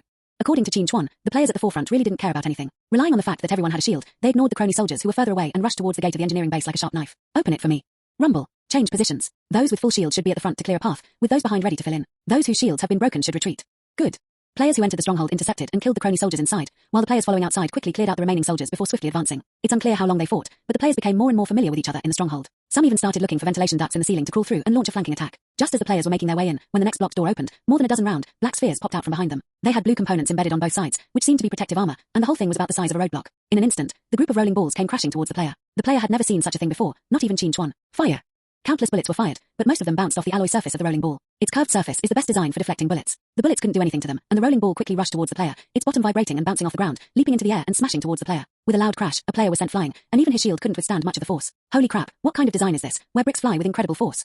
The players were shocked. You built this agile ball robot just to smash people? Aim at its side, that might be its weak point. Before everyone could react, the rolling balls had already swept into the crowd, making it impossible for them to aim. They were repeatedly knocked over by the rolling balls. Just then, a player who had been knocked away got up from the ground and suddenly discovered several crisscrossing scratches on his chest, deep enough to expose the bone. Wait, it has a knife. Everyone be careful.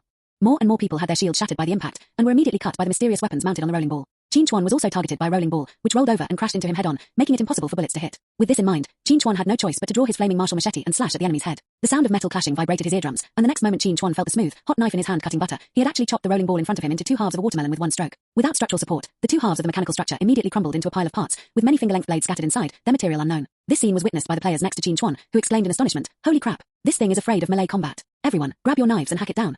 The players responded enthusiastically, using everything from martial and the skyblade to the long staff and even the Kroni machete they found outside. They actually managed to smash the group of agile rolling balls to pieces, turning them into a pile of fragments. Wow, we won. We are the champions. Seeing the players start screaming, Qin Chuan quickly told them to continue fighting to avoid misleading the players who followed. However, at that moment, a virtual avatar popped up on Qin Chuan's communicator interface. Qin Chuan focused his attention and found that it was actually Xia Shang. Quinn, how's the battle going? Chapter 176. Do you want to blow up your own house? Brother Shang. Qin Chuan was startled. He mobilized almost all the players who could log on for this operation, and he had also explained the mission to Xia Shang, so Xia Shang shouldn't have needed to contact him. The current situation isn't great. It's still a bit of a struggle. The team lost all their respawns during the first breach, but thankfully we've now entered the engineering base. The interior is more spacious than I expected, and it might be able to accommodate quite a few new recruits.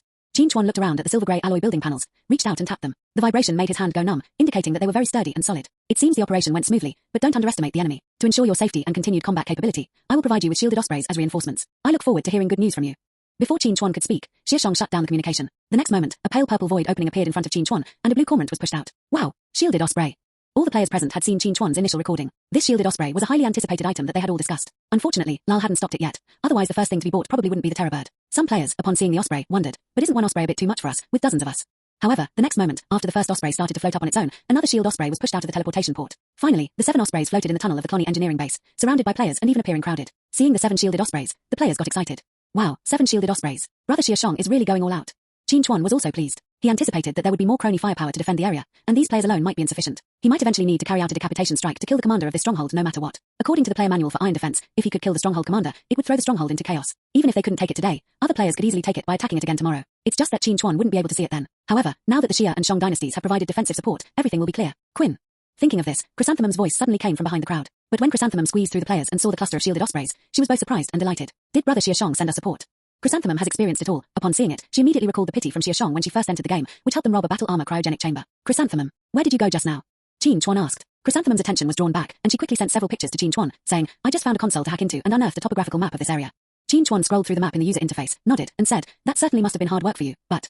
Chrysanthemum.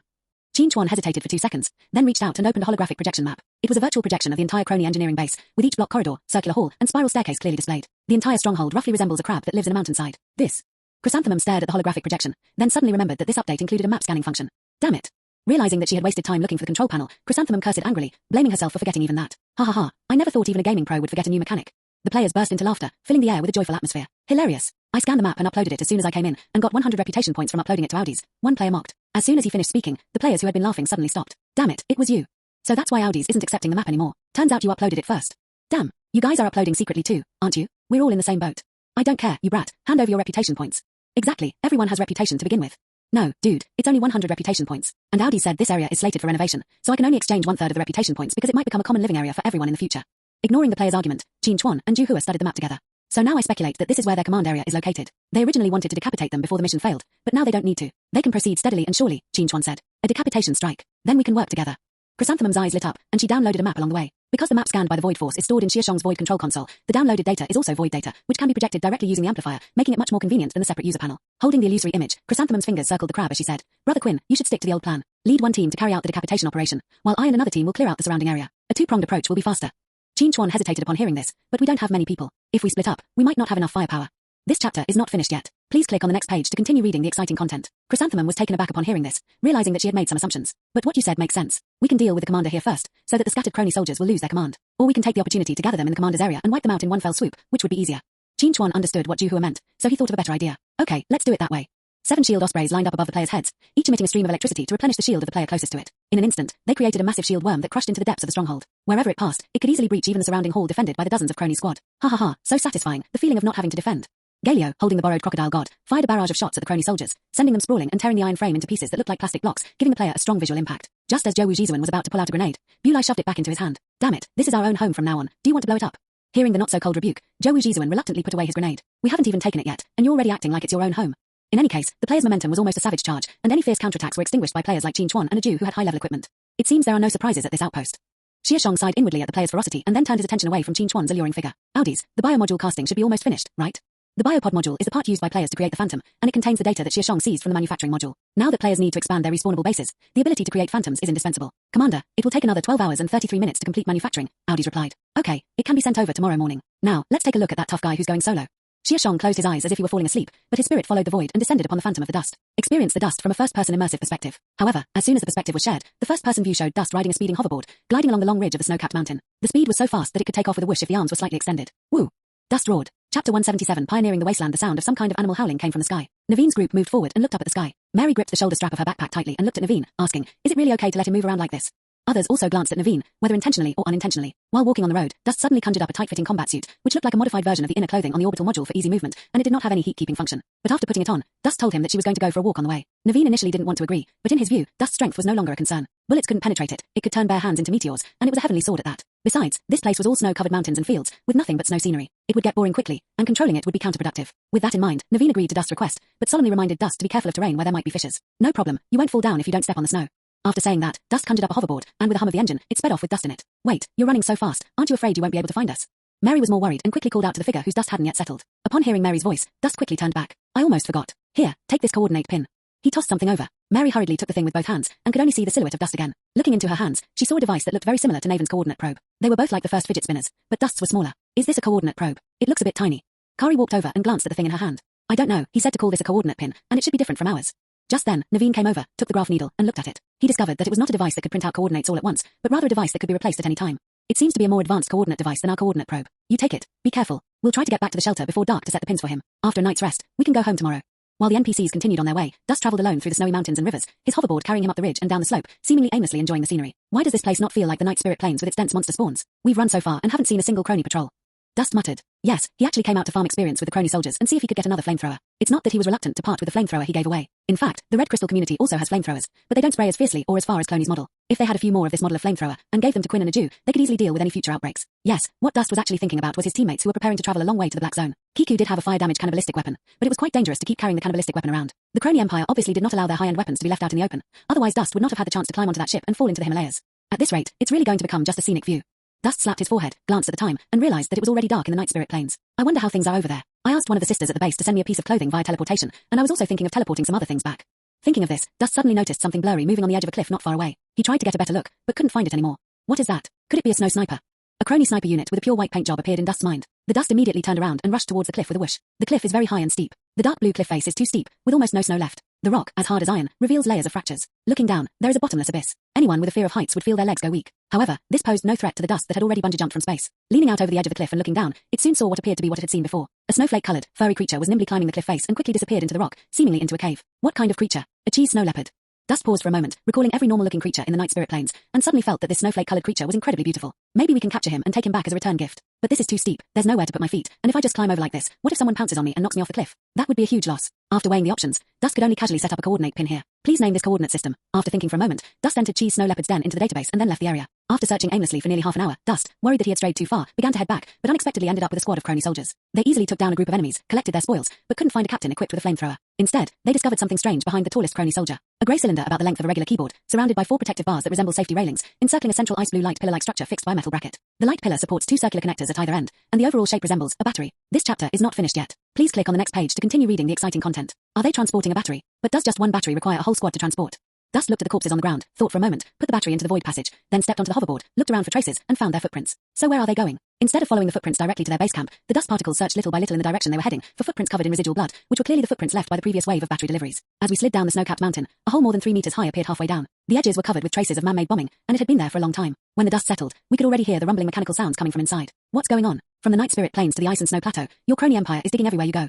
Dust was puzzled. He quietly crept in and saw 3 orange devices, each 2 meters tall, standing on the ground inside the cave. A high-speed rotating cylindrical drill bit in the center was drilling into the ground, clearly an excavator or similar equipment. Around it sat about a dozen Kroni soldiers supervising the work. The dust did not act rashly, but quietly watched them sit. Not long after, the drill bit of one of the excavators suddenly began to slow down and eventually came to a slow stop. Damn it, we're out of energy. Why haven't those supply troops arrived yet? A Kroni soldier jumped up and went over to check, cursing under his breath. Stop cursing. Instead of wasting time, let's hurry up and pull up the permafrost or weave mined, so it doesn't destroy the drill bit. Several other Kroni soldiers stepped forward to help operate the excavator. Permafrost crystal ore? This was the first time I'd ever heard the word dust, and I couldn't help but feel curious. Chapter 178. New spots. Dust nestled in the snow at the cave entrance, carving out a human-shaped crater. Hearing the clanging and clattering sounds of hard objects colliding with metal coming from inside the cave, he couldn't resist peeking inside. The group of Kroni soldiers surrounded the stopped excavator, pulling open a compartment at knee height on one of the 3 sturdy legs. They reached inside and shoveled out many small stones that emitted an abnormal fluorescent blue-green light. Another Kroni soldier scooped them up from the ground with a coarse woven sack. Before long, they pulled out 3 sacks of frozen crystal ore. TSK, is that all? Not enough to get by. The Kroni who had been cursing the transport soldiers earlier clicked his tongue. The others shook their heads in agreement, saying, perhaps the mineral resources here have been depleted. How could that be? We've only been digging for a short time, less than 2 months. The exploration team said there's enough room for 3 mining machines to mine day and night for 2 years. If they hear you say that, they might rip your tongue out. What do you want? This is because there isn't enough energy. The ice that was broken off from the drill bit is still in the delivery slot. You bunch of idiots, I told you to read the excavator manual more often. I just can't understand it. So you're an idiot. So what if I'm mentally challenged? That's how I was set up when I was born. If I weren't mentally challenged, I'd be a military commander by now. That's true. A group of Kroni people, cursing and chatting, tied up the sacks, picked them up, and prepared to throw them into the cave. Just as they arrived at the cave entrance, they saw a strange immigrant get up from the ground. Dust, hey idiots, the energy batteries aren't arriving. The soldiers of Kroni shouted, ignoring the dust, and pulled out Crocodile God to spray them, scattering all the low-level soldiers. TSK, we were discovered too early. I was hoping they would dig up the other excavated stock as well, but now we have to do it ourselves. With a sigh, Dust threw 3 burlap sacks exuding a cold aura into the void passage, then found other burlap sacks on the ground and squatted down next to the 3 standing feet of the other 2 excavators that were still working, frantically stealing their stock. Unlike the Kroni who were helping each other, Dust had a hard time managing on his own. He managed to scoop out 8 sacks of frozen crystal ore from 6 footholds, which took him almost half an hour. When he tried to put them all into the void passage, he found that the void passage was already full, so he had to carry the remaining 3 sacks back on his back. As for the mine, Dust planned to come back again in the future, so he decided not to blast it. Instead, he slipped up to the top of the hillside and set up a coordinate pin buried in the snow. After assigning the icon a sign that read Permafrost Crystal Mine Pit 1, Dust noticed a few snowflakes had landed on his shoulder. Looking up, he saw that the sky had already darkened, and it was likely that a snowstorm would soon begin, and more importantly, it would get dark. Dust checked his bearings on the mountainside and noticed that besides Cheese Snow Leopard Den and Pit 1 at his feet, a new thumbtack was also marked in his field of vision. However, it had no name and was obviously placed there by the NPCs, meaning that he could go back. Perfect timing, let's go. After saying that, Dust, carrying 3 bags weighing a total of over 400 kilograms, glided towards the new coordinates, which the icon indicated was 30 kilometers away. They couldn't possibly have walked that many numbers. Clearly, the Dust had wandered too far in search of experience packs. The wind and snow grew stronger along the way, and the sky darkened. The snow-covered landscape made it difficult for Dust to see the boundary between the ground and the sky. Fortunately, there was a thumbtack icon in the field of vision to guide him. If it weren't for the need to pay attention to going up and down slopes, Dust would have liked to close his eyes and slide away, so as not to have to fight against the ice-stinging snowflakes. The temperature dropped lower and lower, and soon even the Dust, which was 60% immune to freezing damage, began to shiver. In addition, the 3 bags of ice that were in close contact with his body made him even more viscous, and a layer of white ice formed on his philtrum, which he had to peel off and throw away every 2 minutes. The heavy snow didn't slow him down much. Dust, huddled on his skateboard due to the cold, didn't face much wind resistance and arrived at his destination in just over 30 minutes, only to find that it was just a cave shelter whose entrance was about to be buried by the heavy snow. When the Dust reached the cave entrance, Naveen was standing there anxiously waiting, only breathing a sigh of relief when he saw the Dust. Thank goodness, with such heavy snow, I was worried you might get lost outside. Dust removed the last shard of ice from his philtrum, tossed the 3 sacks of frozen crystal ore at the cave entrance, and replied, "Hiss, it's freezing. But it's okay, I can see where the thumbtack is, I'll definitely get back. Have you started a fire?" "It's inside, but what is this?"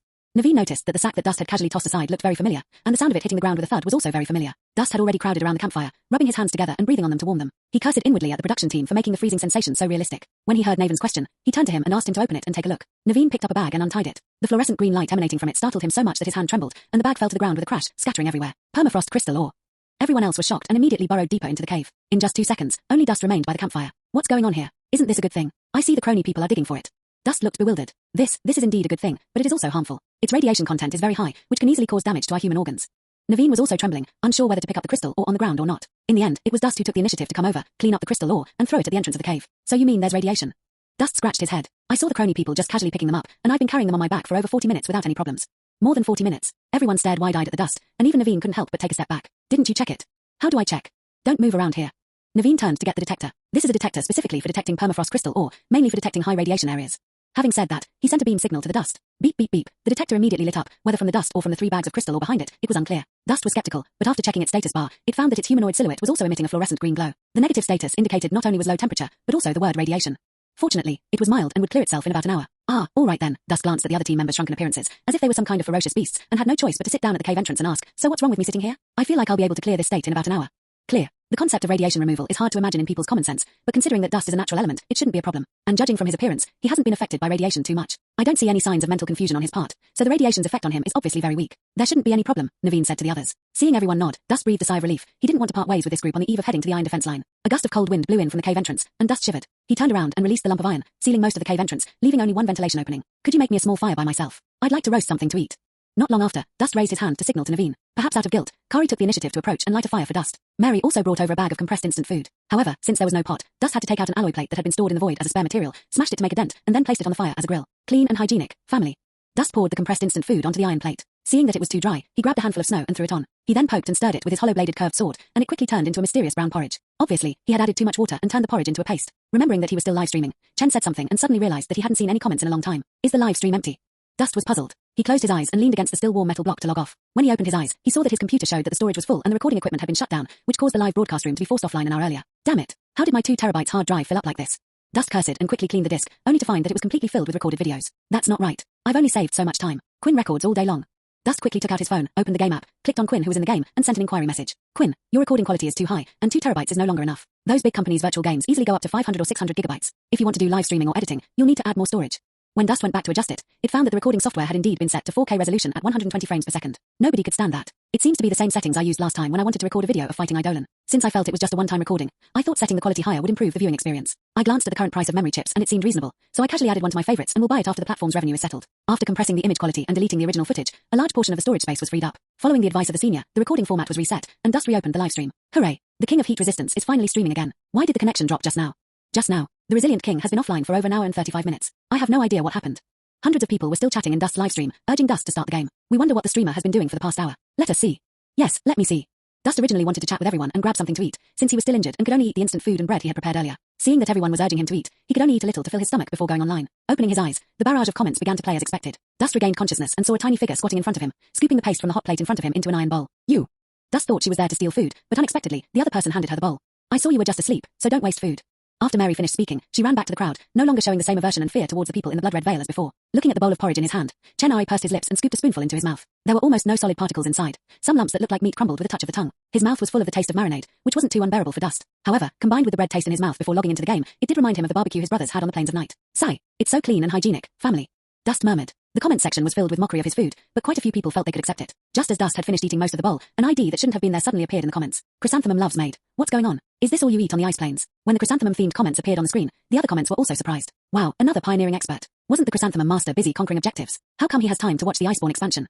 Yeah, chrysanthemums, did you take a break halfway through?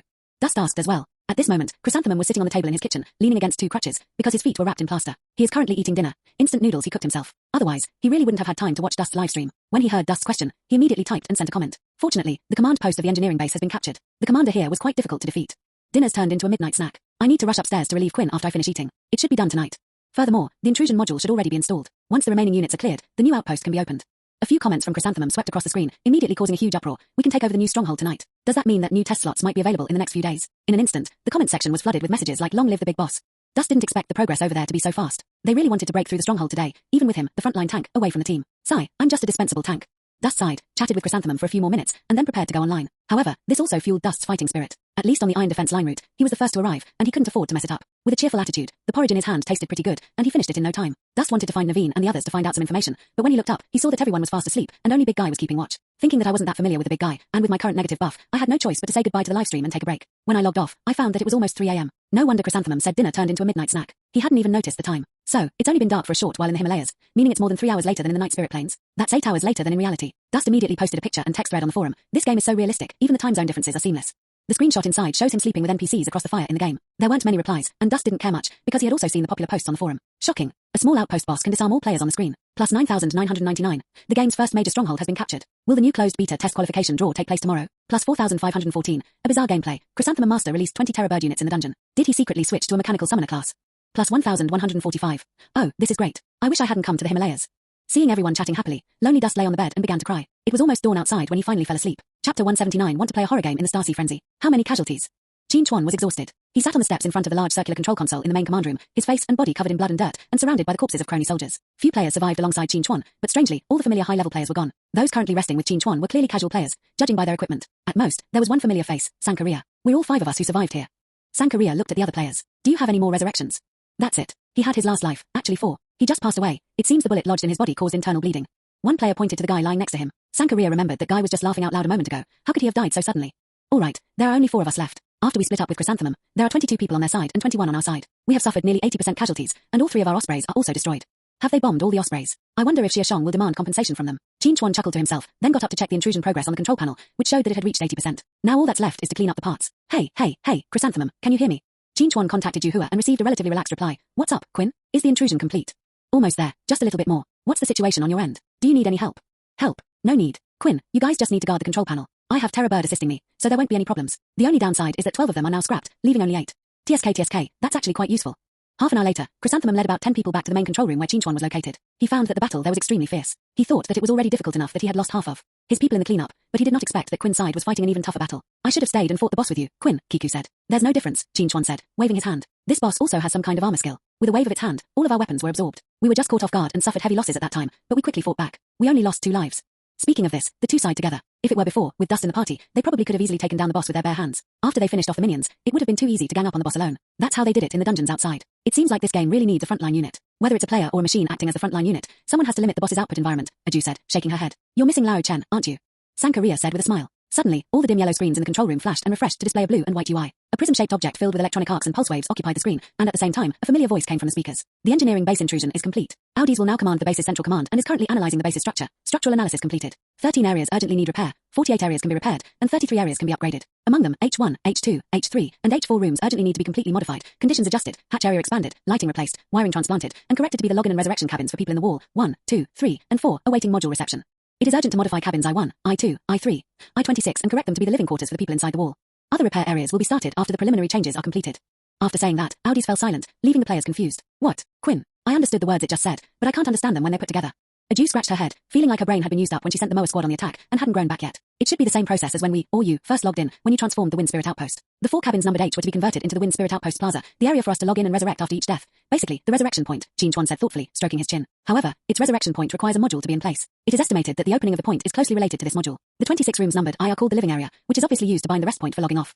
After Qin Chuan translated it this way, everyone understood instantly, or even beforehand. Sankaria, oh dear, it's just a respawn point and a rest area. I don't know why they had to go through all this trouble. They could have just said they wanted a bunch of civil engineering students to renovate the respawn point and dormitories. Hey, what did that civil engineering guy do to you? Besides, this place is full of metal plates and circuit diagrams. I feel like we should at least call in a welding technician. That's enough. Enough of that. Stop yelling like a dog. Have some decency. But the problem is it's almost dawn outside. Shouldn't we log off and go to sleep?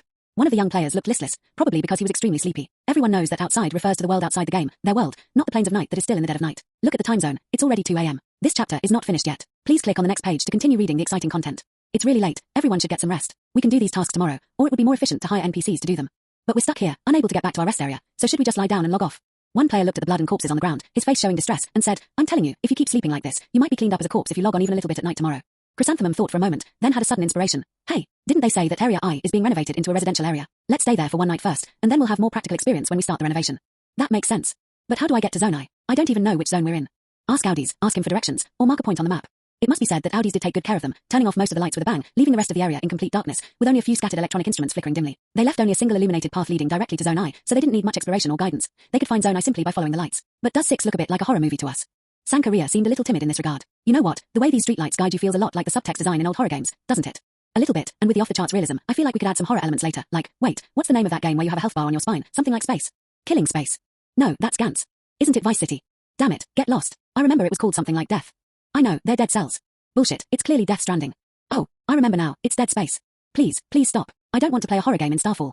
A group of people, laughing and joking, arrived at the Future Living Pod. Chapter 180 say goodbye to your good days. Dust. Fortunately, the lighting facilities in this former Kroni dormitory have not been changed. It has a spacious corridor with enough depth to park 3 large buses side by side, supported by 2 pillars thicker than signal towers in the middle, and has Kroni's unique arched airtight doors on both sides. It seems pretty good. The space outside is too spacious. The players glanced at the electroplated letters on the wall and knew that this was the I residential area. The corridor is empty and useless. It's only good for holding parties at most. Besides, parties don't need to be held here. The main thing is the living environment inside the dormitory.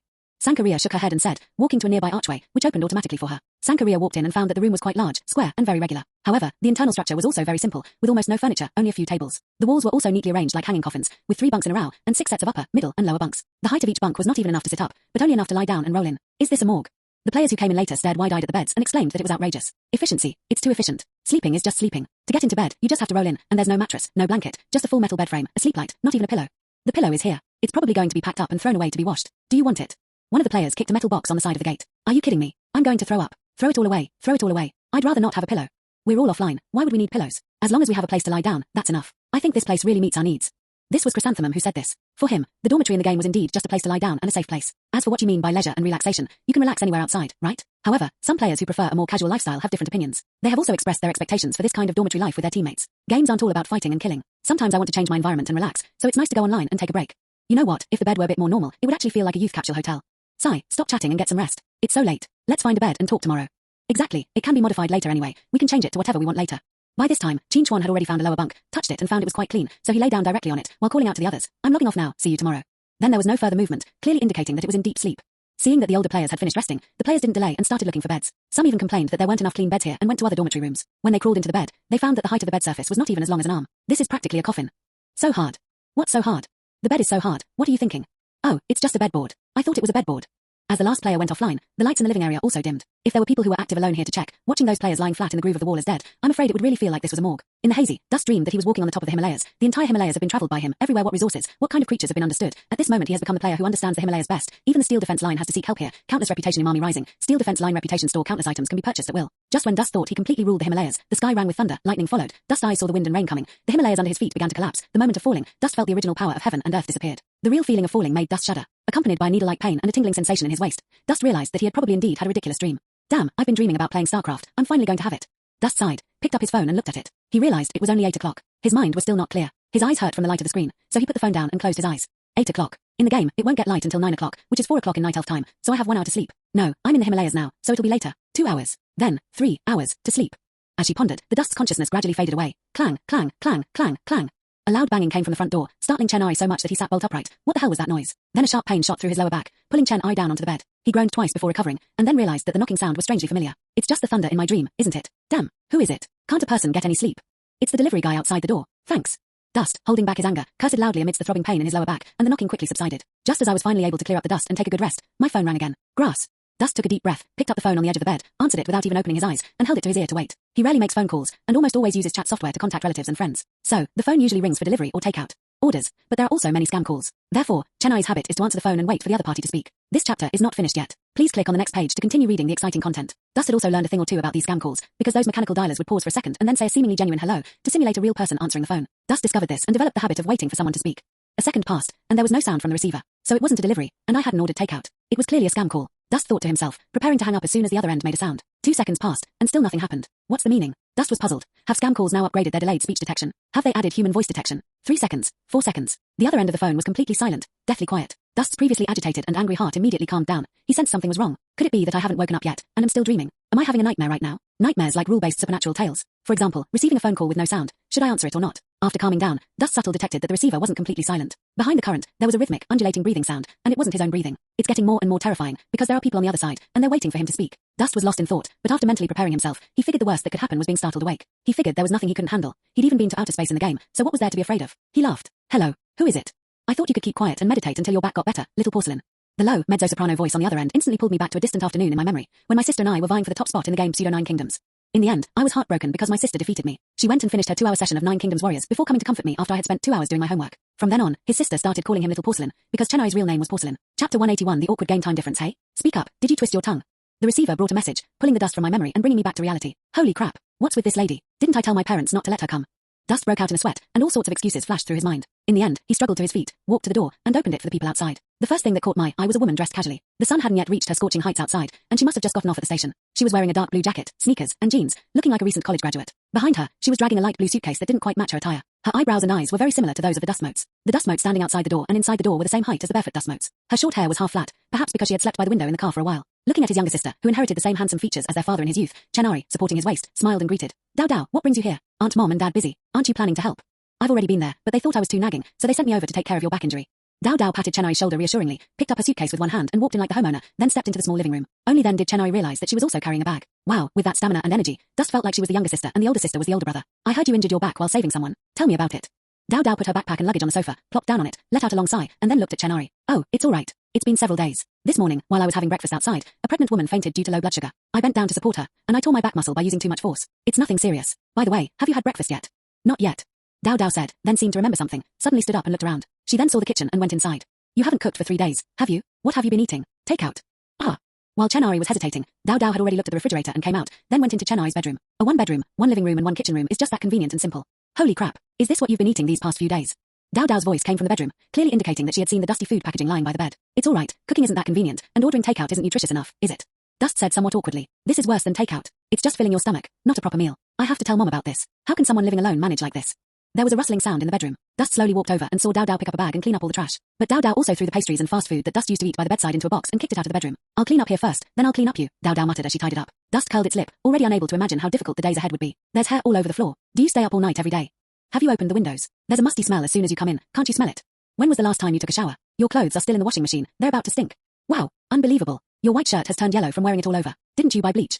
Dust leaned against the back of the sofa, watching his younger sister run around the room, head down, awkwardly enduring the reproaches from his family, like a sad dog drenched in a downpour. Even so, he still internally refuted this as he listened. It's all right, I swept my hair last time, and besides, it wasn't dirty. Whether I open the window or not doesn't really matter. I can just turn on the air conditioner to ventilate and dehumidify. Can I still take a shower like this? I forgot my clothes in the washing machine. Why use bleach to wash clothes? Those shirts are for trial wear, and you can't see them when you wear them underneath. Suddenly, a face that looked just like hers appeared in front of her, startling the grumbling Chen-ai. Dao Dao pointed at her with one finger and said, You were thinking about me again, weren't you? I'm going to throw out the trash. Where did you buy your breakfast? Ah, it's on the main street downstairs, that Chi Huanggong breakfast shop. Dao Dao answered and picked up 3 large garbage bags, ready to leave. Suddenly remembering something, she turned back and said, The keys. On the cabinet by the door. Watching his younger sister slam the door shut, Chen-ai looked around at the much tidier living room, the sliver of morning sunlight streaming through the open window, and the humming of the washing machine in the bathroom. At that moment, Chen-ai felt like he hadn't woken up yet. I wonder if another night's sleep will allow me to return to that free, comfortable, and quiet rented room. Dust was a little sad. Looking at the snacks sealed in cardboard boxes in the living room, he strolled back to the bed, slowly lay down, closed his eyes, and wanted to take a nap. Buzz tilde the phone on the bedside table vibrated. Chen picked it up casually and glanced at it, only to find that it was a message notification from the Audi's app, Chrysanthemum Loves Maid. Are you logged in yet? Didn't I say I'd send you some supplies yesterday? Quinn, are you going to the iron line today? Find out the prices of supplies there, like neurons.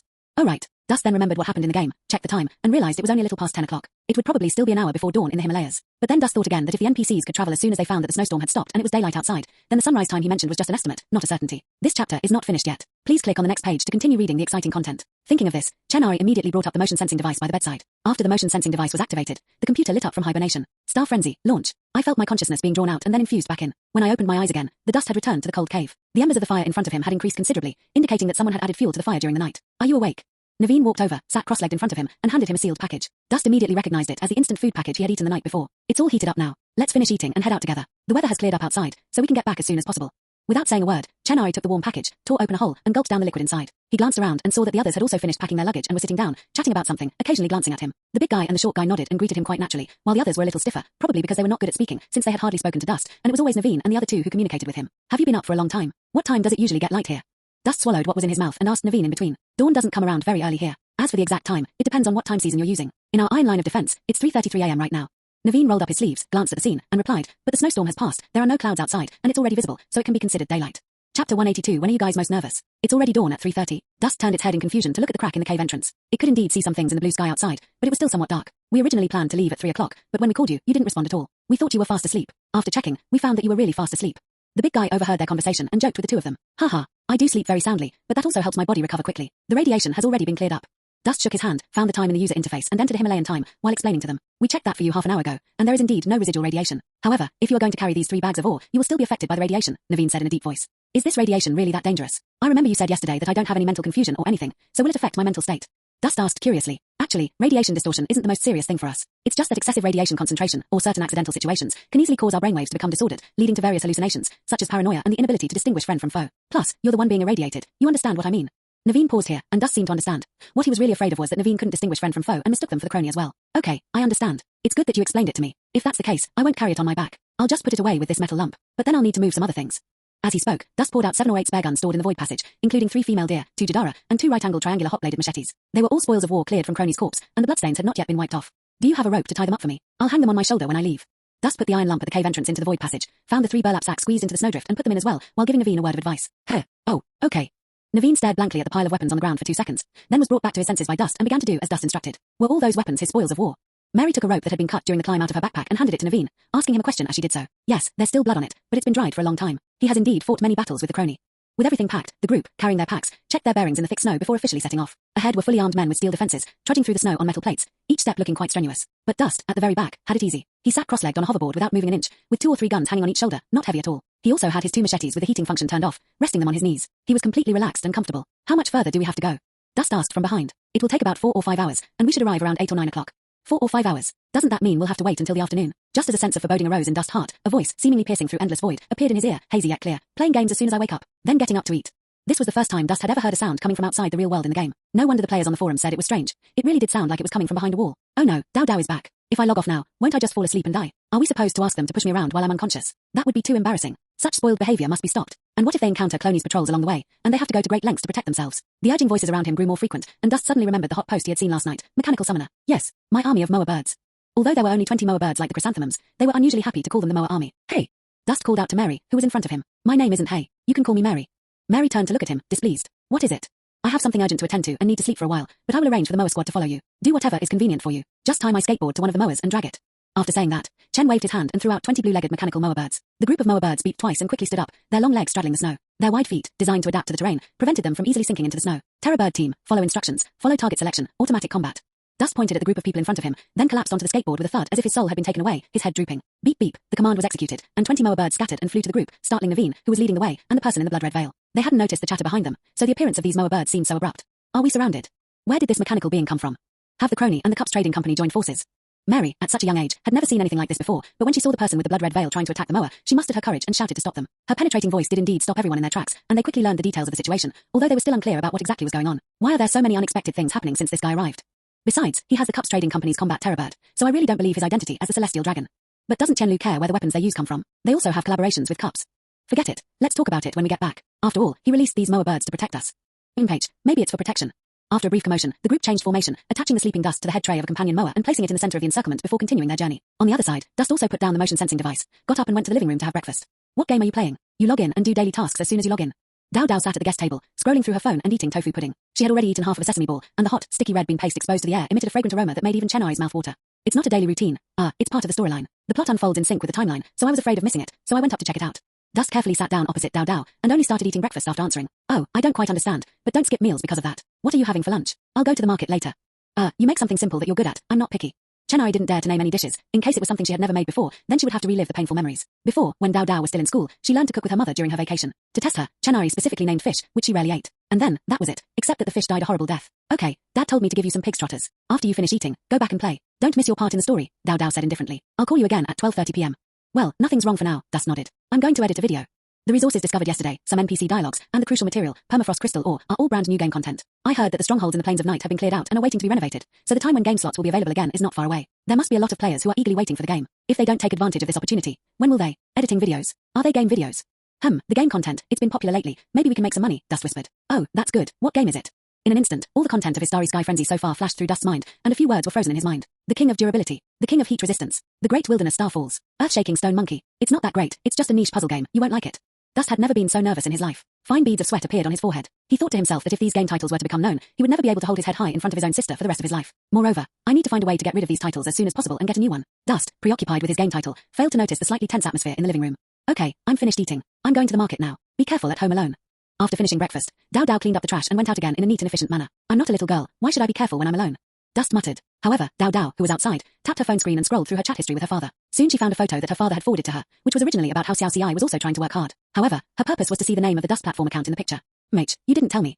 She gave a strange smile, then her expression returned to normal. Chapter 183 reveals a new blueprint. Let's take a look. Get up. A Jew suddenly opened her eyes and shouted. Bang! Chrysanthemum, who usually springs up from her bed, instead crashed headfirst into the middle bunk with a loud thud. Covering her nose, which had almost collapsed, Chrysanthemum rolled out of the lower bunk, wiping her eyes. She felt no pain, but the soreness and swelling were not lessened at all, and tears welled up in her eyes. After rubbing her nose and recovering, a Jew was about to check how many other players had gotten when she heard a loud thud, like the sound of someone's forehead hitting an iron plate. It sounded so familiar. Holy crap! With a whoosh, the player struggled on the upper bunk for a while, then rolled off the bed, wiping his eyes. He landed easily from a height of more than 2 meters, meeting Chrysanthemum eyes in eye, both seeing each other's reddened eyes. Good morning, Sankaria. Chrysanthemum remembered his name. It's almost noon, isn't it? Sankaria covered her nose and looked at the chrysanthemum. The two tacitly agreed not to talk much, but instead dragged 2 iron chairs from the corner of the wall and sat down in front of the long table in the center of the room. There was no new announcement yesterday. I thought there would be a preview of the quota allocation tonight, said Sankaria, glancing at the in-game time, which was just past 5 o'clock. In the past, this time would have been an hour later than those high-end players. In the Red Crystal community, everyone would log in and start their missions as early as 4 p.m. It was because they played too late yesterday, which made them stay in bed for a long time. Sigh, all I can say is that young people are impatient. We just finished taking down the stronghold and they're already thinking about renewing their qualifications. It's not going to happen that quickly. We still have to do welding work today to free up those respawn points. A Jew sighed. If those waiting for their turn to play heard this, they would probably point their fingers at him and yell, yes, you're amazing, you're aloof, you're as steady as an old dog, but when you entered the game, did you ever think about bringing us into the game too? Sankaria had also thought of this, and couldn't help but feel a little embarrassed, not knowing how to respond. She could only change the subject and ask, but how are we supposed to proceed with the renovation of this base? We have no blueprints, no plan, and no task instructions. We have no idea what it will look like. The question of Sankarai is indeed crucial. Even Kiku has no clue about it. He believes that even if Quinn were here, he would probably have to ask the NPCs for help. Or we could find an NPC, like Lyle. Isn't his energy room quite impressive? Besides, he's an engineer, a top-notch welder who can weld steel plates flawlessly, Chrysanthemum exclaimed. But he's all alone. If we leave everything to him, who knows when it will take? Aren't you afraid that people outside will get impatient and start opening all the boxes? Then they'll come and supervise the construction right at our doorstep. Sankaria laughed loudly. As the two were talking, other players also logged on one after another. The group wasn't in a hurry to do any tasks, so they first discussed the construction plan for the living area in the dormitory. I want to change this bed into a bunk bed, so at least I won't bump my head when I get up, one player said, and several other players nodded in agreement. Maybe it's possible, but have you forgotten? The number of new recruits is determined by the capacity of the base. If this number is calculated based on the number of beds, then you're essentially reducing the number of test qualifications by 1/3. Then let's expand it, and turn other areas into residential areas as well. It's a good idea, but I'm afraid Audis won't agree because this isn't within the area it reported yesterday. Starting construction prematurely would likely affect its operations. It's alright, we can just ask Audis when the time comes. If Audis can't figure it out, then we can ask Brother Xia Shang. Brother Xia Shang is easy to talk to. Then why don't we go to the control room now? What are we doing here? A player standing by the table asked curiously. Is breakfast being served? Weren't we waiting for you guys to log on so we could go together? Is everyone here now? Report. Quinn the dog is still offline, a player said, pointing to the bed where Quinn the phantom was sleeping. Ooh, what a laserbones. It's already past 10 a.m. outside, and they still haven't started broadcasting. Exactly. I woke up this morning thinking I'd turn on his livestream as usual to use it as a radio show while I washed up and ate breakfast, but it wasn't broadcasting. Who's going to make up for this missing bit of white noise? Let's go check out the control room first. There's still a lot to take care of outside, like cleaning up the battlefield, and we might need to contact the Red Crystal Mine to send someone over. The group shoved and jostled their way to the corridor. They looked at the bright lights that illuminated the room day and night, but the atmosphere was completely different from what they remembered from last night. Wait a minute, guys, which way do we go? Oh no, we don't know the way anymore. Yesterday, Audis gave us directions with the lights off. Sai, look at the map, look at the map. No, I can't read the map. Which way do we get to this control room? Do we need to go upstairs? Fortunately, some people in the crowd knew the way, and the group finally returned to the control room where they had fought the boss the night before without any major incident. But to their surprise, they found that there were already people in the control room. Brother Shang. No one expected to see Xia Shang at the control panel in the main control room, especially at this moment. Hey, did you sleep well? Xia Shang raised his eyebrows, loosening the muscles on his face that had been stiff all night, and smiled at the group of players. Brother Shang, why wasn't there an announcement today? Upon seeing Xia Shang, the players immediately surrounded him, as they had many questions. Announcement. What announcement? Xia Shang immediately pretended to be stupid upon hearing this. No, it's just a game. The player was about to explain that it was just an announcement about expanding the player base, but was rushed up by the players behind him, who covered his mouth and dragged him away. It's nothing, it's just that Howdy's always sends us announcements and information, and we haven't received them yet this time. Sankaria said with a smile.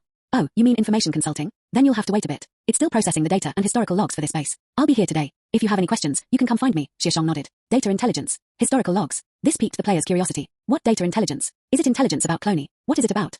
What is the history log related to? History class.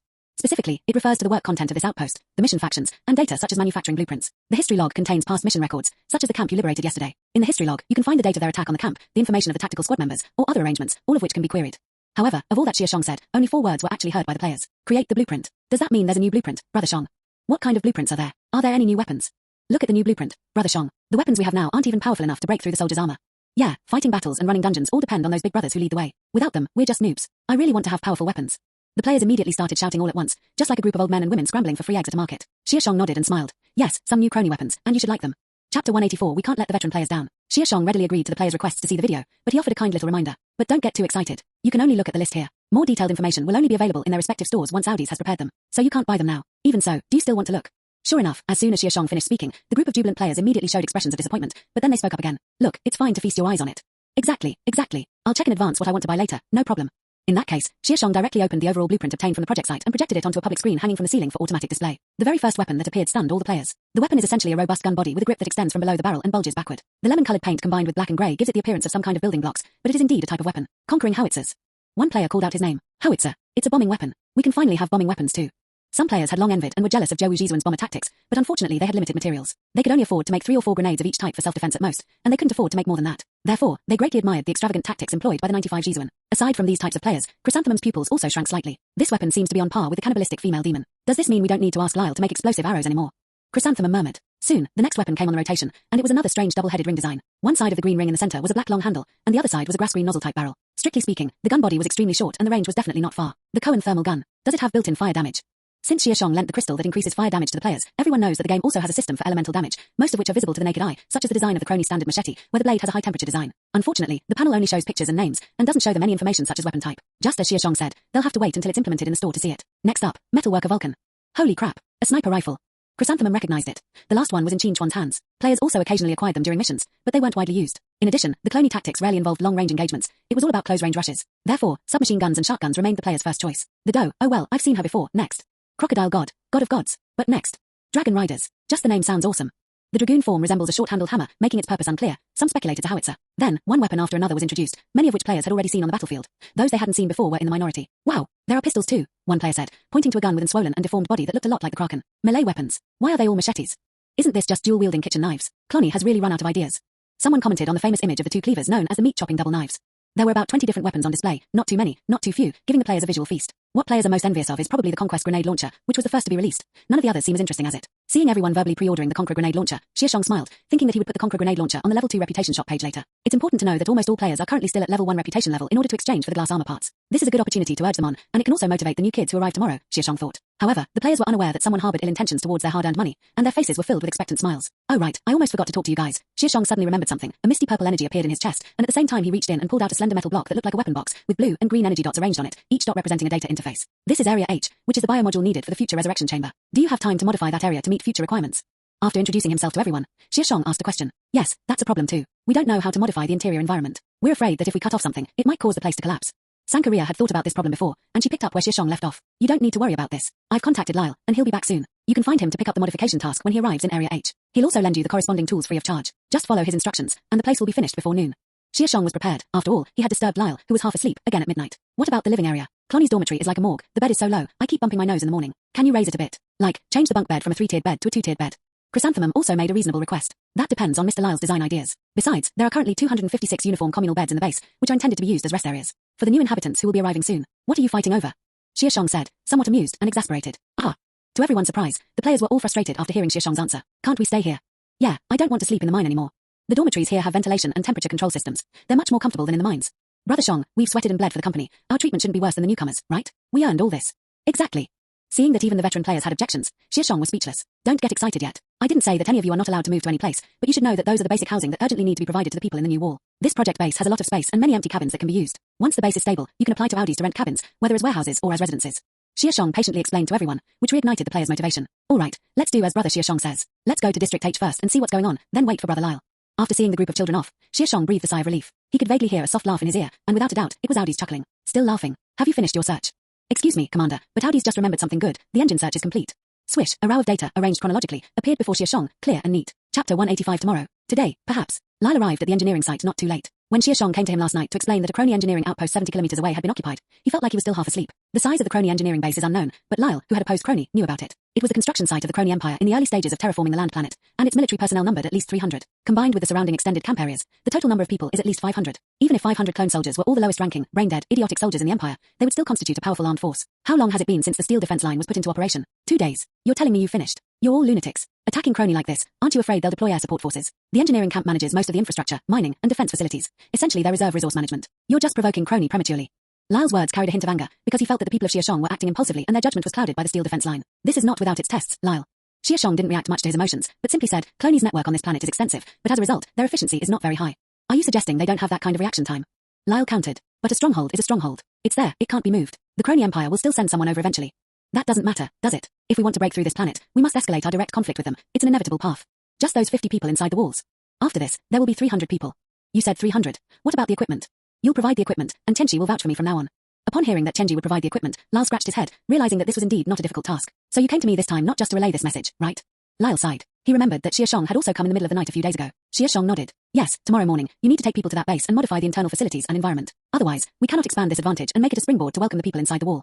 With just a few words, Engineer Lyle roughly understood Xia Shang's meaning. Moreover, this kind of stronghold building embedded inside the mountain was indeed not a structure that anyone could easily alter. But he was still somewhat afraid, because as he said, the stronghold wouldn't move or run away. If they could find it and take it, the Kroni might be able to take it back. If the Kroni didn't think things through and directly destroyed the stronghold with an orbital strike, it would not only be a waste of effort but also a disaster. However, when Lyle emphasized this issue, Xia Shang said that he had already thought about it. Otherwise, I wouldn't have come to you now, but tomorrow morning. Our advantage is the time difference, airdrops, encirclements. These kinds of attacks are just training opportunities for my people in the wall. Until the Kroni truly realize the danger and want to use orbital strikes, we must take over the entire Night Spirit Plane stronghold. Even if they manage to take down one stronghold, so what? The time it takes to lose one is enough for us to seize 3 more, or even 10 more. The efficiency of the people inside the walls is a unique advantage we cannot afford to waste. These words truly moved Lyle, even though Xia Shang seemed to be talking about a trivial matter. Xia Shang left after sitting for a short while. Lyle didn't sleep all night. By the time he came to his senses, he had already finished cleaning up the projects in the energy room, and the Terror Bird unit was already waiting for instructions outside the door, carrying his precision robotic arm. After closing the gate, a few people who were idly staying in the walls of the Red Crystal Mine saw the dozen or so moa birds from afar and rushed over. Mr. Lyle, are we heading to that new engineering site? Lyle turned around and saw that the speaker was a short woman from inside the wall. He remembered her name was Ms. Wen. You guessed right. At Mr. Xia Shang's arrangement, I'm going to the engineering site to plan, renovate, and carry out construction work. For this, I need to bring a lot of people with me. It is indeed a heavy job, Lyle nodded and said. Renovation and construction, arduous work. Not only did Wen, who hadn't appeared in a long time, become quiet, but the 3 casual players next to her also perked up. Since the forum discussions last night were non-stop, judging from the instructions given by Audis after he became the main control center of the stronghold, players will definitely need to participate in the modification mission. Casual gamers may not like fighting and killing, but they may not dislike engineering and infrastructure projects, such as building houses, farming, and raising livestock. These are things that are not easy to do in real life, but they are actually very fun to play in games. So they originally planned to go and check on the base renovation mission today, but they didn't expect to run into the mission issuer's convoy. I didn't expect the NPCs to travel there on their own instead of being automatically refreshed by the system. This game is too realistic. That's much better. Now we players who farm and build houses have caravans to join us. That's what makes a healthy game. Lyle didn't quite understand what they were saying, but judging from the few words he could hear, they seemed to want to come with him. Are you going too? Lyle asked, seeking an answer. This work requires a lot of manpower, and it would be great if you could come and help. Wen nodded silently to the other players. Great, but you'll have to wait a while. I need to post a few job openings with Miss Ari Ling. With Ari Ling's work, the survivors and remnants of the Red Crystal community learned that the people inside the wall had seized another stronghold, and now some workers were needed to renovate the facilities. After some preparation, even the owner of the auto repair shop got to work. He closed the shop, packed his tools and belongings, and headed to the construction site in his big black car. On the other side, Chrysanthemum and the others waited for 3 or 4 hours before Lyle arrived. The moment Lyle glided into the base on the hoverboard, he practically glowed with a golden outline in the player's eyes, with a huge exclamation mark above his head. The base infrastructure renovation began under Lyle's hair-stripping design and planning. Initially, the tools he brought were not enough for the players to use, so the players would spontaneously ask Audis to grant him permission to use the tools in Kroni's warehouse. The metal casing of the small H area was completely cut and removed, and the underground electrical circuits and various pipes could not be easily started. Fortunately, Lyle's job was to connect the production workshop of Kroni and then transplant the module receivers from the military depot. Lyle was unfamiliar with circuit board soldering, but fortunately, the mechanics at the auto repair shop helped him complete the task. In the end, he only welded and attached the floor, ceiling, and the protective sheet metal of the 16 load-bearing columns, and removed all the metal partitions that were originally used as room dividers. As a result, the entire H area was opened up into a spacious indoor plaza of more than 400 square meters, with access passages connecting to the upper and lower floors in all 4 directions, making it easy to go to other areas. Holy crap, this place is actually this big. When the players who had fought here first saw the initial form of this plaza, they all stared wide-eyed in amazement. This is just one example of opening up 4 rooms in Area H. Lyle had no time to marvel. He was in the innermost sealed room, where the production connector was embedded, watching Xia Shang insert the long module into the receiver. It worked. Lyle was sweating profusely. When is the next group of people from within the walls coming? Tomorrow. Tomorrow. Xia Shang looked up and thought for a moment. No, tonight. Chapter 186 New base, new plans, and new announcements. Is this huge plaza just used as a passageway?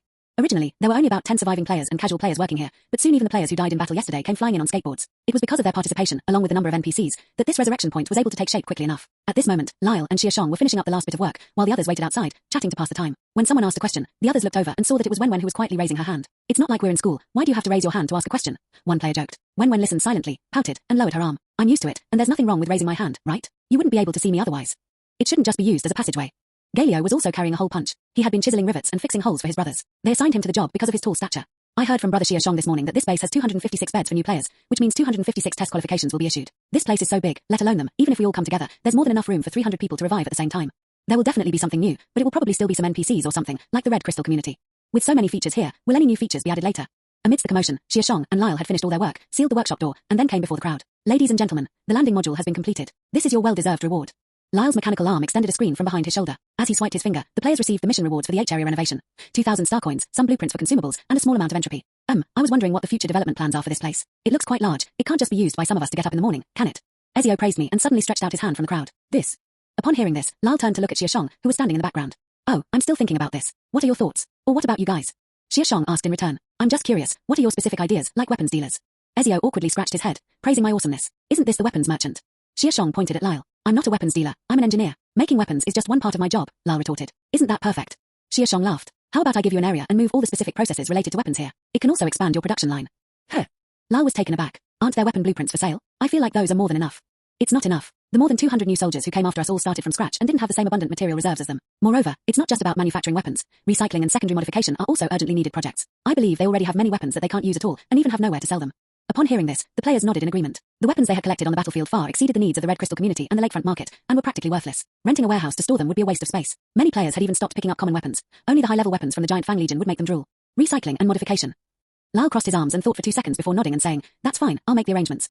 At this moment, Wen finally came closer and asked Xia Shang, can we open a shop too? Open a shop? Xia Shang asked doubtfully. I have never forbidden you from selling goods. I think this is more suitable for you, since renting a shop is an additional expense. That's true, but what I'm thinking is that a fixed store would give survivors in the community or outpost a way to find us, Wen said, straightening up quietly. Xia Shang raised an eyebrow slightly and asked in return, you want to do business on the plains? There's almost no pay for that. To be honest, the living conditions on the plains are too harsh. They don't have enough money to buy the equipment you have. Of course, if you want to do food and beverage, I won't forbid it, but you should think it through. It won't do you any good and will only slow you down. Wen was speechless, realizing that she hadn't thought things through enough, so she silently stepped back. It seems there are no problems for now. Lyle will take you to the living quarters in Sector I. You will need to set up a living area for the junior students who will be arriving tonight. This task is not difficult, and I hope you can assist Lyle in completing it. Now I need to make preparations for welcoming them. Watching Xia Shang's departing figure, the players paused for a moment, then pointed at his back and asked each other, did he just say tonight? Yes, tonight. Which place is night? Of course it's nighttime in the game. What NPC would tell you the real time? So that means new testing slots will be available tonight. Holy crap, I need to go warn my roommate. I also. Before Lyle could figure out what was going on, a large group of people suddenly lay down in front of him. Fortunately, he seemed to have seen this kind of scene before. He stepped forward to scan a player's condition and found that he was indeed in good health. This chapter is not finished yet. Please click on the next page to continue reading the exciting content. TSK, youth is great. You can fall asleep as soon as your head hits the pillow. Lyle touched his receding hairline and sighed. The players logged off for a short while before returning, as Lyle still had quests to complete. Lyle, listen to me. You absolutely have to change the height of the bed frame here. Yes, that thing is so inhumane. The players chatted as they followed Lyle to the dormitory in Zone I. As soon as they checked one room, they saw Qin Chuan rolling out of bed, his hand covering his nose. Huh. Lyle, what brings you here? Qin Chuan asked, rubbing his sore nose. Lyle looked at Qin Chuan's reddened eyes and nose, then leaned over to measure the height inside the bed. It does seem to be a problem. Lyle initially thought the people inside the walls were making a mountain out of a molehill, but little did he know that Kroni's cabin really was like a morgue. Despite the room being quite large, the sleeping area was like a drawer. After glancing at the beds, Lyle didn't say a word. The mechanical arm behind him opened a laser cutter and cut open the shell of a row of 3-tiered beds to examine them. The players then discovered that there was more to the story beneath the bed. This is a temperature-controlled cabinet. Each bed is made deep and flat to optimize the efficiency of the temperature control system. While it's possible to expand the internal space, that would alter the effectiveness of each temperature control system. Are you sure about that? Lyle was also a bit troubled. If they had to use each one, the workload would be considerable, and they might not be able to finish before nightfall. The players seemed to have some thoughts.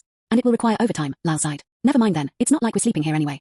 The players immediately shook their heads and gave up. The players here happily modified some external suspended equipment and simple interior decorations for the new living area, making it a light and easy task. On the other hand, some players, guided by an expert, frantically refreshed the game's official website and finally, at a certain moment, saw a brand new announcement. Chapter 187, I advise you not to make the date, and I'll make the date but you shouldn't be persuaded otherwise. Announcement regarding the opening of test slots. Good afternoon, fellow players on the pre-registration wall. This is the Starry Sky Frenzy development team. We are pleased to announce that, as the title suggests, at 2 p.m. today, we will be drawing 256 test slots from the pre-registered players. Thanks to the veteran players who worked so hard in the game, this day came so quickly thanks to their tireless efforts. Even we were caught off guard, but fortunately we were prepared and planted quite a few potatoes. Picture, these are the thrilling moments of the veteran players' hard work. Let's thank them again, and also thank everyone for their support of StarCraft. However, to the players who had made reservations and felt like they were living through another world, this announcement consisted of only 8 words and one number. 256 spots will be drawn at 2 p.m. The forum community immediately erupted in discussion. Oh, in my lifetime. Holy crap, how did this happen so suddenly? There wasn't even a version update, just a test qualification announcement. Yeah, I thought it would be like the last time the Red Crystal community opened, with a version update when the new community opened. I didn't expect that this time there was only one spot announced. Have you forgotten that this is the Steel Road version? Opening outposts is part of the Steel Road version content, and it's separate from the version update, isn't it? That's a good thing. The more new players there are, the faster we can open new strongholds, and the faster we open new strongholds, the more new players we'll attract. I guess that's what they were thinking. They can't just release a new version for every new one they open. Then I'll be seeing 3 different versions of the video in one day. Lol. There were both positive and negative opinions. Damn it, are you guys even human? Look at the number of reservations, tens of millions already, and you're only releasing 250 spots. The GU refining production team. Doesn't this feel a bit like a scarcity marketing tactic?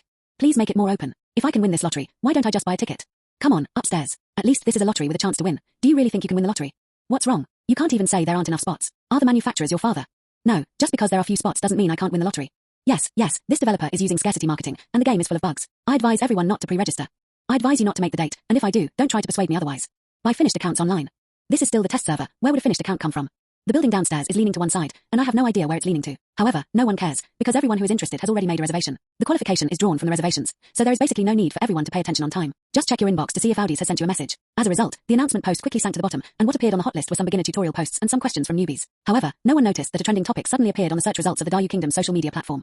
Only 250 test qualifications given away from 10 million pre-registrations in Star Ocean Frenzy but it only lasted 22 seconds, and before there were even more than 10 internal marketing posts, it disappeared without a trace. What followed was a headline about a certain online entertainment company's parent group being suspected of tax evasion amounting to hundreds of millions of yuan, which was quickly pushed to the top of the trending search list. Even the social media platform's back-end workspace couldn't remove it. An anonymous document appeared on their desktop at some point, containing only a simple sentence. Not every trending topic can be bought.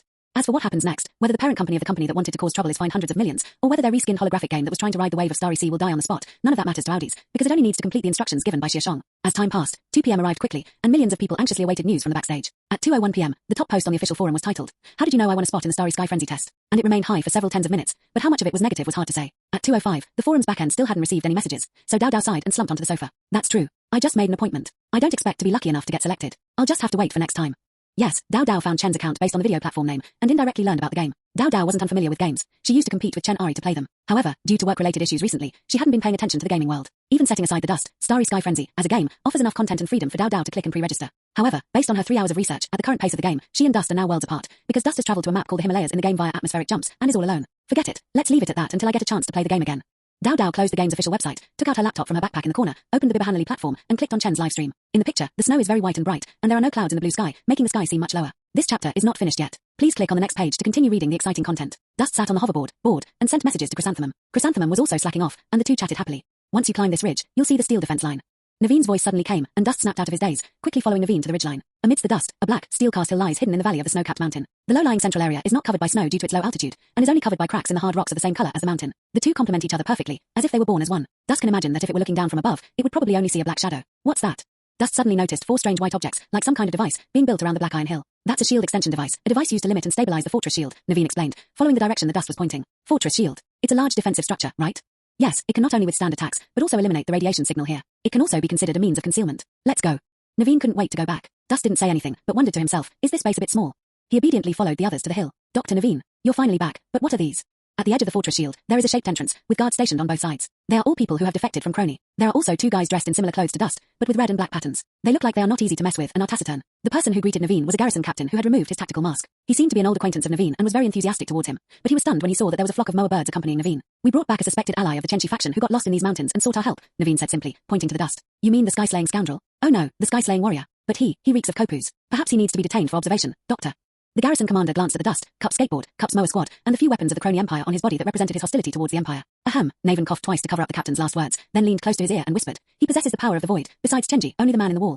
The garrison commander opened his eyes wide and quickly said, I need to request instructions. That's the idea. Go quickly and come back quickly, Naveen nodded. Chapter 188. Has the resilient king become Tiany's big shot? Dust watched as the Kroni man who looked like a captain hurriedly ran towards the iron-colored lump, his back view showing a hint of fear. Are there many Kroni people among you? Dust crept closer to Mary, who was not far from it, and asked in a low voice. The other party took a slight step back, nodded, and then said, we have many brothers and sisters who have awakened and defected from the Kroni Empire. What are you trying to say? They are all brothers who can be trusted. Realizing there might be a misunderstanding, Dust quickly waved his hand. I didn't mean to doubt you. I was just wondering, if we were to run into the Empire, would you be able to tell the difference? Of course we can tell the difference. After joining the steel line, we have our own steel paint scheme. That's the color that distinguishes us from those guys. Naveen's voice suddenly broke into their conversation, as if he had heard Dust's question when he returned. If they are different duty units, they will also have different emblems to highlight them, like them. Naveen said, pointing to the somewhat tense guards behind the shield door. Upon closer inspection, the Dust discovered that they did indeed have a pattern of 2 circles, one large and one small, pierced through the black armor on their chests or shoulders, resembling a skewer holding a beef ball and a small fish ball. That's the symbol of our steel defense line. The Kroni Empire thinks we're a bunch of inferior, defective people huddling together for warmth, so naturally they wouldn't be happy to have it tattooed on their bodies. Do you have them too? Dust asked. Naveen smiled, shrugged, and spread his hands, saying, we were born to be here like this. Would I need to get this tattoo? Dust asked again. Should. Before Naveen could answer, the captain of the guard had already run back. Doctor, please come in. The Courageous Alliance wishes to see this celestial. Having put away all the terror birds, Dust, to make things easier, tossed all the extra weapons he was carrying to the group of gate guards. As a result, the group's attitude towards Dust improved considerably, and they even warmly escorted him to the gate of Iron Hill. Weapons are always in high demand. You're probably the only one in the entire mountain range who would be so generous as to give away 6 weapons for free. Naveen pressed his handprint on the unlock panel next to the door, and the 2-meter-long high-speed rail door, painted with matte black paint, slowly opened. Dust discovered that this was not a door, but just an elevator car. The interior space was almost the size of a living room, and if people squeezed in, it could probably hold hundreds of people. So it was underground. Dust followed the others inside, felt the change in gravity, and asked in surprise. Yes, nowadays, any building that wants to be safe must be built underground. Otherwise the Kroni will show you what a Kroni clone army is like. However, the one who answered Dust was a group of people who hadn't said a word the whole way. Dust turned his head and saw that they had loosened the collars and cuffs of their clothes slightly, revealing that they were wearing similar tight-fitting battle suits to his own, but in red and black, which looked quite sinister, as if it were a color scheme favored by some evil religion. The speaker was one of the 3 who had initially stopped Naveen from taking him to the hiding place. The others all followed him, and now that they had returned to the Iron Line, the calm expression on their faces had softened slightly. Is it only safe underground? Dust asked doubtfully. Wrong. Even underground is not absolutely safe, Naveen said, shaking his head. Building underground is just a means to achieve a more concealed effect in conjunction with the outer shield. All of this depends on the fortress shield, which is supported by ancient technology from the Oro ruins. Ancient technology from the ruins of Oro. Dust seemed to ponder. It's unclear how long they sank, perhaps hundreds of meters underground, but the cabin finally came to a slow stop. The main door unlocked horizontally, and another main door opened vertically, revealing a large passageway behind it. The matte black paint covered most of the floor and ceiling, and the bright light strips illuminated the spacious corridor, making the 3 rows of black steel soldiers facing the crowd appear even more somber. Nearly 30 soldiers stood at the head of the steel defense line, with a nearly 2-meter-tall ironclad Kroni standing upright. However, he was not an ordinary Kroni, but rather the 2 snow-white machine gunners that Dust had seen not long ago. Take a closer look. Isn't this just a black-painted version of the machine gunner? Holy crap, you guys even recruited machine gunners. Dust nudged Naveen with his elbow. Before Naveen could speak, the black-clad machine gunner looked at the Dust and said, Skybreaker warrior, you. His tone was indeed full of skepticism. Just as the Dust was about to nod, a sign with a withered vine pattern suddenly popped up in front of him. Special alert mission, the search for the celestial sword. You have triggered a special alert. The person behind the wall, Chani, has been silent for a long time. Your reappearance represents Chani's public image. You may need to communicate with them carefully and cautiously to help them accept Chani's current state. Not only was the Dust stunned, but even the viewers of the livestream were dumbfounded. What's going on? How can this trigger a special mission?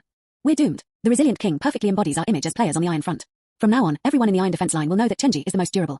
Dust glanced at the comments but didn't reply. Instead, he stood up straight, his hoverboard already retracted, and faced the tall machine gunner directly. Yes, it's me. I belong to the Chenji faction. You can call me Blazing Dust, or Dust. After hearing this, everyone around looked at Chenari, who also overheard some whispers. This chapter is not finished yet. Please click on the next page to continue reading the exciting content. Subordinate. Aren't they Sky Warriors? Chenji is made of tin, but he's clearly just a human. I guess he just has some dealings with the Sky Warriors. Dust felt a sense of unease. He must have said something wrong. Being affiliated only meant that he belonged to the Chenji faction, not that he was a so-called Chenji warrior. However, according to the reputation description of the Chenji faction, I am indeed only currently affiliated with them, not a so-called warrior. Could it be that I'm wrong? Just as Chenari was pondering this, another notification appeared before him. Prove your identity to the ironclad defenses. Use the power of the void to prove yourself, a power that no one outside the celestial realm can wield personally. Dust's eyes lit up, and with a wave of his hand, a purple halo appeared beside him. With a clang, a huge black iron lump slammed down in front of everyone, denting the alloy floor. Naveen and his group were fine, as they had seen Dust display many times before. However, the group inside the steel line had never seen it before, and for a moment they thought Dust was about to make a move, so they all went into battle ready. The next moment, a point of light appeared in Dust's palm, and a laser beam shot into the iron lump, making a sizzling sound of corrosion. In just a few seconds, the Dust exhausted its energy, but it also shaved off a large chunk of the iron lump. Don't tell me you haven't seen it. Even if you haven't, you must have heard of it, right? The power of the void. After doing all this, Dust shrugged and looked at the group of astonished guys. Clearly, the black-clad machine gunner in the lead was a seasoned veteran. This void ray technique seemed to remind her of something, and her tone softened. Excuse me, please come with me. Then I want this piece of iron.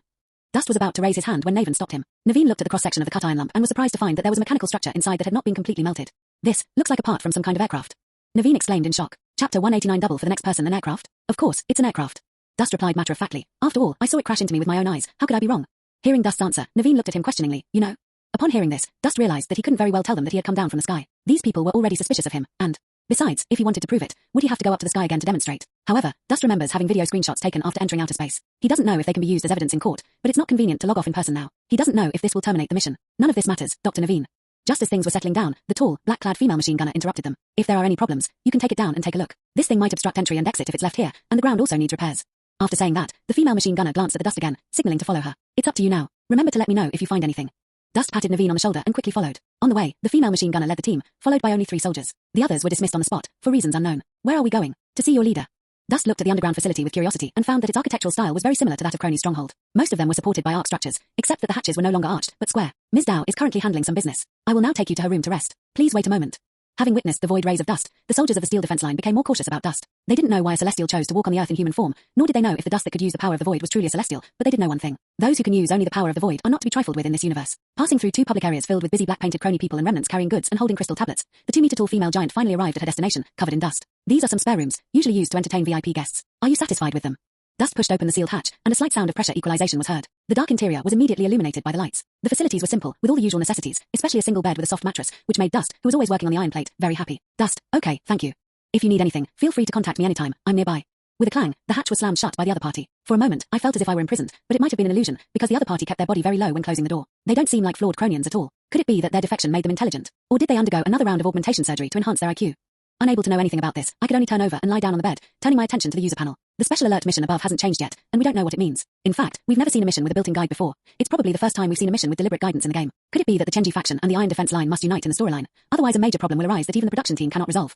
Yes, the last major update, the so-called Steel Road, was created to deal with a certain boss from the Kroni Empire. In other words, this boss is extremely ruthless, and we must find a way to maintain cooperative relationships with other forces.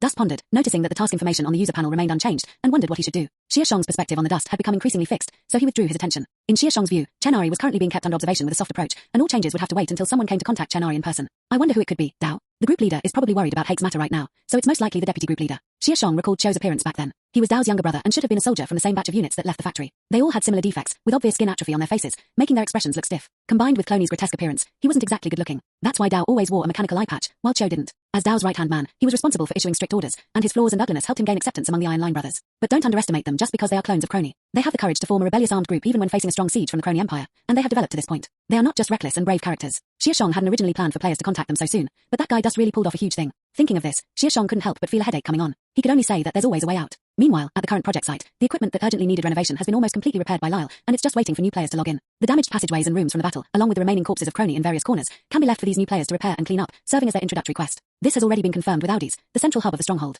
This chapter is not finished yet. Please click on the next page to continue reading the exciting content. So after helping Lyle, many veteran players picked up their hoverboards and went for a stroll. After all, this was a new stronghold, and the 5 main camps around it had been released, so it was time for an easy exploration. Qin Chuan and Ju Hua hesitated at the door of Xia Shang's control room, teasing each other as if they wanted to urge the other to go in. What are you doing here? In the end, it was Xia Shang himself who came out and discovered that they were acting suspiciously. Ah, brother Shang. Qin Chuan thought for a moment and decided to speak himself. Today should be the day we set off. Set off. Xia Shang thought back for a moment and remembered that they seemed to have originally planned to go to the Black Zone to find neurons, and after he found out, he arranged an alarm mission. Yes, I remember. I was also going to give you some marching equipment. Are you ready to set off now? Xia Shang asked, casually taking out 2 storage boxes he had prepared beforehand from the void passage. They were mostly filled with camping supplies and some strange tools. Well, how should I put it? We wanted to wait until tomorrow to set off, because we have some new people coming tonight, and everyone wanted to welcome them together. Chrysanthemum said a little shyly, you've only been here a short time, and you're already planning a welcome event. Xia Shang was greatly shocked. Hey, we've only had a few dozen people playing all this time, and now suddenly there are over 200 people. We want to see what it's like. Xia Shang could only nod helplessly, since the difference between setting off a day earlier or later wouldn't be significant. But then again, if that's the case, you should be able to wait a few more days before setting off, Xia Shang suddenly said. Qin Chuan, isn't one of your teammates already at the ironclad line? He can teleport supplies back to you directly, so maybe you can collect all the armor materials before then. After all, this mission is far away, and if you go there in this phantom and fail and die in battle, the price will be too high.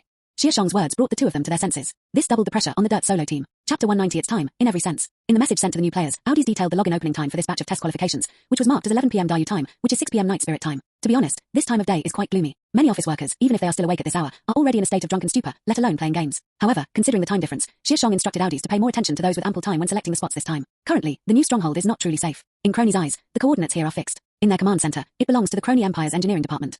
Many tasks and work need to be carried out here, whether it is troop deployment, material supply, or even sending the signal stronghold fallen in the last column of the information log. These are all reasons why the Kroni Empire could launch an attack at any time. Xia Shang didn't want the Kroni to retake the stronghold one day because of time zone differences or other matters. Perhaps in the future I should allocate some places to those special groups from the Great Yu Kingdom. They have been patrolled by elite soldiers and know better than ordinary people what they can do and what they are capable of. Xia Shang stood in the newly built resurrection area, imagining the bustling scene here in the future. It might remind him of the scenes he had at the relay station. But perhaps not. They came here with a special mission, and probably won't be as dedicated to their accounts as ordinary players. If these special groups become the main fighting force, and ordinary players become completely dependent on them and lose their fighting power, then if they are collectively ordered not to log in, the other players will only become useless. My lord, Wanderer. A call interrupted Xia Shang's thoughts. Turning around, he saw 7 survivors who had come to work in the Hongjing community. Thank you for your hard work. Is there anything I can help you with? Xia Shang approached. Yes, sir. I've heard that a new walled people will soon be stationed here. I just don't know if this place will be open to trade in the future. The man who spoke had a slightly swollen arm and leg, making him look unbalanced, but this was normal on the plains. You mean an operating model like the Red Crystal community? Xia Shang thought for a moment, then shook his head and said, for security reasons, it's probably difficult to open this place to the public, and I will exclude transient populations. This was clearly not the answer they wanted to hear, and they all showed expressions of embarrassment and disappointment. However, Xia Shang's subsequent words gave them some hope. However, there are 4 camps nearby that need to be defended. We don't have enough manpower to settle them. You can go and take a look. If you think it's appropriate, you can develop them into a market. As long as you have things to sell and the prices are right, you don't have to worry about people inside the walls not coming. After saying goodbye to the group of people who had come specifically to inquire about this matter, Xia Shang turned around and walked down the wide building corridor next to him. After walking up nearly 100 steps, he arrived at the door of a sturdy facility in the underground. This place was closed off by Audi's and was not yet open to players. However, Xia Shang entered and exited at will, waiting for the closed gate to open a narrow passage. After passing through, Xia Shang found himself in a pitch-black space. Only after Audi's turned on all the lights for him did he realize that this was actually a huge underground parking garage, and that half of the cars already had vehicles parked behind them. There are 10 of those large black armored vehicles that were once used as buses. Transport vehicles used for engineering and construction relocation, as well as aerial work platforms for lifting high-rise buildings, can also be seen here. However, the vast majority of them are armored personnel carriers, round like loaves of bread, and slightly larger than the assembled vehicles that players usually rent. The absence of even a single individual vehicle is quite in line with Kroni's style of group combat, where they create chaos wherever they go. As they proceeded along the central aisle of the vehicles, a dark exit passage sloping upward stretched out, pitch black, but Xia Shang knew that at the end lay a heavy door that could be opened, concealed beneath a camouflage of stone and earth. Odds, how many of the people who made the reservations are employed individuals from special groups? Xia Shang suddenly asked. Commander, there are currently 58.9 million reservations, of which 22 million are for employed special groups.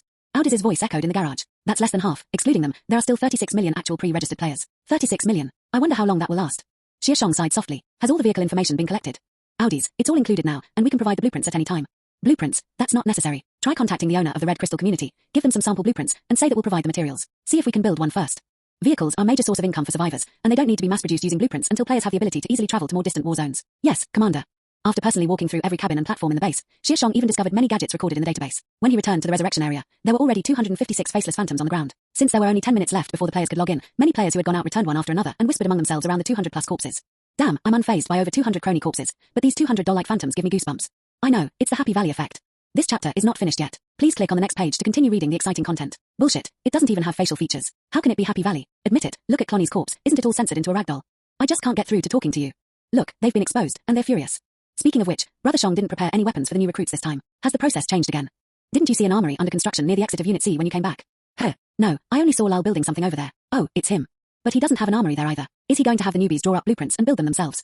10 minutes passed quickly amidst the rambling chatter, and the hour arrived on the hour. 1 second, 2 seconds later, the veteran player was wondering why these faceless figures weren't reacting when suddenly a large number of phantoms began to transform into faces, both male and female, and of similar age. Once the facial features are fully formed, the new player finally gains control of their body. They open their eyes with a whoosh, immediately get up from the ground, pat their face, touch their eyes and nose, clench their fists and jump around. Within a few dozen seconds, hundreds of monkeys appear to be jumping around in place. Holy crap, even my most basic haptic device can simulate such realistic touch. What kind of optimization is this? This material, this feel, it's like having a memory stick in your mouth. The dream of playing with images in your head has come true. Awesome, absolutely awesome. Just a second ago I was still doubting it, but this feels amazing. It blows all the simulation games on the market out of the water. Is this the Phantom? This feels amazing, the best start I've ever had. Where's my exit button? Oh, it's still there. Brother Xia Shang, I want to have your little one. Hey lady, calm down. Holy crap, there's a virtual idiot. Everyone, get out of here. For a time, the resurrection zone was in complete chaos, with both male and female players seemingly caught in a state of madness. This. A veteran player stared in disbelief, while his teammate tugged at him and shook his head. Sigh, these silly kids, they're probably going crazy waiting for their chance. Wow. Suddenly someone screamed, and everyone looked over to see a male player taking off his combat bodysuit. Seeing his well-built muscles, they were moved to tears. Then, as he pulled the shirt off further, his expression froze. Holy crap, what the hell? In response, veteran players commented. I laughed. New players are still surprised that they don't have a penis, while some veteran players are already running naked in the snow for the female NPCs to see. Ah! Behind an iron gate deep underground, Dust sneezed violently, almost blowing its nose off. Damn it, who's talking about me? It seems like it's the time for new players to log in, but unfortunately, they're not in the plains of night. However, during this time, Quinn and a Jew sent him a lot of messages, and Chenai also felt that he might indeed be able to become a courier. Maybe when I meet the leader of the Iron Line, I can try joining their ranks and storming the reputation shop. Just then, there was a knock on the iron door of the Dust restroom. Before Dust could get up to open the door, the iron door was pulled open by itself. The next moment, a woman from Kroni who looked to be in her 40s or 50s walked in. She was wearing a dark brown cloth hat and one of her legs had been replaced with a metal prosthetic. What caught Dust's attention even more was the metal cylindrical observation glasses she was wearing, which covered half of her face. Chapter 191 Dao's Choice. Is the plot finally starting? Upon seeing the other person, Chenari was filled with anticipation, knowing that he had been waiting in this room for several hours in vain. Although I went out for a stroll twice along the way, it was only with the black-clad machine gunner standing guard at the gate that I saw almost nothing. Hello, young man, I hope I've kept you waiting. Her voice was as hoarse as the clonies, but the Dust had grown accustomed to it. It's all right, it's just a bit boring, though. Dust stood up to show respect, but the other person smiled and waved his hand, indicating that he should relax. I am Xia Dao, the person in charge of this activity area. You can call me Ms. Dao. I should have come to see you when you arrived, but the frequent activities of the Clone Empire recently have kept me busy. By the time I had a little free time, it was already now. I apologize for any neglect. As Ms. Dao spoke, she reached out to stop the black machine gunner who was trying to follow her in, and casually closed the door. She then pulled out a chair from the long table in the room, placed it in front of Chenari, and sat down. To be honest, this distance was a bit too close for Dust sitting on the edge of the bed, but when Dust saw the other person close the door, he guessed that perhaps the other person wanted to discuss something more secret with him. She said she was in charge of this area, so she must be a close confidant of the Iron Defense Line's leader. Even if not, she must be a highly respected authority figure, perhaps wanting to learn more about the Celestial Blade from me, Dust thought to itself. Your skin looks normal, your limbs are healthy, and you don't seem timid like most people. You probably weren't born here, were you? Upon hearing Ms. Dao's words, Chenari instinctively responded, but found himself at a loss for words as to how to answer the question, claiming to be a member of the Inner Circle. But Dust vaguely remembered Xia Shang saying that one should not easily reveal their identity as a member of the Inner Circle unless the other party has already joined one's own camp. However, the other party is very experienced and can tell at a glance that I am not human, or at least not an ordinary person. Therefore, lying is the worst choice. I will probably not only be exposed, but it will also affect the friendship between Chenji and the Iron Defense Line. After some thought, a brief silence fell over the room. You seem to have something you can't say about. Ms. Dao asked softly, noticing the change in Chenari's expression. Hearing this, Chenari felt as if she had been granted a pardon. She truly understood my predicament. I can't say the specific reason, but I can guarantee that we are truly allies. The convoys you sent to the Plains of Night were all stationed at our base, and it was my teammates and I who brought them back. Dust nodded repeatedly. You mean Lian Ping? Ms. Dao's eyes visibly trembled slightly, not because of Lian Ping himself, but because of the responsibilities and tasks he bore. Lian Ping led his team to the Night Spirit Plains, ostensibly to travel the trade route, but in reality, they had another mission, to find the Wanderer. According to the message Lian Ping sent back a few days ago, they have arrived at the area where the Wanderer was located and stopped there. This not only means that the location he left behind was accurate, but also proves that he did need some help. The leader who imitated you was that Wanderer. His name was Xia Shang, right? Dao's tone became noticeably hurried. When she saw Chenari nod in surprise, she was clearly excited, but quickly calmed down. Did he tell you you're from the Celestial Clan? Did he allow you to join the Celestial Clan, or become one? What's the difference between joining and becoming? Dust was a little confused by the question, but answered truthfully, I don't know the difference between the two in your opinion, but my teammates and I are all in the Chenji camp appointed by Brother Xia Shang, and there's no way to change it. Indeed, the reputation display for the Celestial faction is directly updated in their user panel, and there is no option to change it. All players believe that this should be the faction bound to the player. However, to Dao, these words carried a different meaning. He had found new blood to nourish Chani, and was he going to bring Chani back? Thinking of this, Dao suddenly grabbed Chen's hand, a distance that was easy for him to reach. So, how many people like you are there in the Celestial Warrior class? Will he transform you into Celestial Warriors? How many people? Dust thought of the new players who should have just logged in, did some mental calculations, and said, 256 people just came today, plus the 51 I'm in, making a total of 307 people, but this number is only temporary. Dao's feelings were complicated when she first heard that there were 307 people, but when Chenari said that this number is only temporary, her pupils contracted slightly. However, Dust didn't notice this and continued. More and more people will come in the future. After all, there are already tens of millions of people waiting. As long as there is a place for them to use as a base, Brother Xia Shang can summon more new people to come in. Tens of millions. Yes, as for the Tenno warriors you mentioned, you probably mean the armor, right? We can make those too, but we don't have enough materials right now. Oh, right, Ms. Dao, I saved Lian Ping back then, and he said he would apply for some material rewards for us. I don't know if you've received that application. By the time Dao came to his senses, she had already walked out of the dusty room and even gently closed the hatch behind her. The black machine gunner beside her was waiting for her orders. Leader, the machine gunner called out. Now all Dao needed to do was make a clear judgment. If the man was just impersonating Chenchi, she would immediately lead her men to escort Chenai out and find a way to kill him outside. My dear reader, there's more to this chapter. Please click the next page to continue reading. Even more exciting content awaits. Oh, Black Veil, you're here. You don't need to monitor him anymore. Tomorrow, no, whenever he's willing, you can take him to the military leader's office to register his emblem. Remember, try your best to get him into our faction system. Don't neglect him. Black machine gunner Black Veil glanced at Dao in surprise upon hearing this. Seeing that she was still muttering something to herself, she didn't say anything more, but simply nodded in agreement. Yes, leader. Clearly, the person inside was indeed Chani. Otherwise, she had never seen the leader of the Iron Defense Line, Klisa Dao, so emotionally turbulent in her entire life. Oh right, and how many neurons do we have left in our library? Dao asked again. I'm not sure about that. All materials entering and leaving the warehouse are recorded. I can check it immediately, but it should be running low. Neurons have always been a key material for tactical masks and some sensor modules. I heard that a lot of them have been used up recently. Isn't that much? Go check the exact quantity, then cross out the usage for the next 10 days. Send all the excess to him and see his reaction. If the quantity in the warehouse is not enough, then cross out 5 days. Yes, I'll go right now. There's one more thing you can bring along. It should be in Chio's vault. Take my identification badge with you. Even if he objects, he won't stop you. After saying that, Ms. Dao took out a metal card about 2 fingers wide from her body, with a weathered red rope tied to it. Yes, but what are you talking about? The woman in black asked, puzzled. Dao paused for a moment, then said firmly, Oro battery. Chapter 192. The new player Scroll Xia Shang had never imagined that 250 people doing the same thing at the same time and place would be such a headache for him. Even though close to 50 players out of the 250 were relatively calm and did not go crazy, the other 200 were different. Originally, Xia Shang thought that just like meeting those 50 players for the first time, making them crazy could quickly improve his acceptance of this game world, but the scene in front of him had exceeded his expectations. Some players were lying on the ground so gloomy that they were crawling like crickets, and some players were holding a load-bearing pole that even 5 or 6 people might not be able to hold, and explained what technology and so on. There are still players who don't care about this at all and have run to some new female players and started selling how many hours they have researched this game to take them to fight. As for those players who rub their bodies, they appear quiet and normal. Maybe we'll need a mandatory opening cutscene in the future. Xia Shang thought to himself. Out of the corner of his eye, he noticed that the last phantom had transformed into a player, so he waved to the newbies surrounding him to step back. No refund. A surge of void power lifted all 30-odd players in front of Xia Shang into the air, placing them 10 meters in front of him like chess pieces. I know you're excited, but you probably have more important things to do, such as some tasks that will help you get to know this world, and some cleaning up this base that will soon be your home.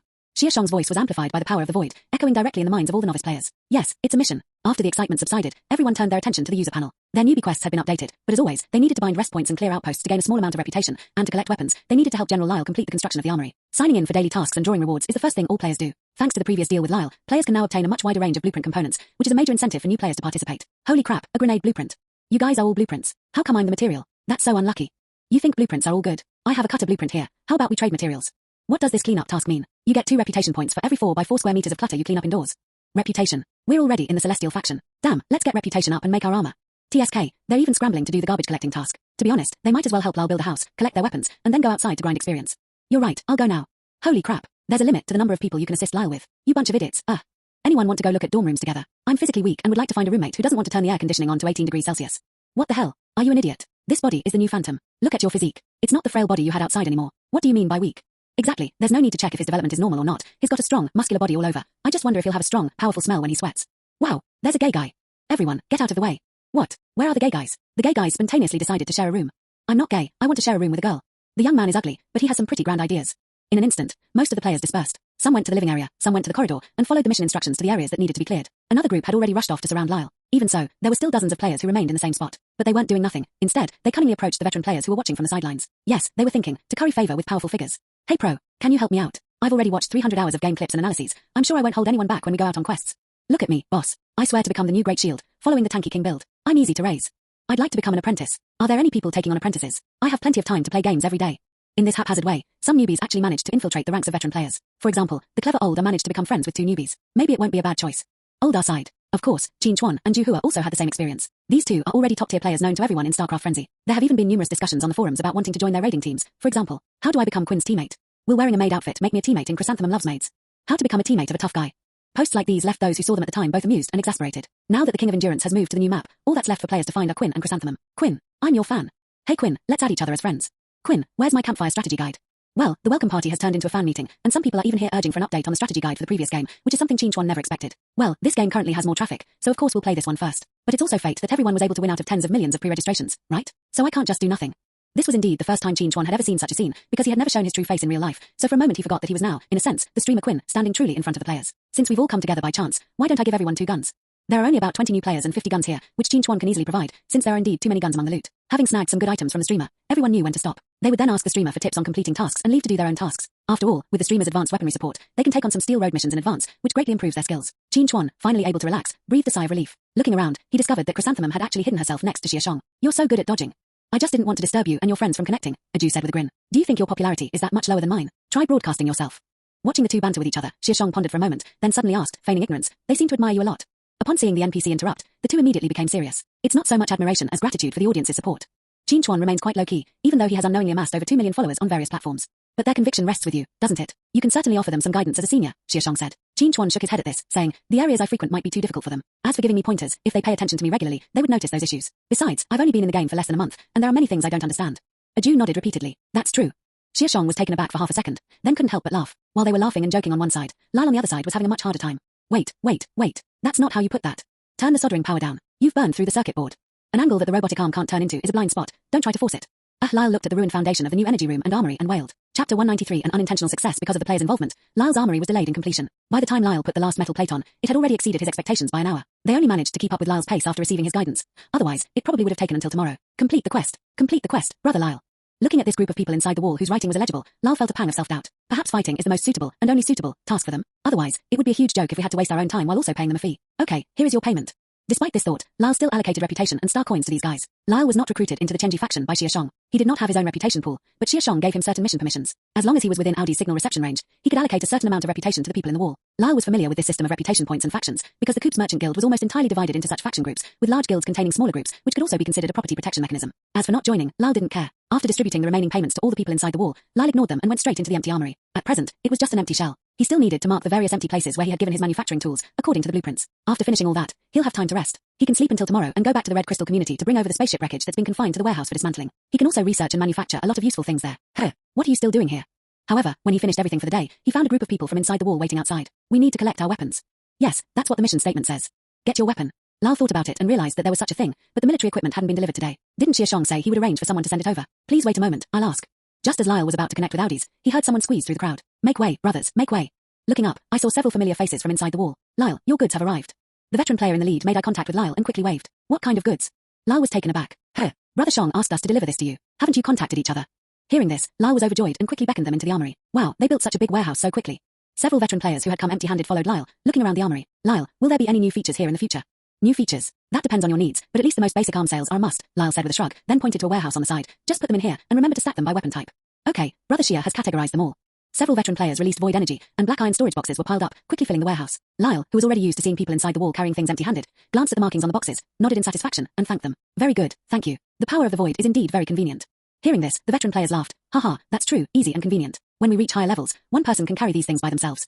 Upon hearing this, Lyle also showed a longing expression. Such a safe, covert, and large-scale transportation method was extremely attractive to Coups. After all, for those merchant guilds that frequently exported high-end goods, being targeted by pirate groups wandering in space was always a major headache, especially when they are targeted by some elusive heavenly warriors. Fortunately, Lyle no longer has to worry about Chani intercepting his goods, since Chani is now acting as his errand boy. Perhaps there's no need to go back to Jupiter. A thought flashed through Lyle's mind, but he quickly dismissed it. Let's not make a decision for now. We still have to remember that they are on Imperial territory, and they could be wiped out by Kroni at any time. Finally, Lyle, for his own reasons, gifted these veteran players an unreleased Osprey blueprint and sent them off happily. Everyone, the weapon resources have arrived. Please line up at these windows to register and assemble the weapon configurations you want. I will deliver your combinations to you. Oh, by the way, I need 3 helpers to assist with the allocation. The reward for each of them is 30 reputation points and 1,000 star coins. Me. I have 10 years of experience sorting express packages. I've worked on an assembly line.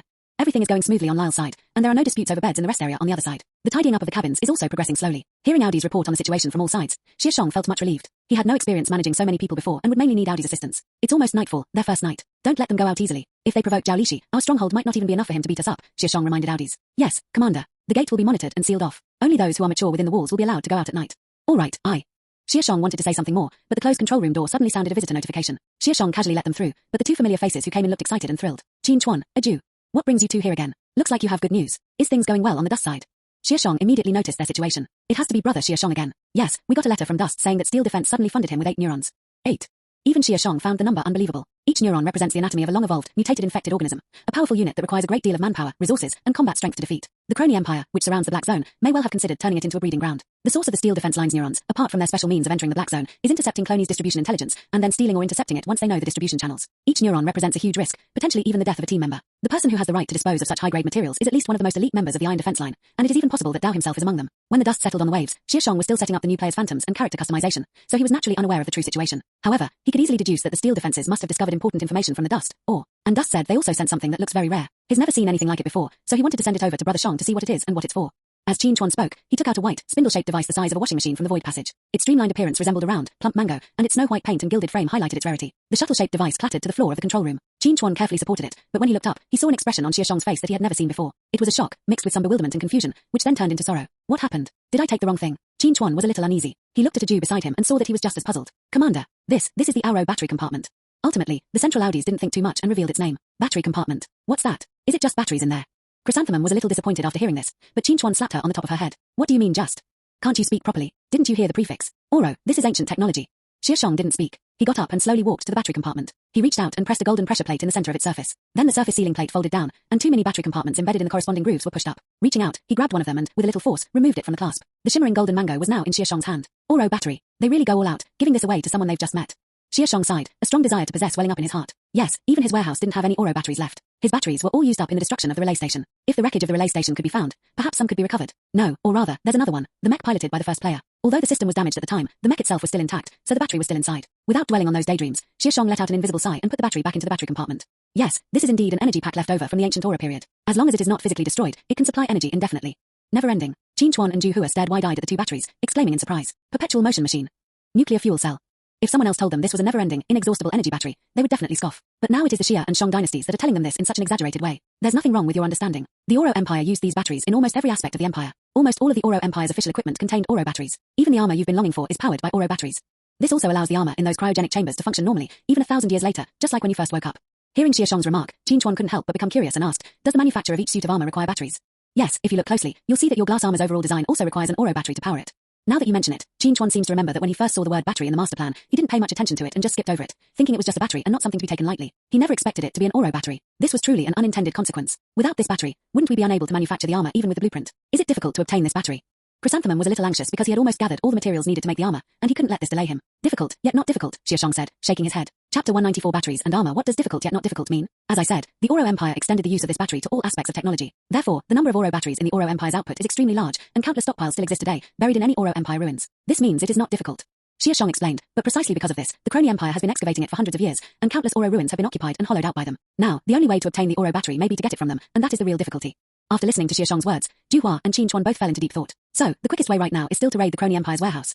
Chrysanthemum asked immediately. Xia Shang, that's true, but the problem is we don't know where they've stored the batteries, nor do we know if they've installed all the batteries. If every battery is in use, then searching for the warehouse won't help. We'll have to find the weapons and equipment that contain the batteries. Why is that? Besides these 2 batteries, are there no other undiscovered battery remains on the Imperial planet? Qin Chuan asked. Perhaps there are, but those will be the very few that Kroni hasn't discovered. If even they, with their enormous resources, haven't found the ruins, then for us to encounter them is purely a matter of luck. How easy is it to stumble upon a ruin in the vast wilderness? But don't be discouraged. The appearance of this battery compartment is actually a good thing. Xia Shang then comforted them, saying, the fact that the Steel Defense Line is willing to release the battery compartment means that they still have a way to get more, because as far as I know, all the bases of the Kroni Empire that are currently engaged in the transportation of Oro batteries are from Ceres. Ceres. Yes, occupying Ceres was almost the most meaningful strategic plan the Kroni Empire ever made. That dwarf planet is located in the asteroid belt, making it an excellent transit point for mining asteroid resources. Moreover, Ceres is small enough that they could easily transform it into whatever they wanted, building vast factories to cover it, and under the guise of expanding mining facilities, they could gain control over the entire empire's battery supply and dominance. Xia Shang told them a lot of information about batteries, which greatly alleviated Qin Chuan and Ju Hua's anxiety about the no battery supply. There is still a way, even if it's just a little troublesome. Perhaps the Steel Defense Line is the best breakthrough point. Okay, we'll discuss the battery with Dust. Things should be easier once our armor is finished. Qin Chuan nodded and said to Xia Shang. Xia Shang, very good. Now that the batteries are a pleasant surprise and you have enough neurons, it's only a matter of time before you manufacture the battle armor. Wait, let me ask Dust first. After all, this is still his stuff. Chrysanthemum quickly contacted Dust. Dust was also surprised to learn that it was an important component of the armor. Moreover, there were only 2 of them, and they could only make 2 armors at most. Now that Quinn and a Jew were about to set off for thousands of kilometers away, making armor as a guarantee might be more valuable than keeping it for himself. At worst, we can have them get batteries for him in the future. At least we'll have some influence and authority over them. Having received Chen Ai's permission, Qin Chuan and a Jew immediately prepared to submit an application to Xia Shang, but discovered that 1 armor component still could not be manufactured. Upon closer inspection, Chrysanthemum slapped her forehead and looked at Qin Chuan, saying, I forgot, we don't have enough night spirits. Night spirits are mysterious creatures that linger by ponds on plains at midnight. Acquiring even one of them came at the cost of total annihilation, and their greatest contributors were also dust. Dust played a crucial role in creating the armor. It's still night outside. How about we go now? But the dust isn't here, so we don't know if we can even get it. Just as Qin Chuan and his companion were about to make the most of their time, Xia Shang called them back. Lacking wraiths. I have a few left. Do you need them? Xia Shang's words were like heavenly music, bringing tears of joy to the eyes of the two players. Brother Shang, why didn't you say so sooner? However, this thing is really expensive. The two of them spent nearly 2,000 reputation points to get enough for the production of 2 suits of armor from Xia Shang, and then spent star coins to apply for armor forging. All materials were sent to the Xia Shang foundry through the void passage, and the countdown immediately began. Manufacturing time, 3 days. Okay. The two were mentally prepared for this, and it would be good to use this time to operate in this new base. However, Xia Shang took the opportunity to keep them, because there were more important things to do. In that case, I should explain the key points of your mission for this trip. I believe you have already seen the blueprints for that equipment. Qin Chuan, the internal instructions for that special alarm mission. I've read them. It's just something that sticks to your waist, like a device that looks like a dragonfly wing. Yes, at first I wanted you to learn about it on your way to the Black Zone, but due to various unexpected situations recently, you're now only traveling in pairs, so I have to remind you of a few more things. Xia Shang raised his hand and projected a projection, which showed the 2 strange devices. Calling it wings is not without reason. It is called anti-gravity curved wings. It appeared with the Chenji warriors in ancient times. Its function is to allow the Chenji to move more flexibly into a wider range of areas, such as the sky, underwater, or even outer space. It is equipped with various replaceable modules and units, which can provide Chenji with survival conditions and defensive shields in extreme environments. During the Oro Empire, this device helped Chenji warriors complete many harsh tasks. But after the ancient war, these technologies were buried along with the Oro Empire until someone unearthed them. Hearing this, Chrysanthemum asked, it's Kroni again? Are they really that good at digging up graves and doing archaeology? Xia Shang smiled at this. No, it's the Cooper's trading company. This data was obtained by Coopers outside of Venus, but it was accidentally discovered by a certain mech, which went to Cooper's spaceship and successfully stole it. Oh. Could it be that the coordinates of this mission are the location where that armor is active? Qin Chuan asked in surprise. Unfortunately, you're wrong. He did steal the information, but he was hunted down during his escape. Even though he was an expert at stealth, he was still beheaded by that scythe. As for the coordinates, they are the data module containing the information about the curved wings. The armored warriors were being hunted down, and even those skilled at hiding were beheaded. Amid Xia Shang's calm words, Qin Chuan and Ju Hua sensed a chill running down their spines. It's quite a coincidence. I mentioned him to you before. He's the armor that comes and goes without a trace, skilled in stealth and teleportation. Part of its remains fell into the sea and was eaten by the big fish that attacked you.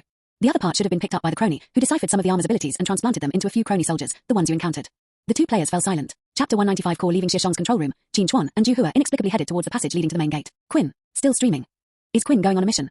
Along the way, there were many new players who had just logged in. They were carrying metal boxes and were probably still cleaning the individual rooms. Haven't you finished cleaning yet? Qin Chuan asked, stopping to observe. Sigh, there are too many single rooms here, and many of them were originally Kroni's control rooms, many of which have control consoles. The mission instructions say that all of these things have to be dismantled and the rooms have to be cleared out. A player carrying an iron box replied. An empty room. Where are these things supposed to be sent? Chrysanthemum looked at the contents of the box in his hand. Most of them were miscellaneous items, and there were also some remote controls no bigger than the palm of her hand. She didn't know what they were used to control. Go to the waste disposal station downstairs. Audi's hired those survivors to sort and dismantle the waste, probably to turn it into raw materials for recycling. We also heard that after the rooms are vacant, they will be rented to us at a low price to store equipment and materials. Logically speaking, it should be fine to put a sleeping bag or something in there as a bed. I plan to make a little money and then rent a room to live in. After saying goodbye to their viewers, Qin Chuan and Ju Hua arrived at the main gate, where a number of people were gathered. However, it seemed that they were all stuck there. After asking around, they learned that Audis had forbidden them from going out at night, but did not forbid veteran players from going out. So they were stuck here to see what the veteran players were doing on the plains at midnight. You guys might as well go back and help finish up the outpost. At least you'll get some mission rewards. You can do the Steel Road mission tomorrow during the day. It's better than wasting time here. Chrysanthemum shook her head and advised against it. What are you planning to do outside?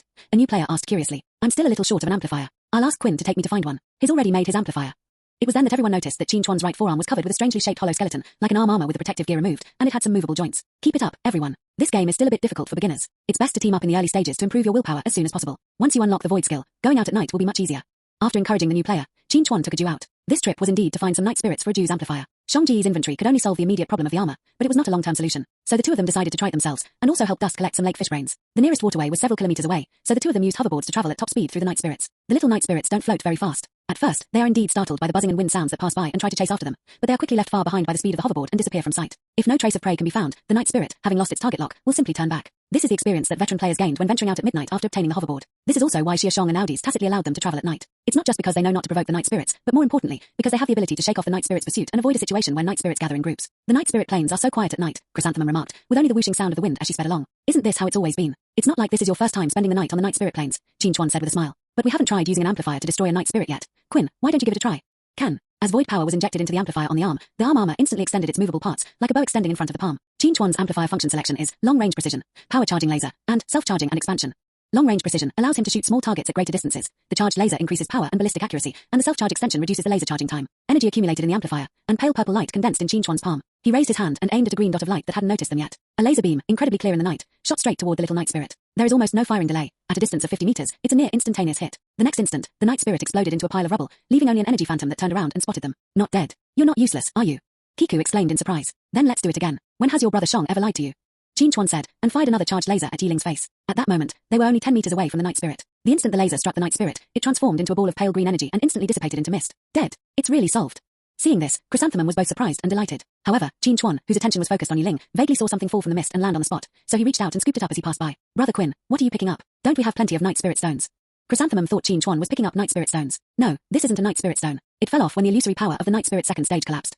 Qin Chuan opened his palm and approached Chrysanthemum to examine it. He discovered that it was indeed not a Night Spirit Stone, but a green ball of light wrapped in a mercury-silver metal. Fluorescent green energy seeped out from it, like some kind of energy-providing substance. It feels like the Oro battery. Could it be the Night Spirit's energy core? Chrysanthemum guessed. It's possible, but I don't know what it will do. I'll take it back to Brother Xia Shang later and have him take a look. Qin Chuan put it away. The two soon arrived at the shore of a lake. The hoverboard could levitate on almost any solid surface. As long as they didn't lose their footing and fall off the hoverboard, they could walk on the lake as if it were flat ground. Chrysanthemum used binoculars to examine the lake shore, while Qin Chuan raised the amplifier to observe the surroundings. Soon, Chrysanthemum discovered a dark green stone spirit floating on the opposite shore of the lake, the Night Spirit. Found it. Chrysanthemum perked up and propelled its hoverboard across the lake towards the Night Spirit. The hoverboard was moving too fast. By the time Night Spirit noticed something approaching and tried to sink into the ground, Chrysanthemum was already right in front of it. Chrysanthemum reacted swiftly, grabbing the ghost and instantly pulling it into the void passage. It's going so smoothly. Once we level up and get better equipment, things that used to be so hard to get are now easy to catch, Chrysanthemum exclaimed as she returned to Qin Chuan's side. That's just how games are. Otherwise, what's the point of investing so much time? Stop wasting your time. We desperately need this stuff. Just as the two were enjoying catching the ghost, Dust on the other side felt as if he had encountered a ghost. Chapter 196 Fishball Sister, help me. When Dust saw the replies from Chrysanthemum and Kingo, and learned that the Oro battery was extremely useful and in very short supply, there might not be many on the entire Imperial planet, he was incredibly surprised. What's the meaning of this steel defense line? Unsolicited kindness is always suspicious, but what can they possibly gain from me, a phantom? Dust paced around the room, his mind flashing back to what had happened since arriving at the steel line earlier that day, but he didn't find anything strange. No, there are still some. I mentioned neurons to that machine gunner, but I only talked about rescuing Captain Lian Ping. At that time, Captain Lian Ping said he only applied for 2 neurons, but after that aunt came, not only were neurons sent immediately, but there were even as many as 8. Could it be that I revealed some rare information to her? But throughout the entire conversation, she only became agitated when I mentioned Brother Xia Shang and Tian Yi. Thinking about this, Dust had a flash of inspiration. Could it be that Auntie has a crush on Xia Shang? The moment that inspiration appeared, it was extinguished by the dust itself. What a joke. How old is Xia Shang? Moreover, according to the deductions made by players on the internet about past plot texts, Xia Shang has only been in the Night Spirit planes for 2 or 3 years. So that's the Skybreaker. The Iron Line wants to rely on the Skybreaker, or maybe on the battle armor. She asked me if I would transform us into Skybreakers. Was she trying to obtain the means to manufacture the battle armor? I need to ask Xia Shang. Dust opened the communication bar and found that he did not have Xia Shang as a contact friend, so he could only try to contact him through Audis. After writing down his concerns in a short essay of a few hundred words and sending it over, Chen Ai anxiously awaited a reply, only to hear a loud crash outside the door, like a metal plate hitting the ground, but without any sound of it being cleaned up. Wait, why is it so quiet outside? Did everyone go to bed on time?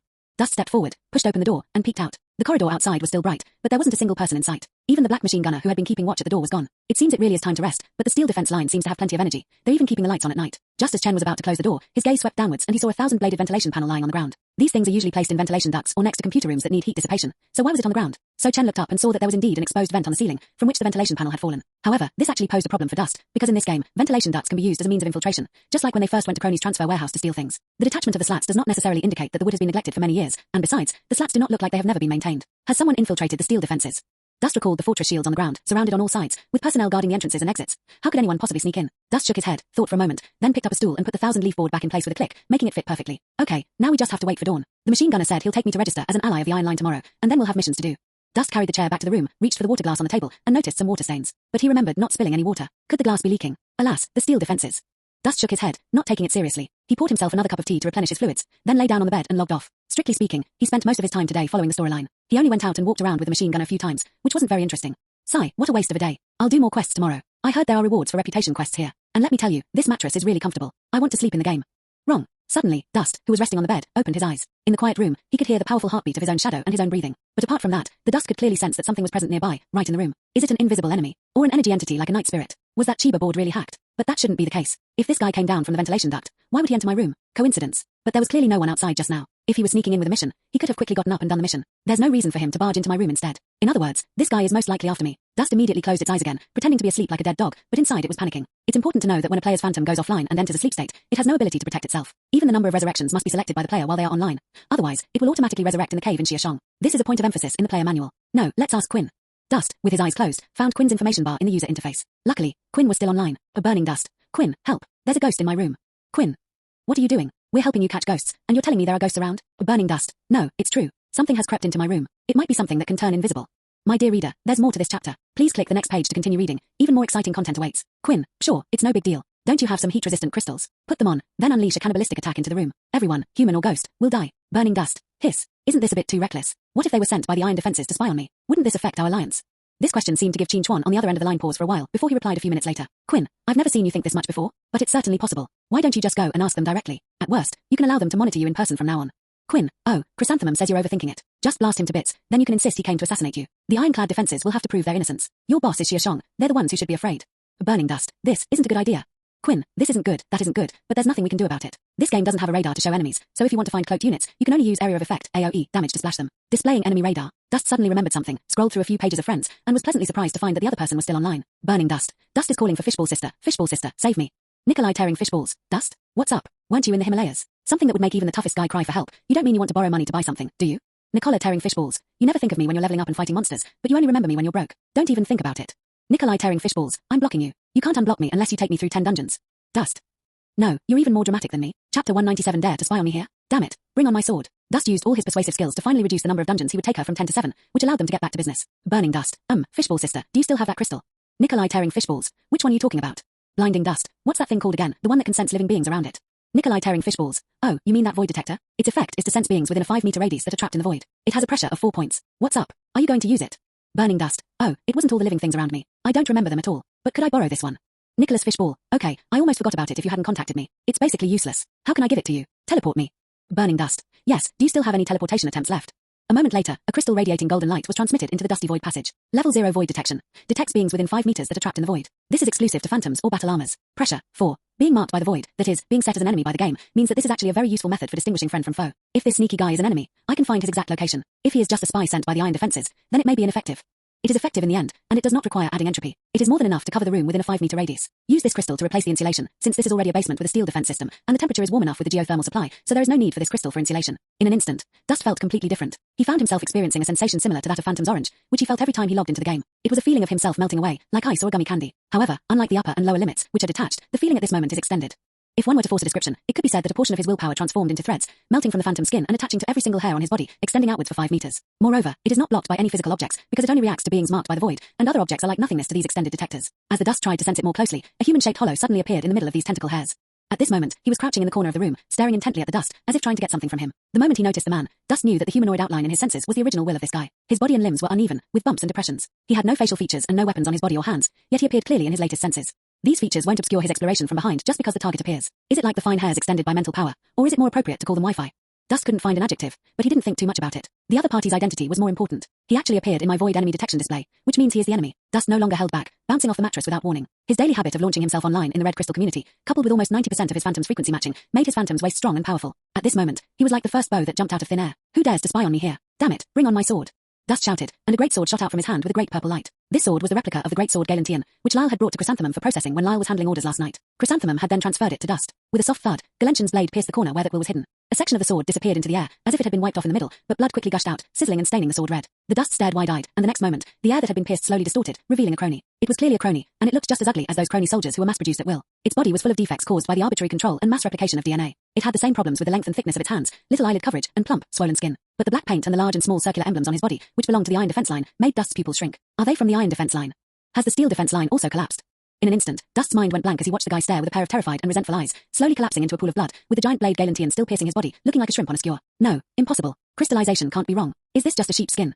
Dust waited for 3 or 4 seconds, watching as an entropy number jumped up on the guy's body, less than 300 points, equivalent to that of an ordinary marine. This also confirms that the clone is indeed the one targeted by the void, and is an enemy. Dust settled down instantly. With Void Daddy backing him up, the result must be correct. But now things are even more complicated. I wonder if the people on the iron line outside heard my deliberate shout just now. If they break in and see this scene, wouldn't they assume that I killed my brothers on the iron line? I've heard that the guys at the iron defense line are stubborn and believe in brotherhood. If they see this scene, who knows what kind of trouble they'll cause? No, they absolutely cannot see this, otherwise my mission to represent Chench's face will fail on the spot. I cannot accept this. Thinking of this, Dust waved his hand and put the corpse and the sword into the void passage. But what about this pool of blood on the ground? Wipe it clean. There's always some grime that can't be removed with a cloth. Well, the void technique is the way to go.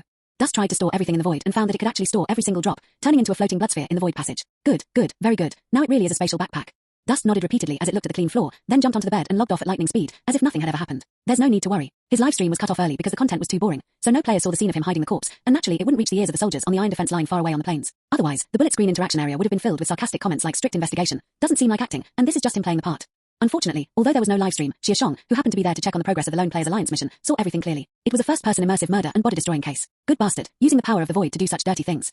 Xia Shang felt both annoyed and amused as the Dust disappeared from the Phantom, but he also fully understood the reason why Dust took action. The opponent was revealed by void detection, a being confined by the void. What are the beings bound by the void? Simply put, they are the culprits and accomplices that exacerbate the void riots. You ask what the void riots are? Well, the answer will likely be revealed in the next patch. We'll explore that further later. Your biological children with schizophrenia are either mentally unstable, too lazy to do anything, or have been born with deformed souls. I may have been picked up from outside, but at least I'm a normal person who has seen the world.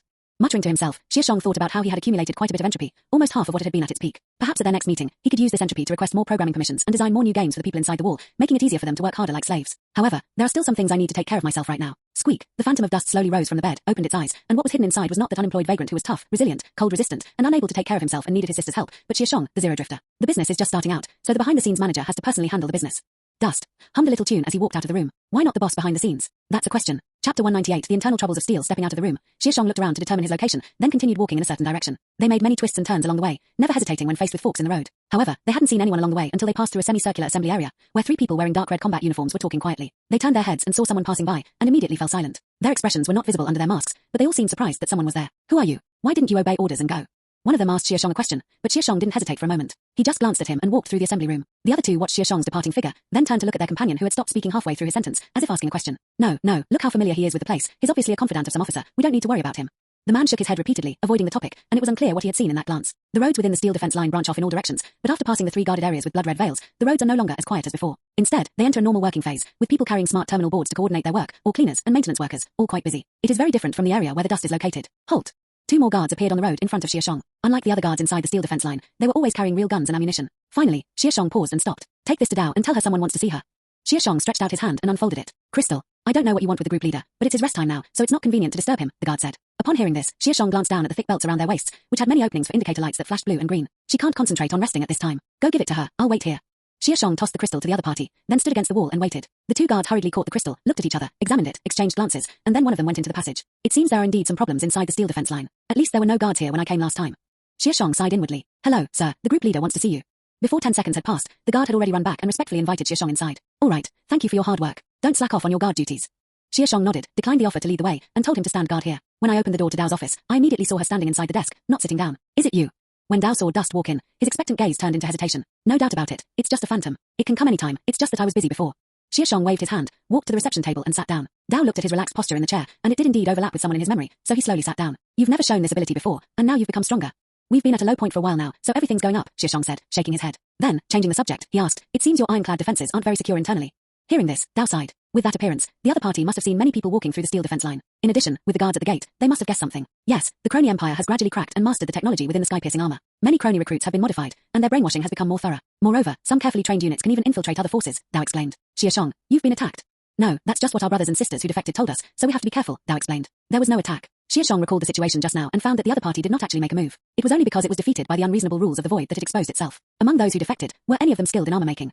Xia Shang asked again. Probably not. We've never seen one, and besides, we don't know how to detect it. All we know is that Kroni is currently deploying stealth-capable combat units on a large scale, Dao said, shaking his head. Then those two guards at your door are wearing jammers on their belts, right? I remember those things are made by Cupster, and only elite crew members can use them, Xia Shang said, leaning back in his chair. You said it yourself, it's an interference device. It can only interfere with the opponent's skill operation. The only thing it can do after the skill is activated is probably invisibility. Moreover, we spent a lot of resources to get it from the Holy Sword, and there was only one. We spent some effort to modify it into two.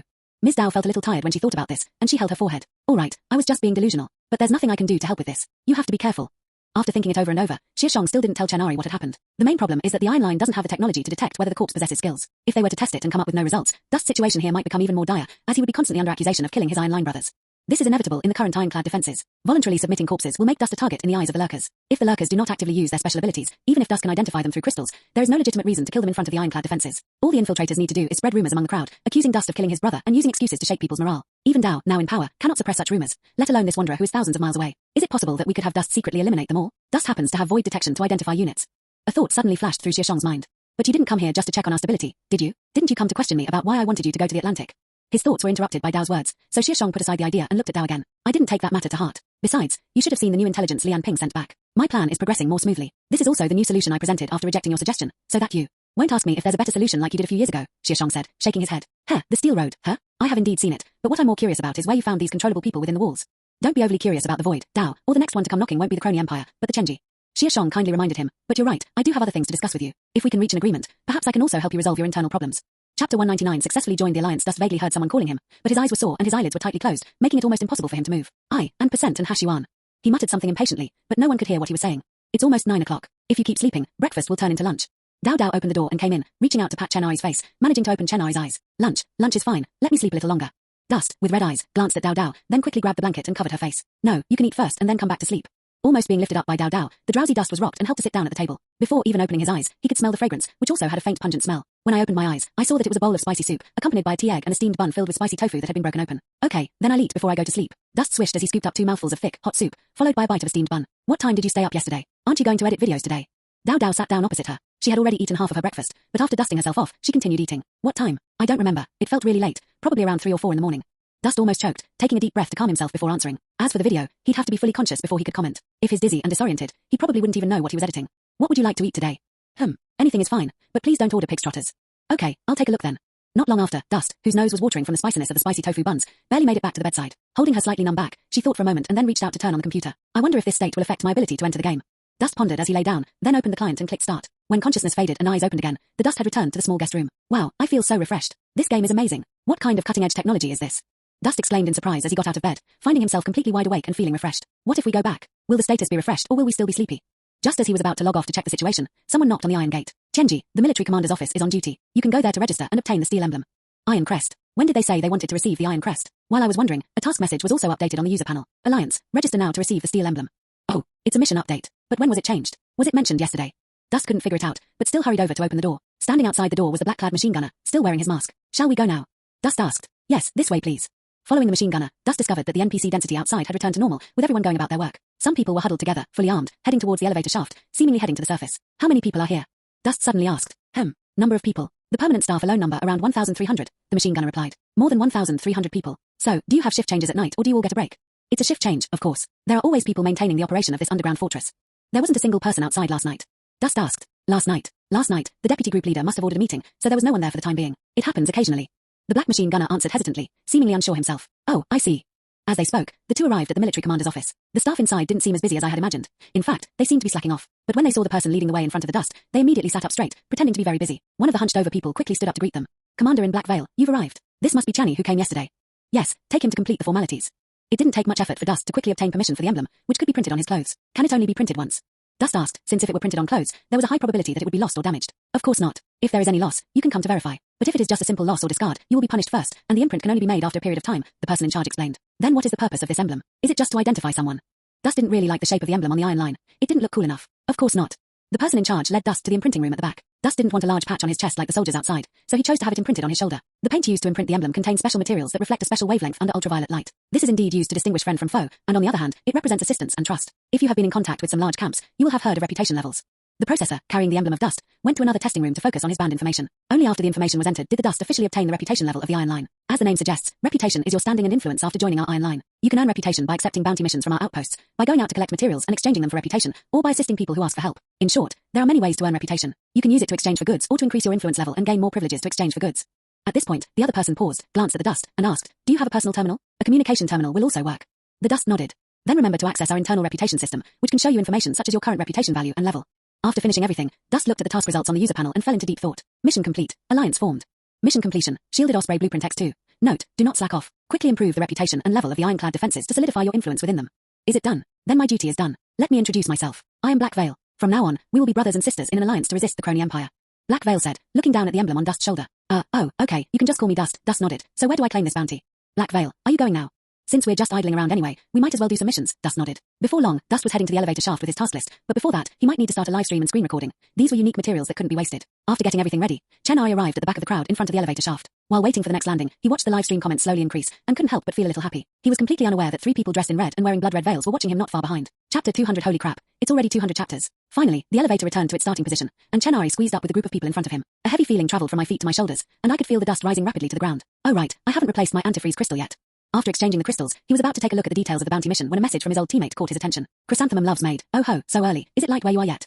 Burning dust. I don't know, judging from the time it's still early morning, but at this hour they should be able to see things, and there were quite a few NPCs who went out together. Chrysanthemum Love's maids. I just saw it in your live stream. You even take the elevator to go out. That's definitely high end. Burning dust. Your situation isn't bad either, right? A large base, and you're surrounded by newbies. Hasn't anyone asked you guys to help them out? Chrysanthemum Love's maids. There are indeed quite a few, but as you know, newbies can't be guided by everyone, and you might offend some veteran new players. It's better to spend your time getting some perks outside and distributing them. Blinding dust. That's true. I'm on the ground now. It's still dark outside, but the weather is good, no snow, and visibility is barely acceptable.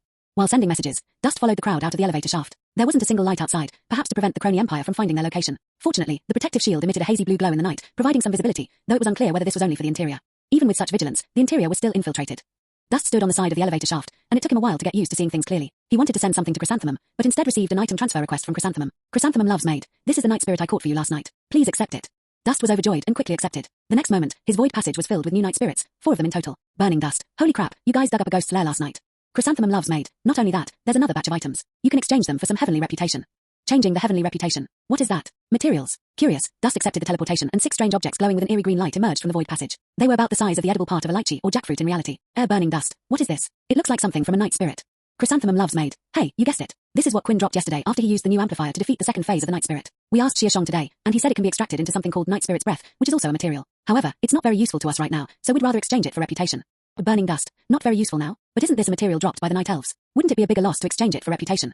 Chrysanthemum loves maid. Have you forgotten? Once you make the amplifier, you can farm it however you want. You need to use reputation to exchange for materials to increase your character's level before you can make the amplifier. So character level is more important in the early stages. Anyway, Quinn's here to accept the quest. Gotta go Tilda. Dust found that what Chrysanthemum said made sense. Although he was not in the night spirit planes now, he might die and go back to the planes at any time if he was unlucky. If he did, he would have to wait again to make the amplifier. It was better to apply now. After all, the best time to make an amplifier was a day ago. And now, why are you still here? Suddenly, a familiar voice came from behind. Dust turned around and saw a short man who barely reached his chest standing behind him. Looking at the crowd at the elevator entrance, it was clear that the group of people who came up after him had taken the elevator. Is it Mary? Dust thought for a moment, recalling the other person's name, and then asked in greeting, do you also have a mission to go out today? Mary nodded and said, yes, the medical department's resources are relatively tight, and the amount of materials grown in the facility is barely enough. We usually collect them from the outer edges of the mountains, and only occasionally do we venture into the snow-capped mountains with the exploration team. So that's how it is. It's not much different from the way camps operate on the plains. Dust thought, and when he heard about the exploration team, he remembered 2 other guys. Are Naveen and the others busy today too?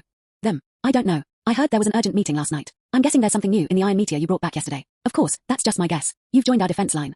As Mary spoke, she suddenly noticed the emblem on Dust's shoulder and exclaimed in surprise. Oh, I just joined today. I just took on 3 bounty missions to try and gain some reputation. By the way, what do you guys exchange for in the reputation shop? High-level materials.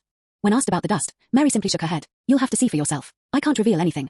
Dust wanted to ask something more, but someone came up to Mary and said something. Mary immediately said that she had to go out. Be careful out there by yourself, and pay attention to the weather. As for Kroni's patrol, I think they should be the ones watching you, right? Mary chuckled twice and followed her teammates, leaving Dust behind to stroke her chin. Did I leave a strange impression on them? And why doesn't this phantom have a beard? Upon arriving at the Zhong entrance exit at the edge of the fortress shield, the guard immediately recognized Genera. He had distributed a lot of handy weapons to everyone yesterday and was a good person. Are you going out alone? Isn't that a bit dangerous? I suggest you find some people to go with you. The guard captain, who seemed like a decent guy, advised Dust. This chapter is not finished yet. Please click on the next page to continue reading the exciting content. Dust shook his head and said, no need for that. I have a hoverboard, so it's faster for me to come and go alone. But, without a tactical mask, how will you see the road? It's okay down in the mountains, but there will be all sorts of situations in the snowy mountains. The acoustic scanning and night vision of the tactical mask are very important to help you identify your surroundings. Dust was puzzled upon hearing this. Nobody told me this. Finally, the Guardian generously gave Dust a tactical mask, which looked like an old-fashioned VR headset, but thinner and lighter. It was entirely electronically projected, and the outside looked like a metal box. Other players probably thought they were blind when they saw it. Fortunately, having a sense of presence wasn't a problem. Dust thanked the other party, and after leaving the house, he threw out the hoverboard and shot off with a whoosh, making the eyes of the steel defense personnel who had just left and those who hadn't yet left the house almost pop out. Is that Koops's hoverboard? When did we develop this kind of technological product? However, 3 of them saw the figure of the Dust disappear quickly behind the ridge, and the hiking sticks in their hands clattered to the ground. How are we supposed to keep an eye on this? Should we go back? How are we going to explain this to the deputy group leader? Tell the truth, it's not our problem.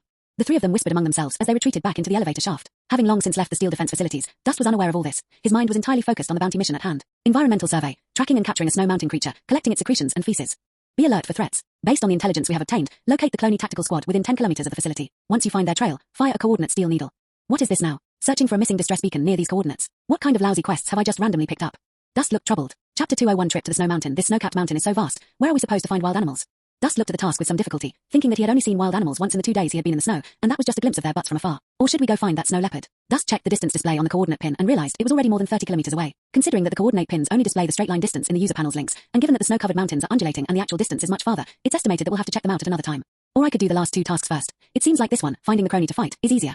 With the assistance of a hoverboard with almost unlimited functions, a radius of 10 kilometers is not actually that large. Moreover, the map of the snow-capped mountains is open and clear, and you can basically see everything at a glance. The only thing to be careful of is some narrow mountain passes, which are good hiding places. After searching aimlessly for over an hour, just when Dust was starting to think there was something wrong with the intelligence about the mission, he actually found a Kroni outpost that was resting in a sheltered spot under a mountain arch. Damn it, I've been looking for a long time to find you, Dust cursed. Hearing the noise, Kroni immediately became alert, leaving behind the camp equipment on the ground, grabbing the weapon at his feet, and running out. When he saw the dust cloud containing only 1 person, and the hoverboard suspended tens of centimeters off the ground beneath his feet, he was immediately astonished. The Koop's Chamber of Commerce. When did they arrive? Is there another chamber of commerce hiding in the Imperial Kingdom? Arrest him and take him back. Listening to their self-talk, Dust didn't waste any words. With a swish, he pulled out a double-barreled shotgun. It was Crocodile God. Crocodile God.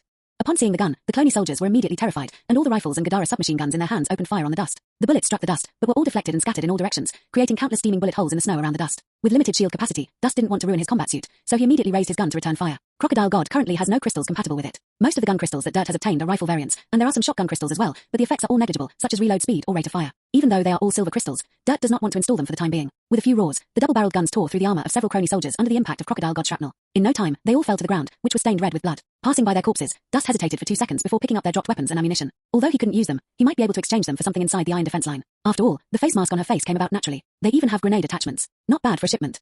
After scraping away all the dust, I turned around and went to check their camping equipment. Under the shaded cliff, there was a smokeless heating stove, which seemed to be an electric appliance, with several packets of instant food being heated in hot water inside. Curious, Dust tore open a packet and found it contained only a lump of paste. It even smelled strange, like soap but also like wax. He didn't want to taste it and just threw it in the snow. But this pot is pretty good. It's big enough to cook hot pot. These guys really have good stuff but don't know how to use it.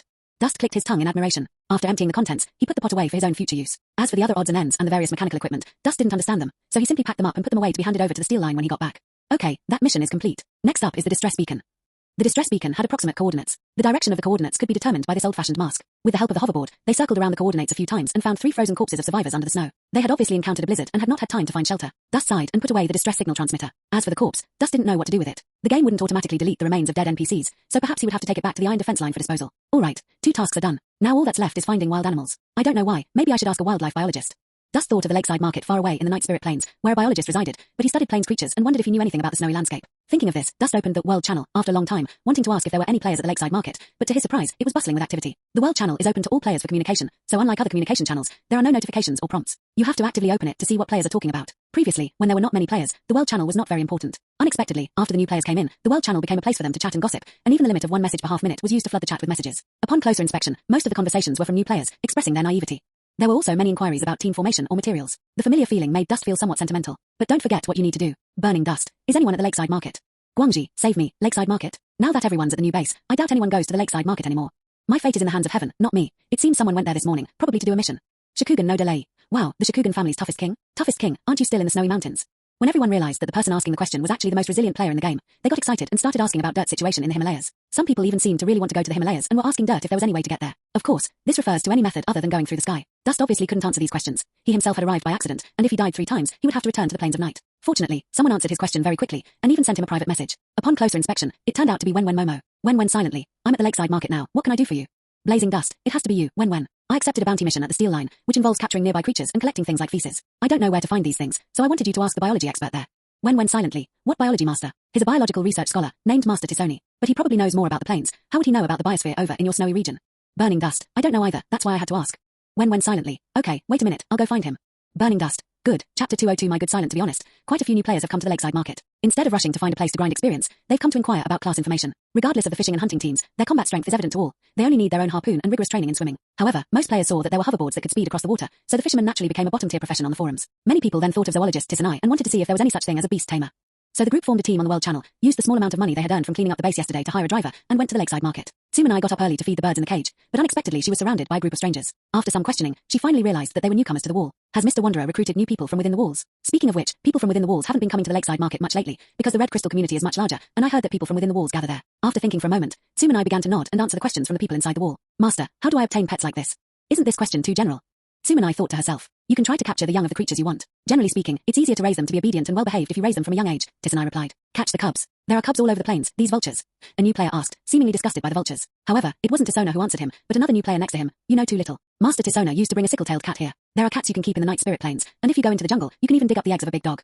The player raised his hand to indicate a height, presumably recalling the appearance of a large cubro in the mine. As Tyson listened, he was secretly alarmed. They had never been to a market before, yet they seemed quite familiar with him. At first, they called themselves masters, and Tissanai thought it was just an introduction from those familiar people inside the wall, but he didn't expect that they knew quite a lot. Perhaps those inside the Great Firewall have their own information network. Or perhaps, were the people inside the wall already observing this world before they came into it? Tissanai didn't dare to think too much. Luckily, a small person squeezed in, and Tissanai took a closer look and realized it was someone she knew. Momo, you're here, Tisana said joyfully. Wen was already quite familiar with the market, often assisting the market members with tasks, which were essentially logistical work. So, they gradually became acquainted. Master, my friend asked me to ask you a question. Wen quietly crept up to Tisona and said, do you know how to find wildlife in the snow-capped mountains? Snow-capped mountains. Before Tisona could even extract the experience from his mind, the new players exclaimed in surprise upon hearing this. List, could it be that the King of Durability is starting to make his move over there? The nickname King of Endurance made Wen want to laugh, but she still kept a straight face and replied, yes. The new players were excited for a few seconds after receiving a positive reply, but then quickly became serious and quiet, clearly acting as if they were openly eavesdropping. Snow-capped mountains. Did someone go somewhere? To a high-altitude region? Tissanai asked. Immediately afterward, Tissanai heard news that was comparable to a myth. A person from the wall had traveled to the Himalayas on a meteorite and entered the Iron Line. Tsumanai. These aren't just people trapped in the wall, they're practically gods. Forget it, I'd better not think about the rationale behind this. After all, I'm inside the Great Firewall, and I can probably see through anything. If it's the Himalayas, I know a bit about it. The most common animal there is probably the kubro, but they're likely to evolve and reproduce more like hunters. You could. Tis and I gave Wenwen a long and detailed account of the snow cormorant, as well as information about other small creatures. Wenwen listened silently while sending messages to Chenari, eventually sending nearly 1,000 words, which made Chenari search through them for quite a while. Kurokama. It's pure white, with long forelimbs. Could it be that the one I saw that day was also a Kurokama? Dust raised an eyebrow and then began to search for possible footprints based on Wenwen's description. Wenwen silently. By the way, Dust, the master said if you have the means, could you catch one for him too? Other small creatures are also fine. Dust glanced at it and sent a okay. Before long, the Dust indeed found a footprint resembling that of a kubro, which was not covered by snow, indicating that it had come out to forage recently. Dust silently followed the footprints and began searching. Along the way, it found some excrement that looked like mud, with a foul smell. Dust wondered why the production team had to make even the excrement look so realistic, and whether they had some kind of perverse sense of humor. After painstakingly collecting some wild animal droppings, the Dust settled shortly before a white figure was spotted hunting on a snow-covered hillside not far away. Dust adjusted the tactical goggles and zoomed in. It did indeed look very much like the kubro that Songbar kept at the mine, but it was much smaller, about the size of a human, and it thrashed about on the hillside like a giant wolf. That's just a big dog. Why hand it over to Kyuko? Dust wondered. After watching quietly for a while, he saw Cooper leisurely walk away with 2 or 3 mutated snow rabbits with bloodstained fur in his mouth. However, after taking only a couple of steps, Nakuko suddenly became alert and looked around. Then, it glanced at the Dust and immediately took off running up the ridge. Holy crap, we've been spotted. Dust exclaimed in surprise and immediately leaped out onto the hoverboard, keeping a close eye on the Kukuro. Kubro's speed during its long run across the snow was not impressive, and it was quickly overtaken by the Dust. Since the Dust saw that it was carrying its dead prey without eating, it guessed that it was taking it back to its cubs. As expected, after the Dust began to slowly increase in distance, making it impossible for the other party to spot it, Kukuro began to take the real route back to its lair. In just over 10 minutes, Dust lay down in the snow, adjusting his eyepiece to observe the rock crevice Cooper had just crawled into. Inside, he could vaguely see several white figures jostling around. And now, Dust found the other party's lair, so it took another look at the 1,000-word explanation on Momo's side. A tranquilizer decoy or a tranquilizer gun. Dust frowned slightly. Anesthetic bait is food laced with an anesthetic agent. The effect is relatively mild and harmless to the health of wild animals, but it is time-consuming and labor-intensive. In comparison, tranquilizer guns are much simpler. One shot is enough to knock the beast down, but the beast will need some time to metabolize the anesthetic. Now that the Kukuro has just caught its prey, it's impossible to use bait, so the only option is to use a tranquilizer gun. The problem is, I don't have it. Then we'll have to resort to off-field assistance. A burning Dust. I need another tranquilizer gun. I'm so lonely. Chapter 203 Reputation Level Increase. When silently. You haven't even made a tranquilizer gun? It doesn't even require any materials. Burning Dust. I've always used NPCs before. When remained silent and could only transfer her teleportation to Chenari, repeatedly reminding Chenari not to break it, and sending a few hundred words of instructions. It must be said that When is quite skilled in these delicate matters. She has helped Master Tis and I hunt many times, and can even tell Chenairu how much anesthetic to put into the needle of the bullet. The bullet for a tranquilizer gun is a rather thin needle that spreads out in 4 directions after being fired, ensuring that only the front half penetrates the fur and is not easily shaken off. Dust lay on the suspension board, its 2 legs dangling on the snow, dragging forward little by little. After crawling forward for dozens of meters, it finally found a good angle to open the electronic sight of the tranquilizer gun. 1, 2, 3, 4, 1 big and 3 small, not bad. Dust murmured, and with a whoosh, the tranquilizer gun shot out, sending a thin beam of silver light into the crevice in the rock. A short time later, 3 more rockets flew in. Completed. Carrying a tranquilizer gun, he arrived at the crevice in the rock. Dust crawled into the group and dragged out 4 Kukuro, large and small, who were already fast asleep. The larger ones have a layer of stiff bristles that prick your hand when you pull on the back of their necks, while the smaller ones are soft and fluffy, like 3 glutinous rice balls. Looking further inside, Dust found only some tough leather, which felt similar to the texture of the Kukuro eggshell that Kiku had received before. So he guessed that it was the eggshell that the adult dog hadn't finished processing after the baby Kukuro hatched. With no more fish escaping, Dust placed the large Kuroko horizontally at the head of the hovercraft, while he himself stood on the back half holding the 3 smaller ones, swaying back to the steel line. Just as the sun was high in the sky, the guards were astonished to see the Dust returning home laden with dust. This Kukuro's fur is quite nice. Where did you catch it? The guard looked at the large Kukuro and asked if he could touch it. After receiving permission, he rubbed the Kukuro's stiff manner and then asked with a smile. It's behind a hill to the west, about 6 or 7 kilometers away. Dust answered honestly. Great. I bet the guys in the environmental department are going to be happy for a while. By the way, did you bring back any? The guard made a gesture of holding something in his hand, implying firearms. There are some, but they have to be handed over. Dust nodded. Oh dear, you're losing out big time handing it over to the armory. They're so stingy, and they don't even give you much prestige. You might as well sell it to us and make the most of it. The guard winked at Chenari, but since he didn't have a single hair on his face, let alone eyebrows, his round eyes made his attempts to give hints only look ridiculous. I'd like to exchange some reputation. If you have enough, I don't mind selling it to you. Dust didn't mind a private deal, but clearly these garrison soldiers didn't have much prestige, since it was just a guard job and they had to rely on luck to earn military merits. Military merits naturally refer to prestige. Well, there's nothing I can do about it. I need reputation level. Sorry, brother. Dust forced a regretful expression and patted the other person on the shoulder. Without arguing with them, and with only Dust returning, he was the only one who activated the elevator shaft. After a few minutes, he finally returned underground. They brought the big dog and the small dog to a hall next to the elevator shaft. This hall was responsible for information organization and task preparation, and naturally also handled task settlement. You're back in less than 5 hours. The clerk raised an eyebrow at Chenari and the 3 little kubros in his arms. Pretty efficient. Have you learned how to track wild animals? I have a master to guide me, Dust said with a smile. All right, for Kukuro. The big one is worth 700 reputation points, and the small one is worth 200 each. Including their droppings, that's a total of 1,350 reputation points, the clerk calculated for Dust. Can I keep one? Dust interrupted. You want to keep it? The clerk, who had encountered this kind of situation many times, nodded and said, don't worry, leave it all to the environmental department. Afterwards, you can still use the task settlement list to redeem the Kukuro you want from the environmental department. The cost will be less than what you would have paid to sell it. You'll make money twice. However, the step of going to the environmental department is essential because they are all environmental samples. Environmental samples?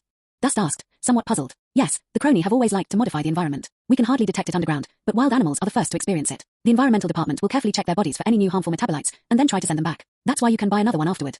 After understanding the reason, Dust felt relieved and changed the reputation of all 4 dogs. After seeing off the animal cages, the clerk noticed that Chencha showed no signs of leaving, so he asked, is there anything else you'd like to know?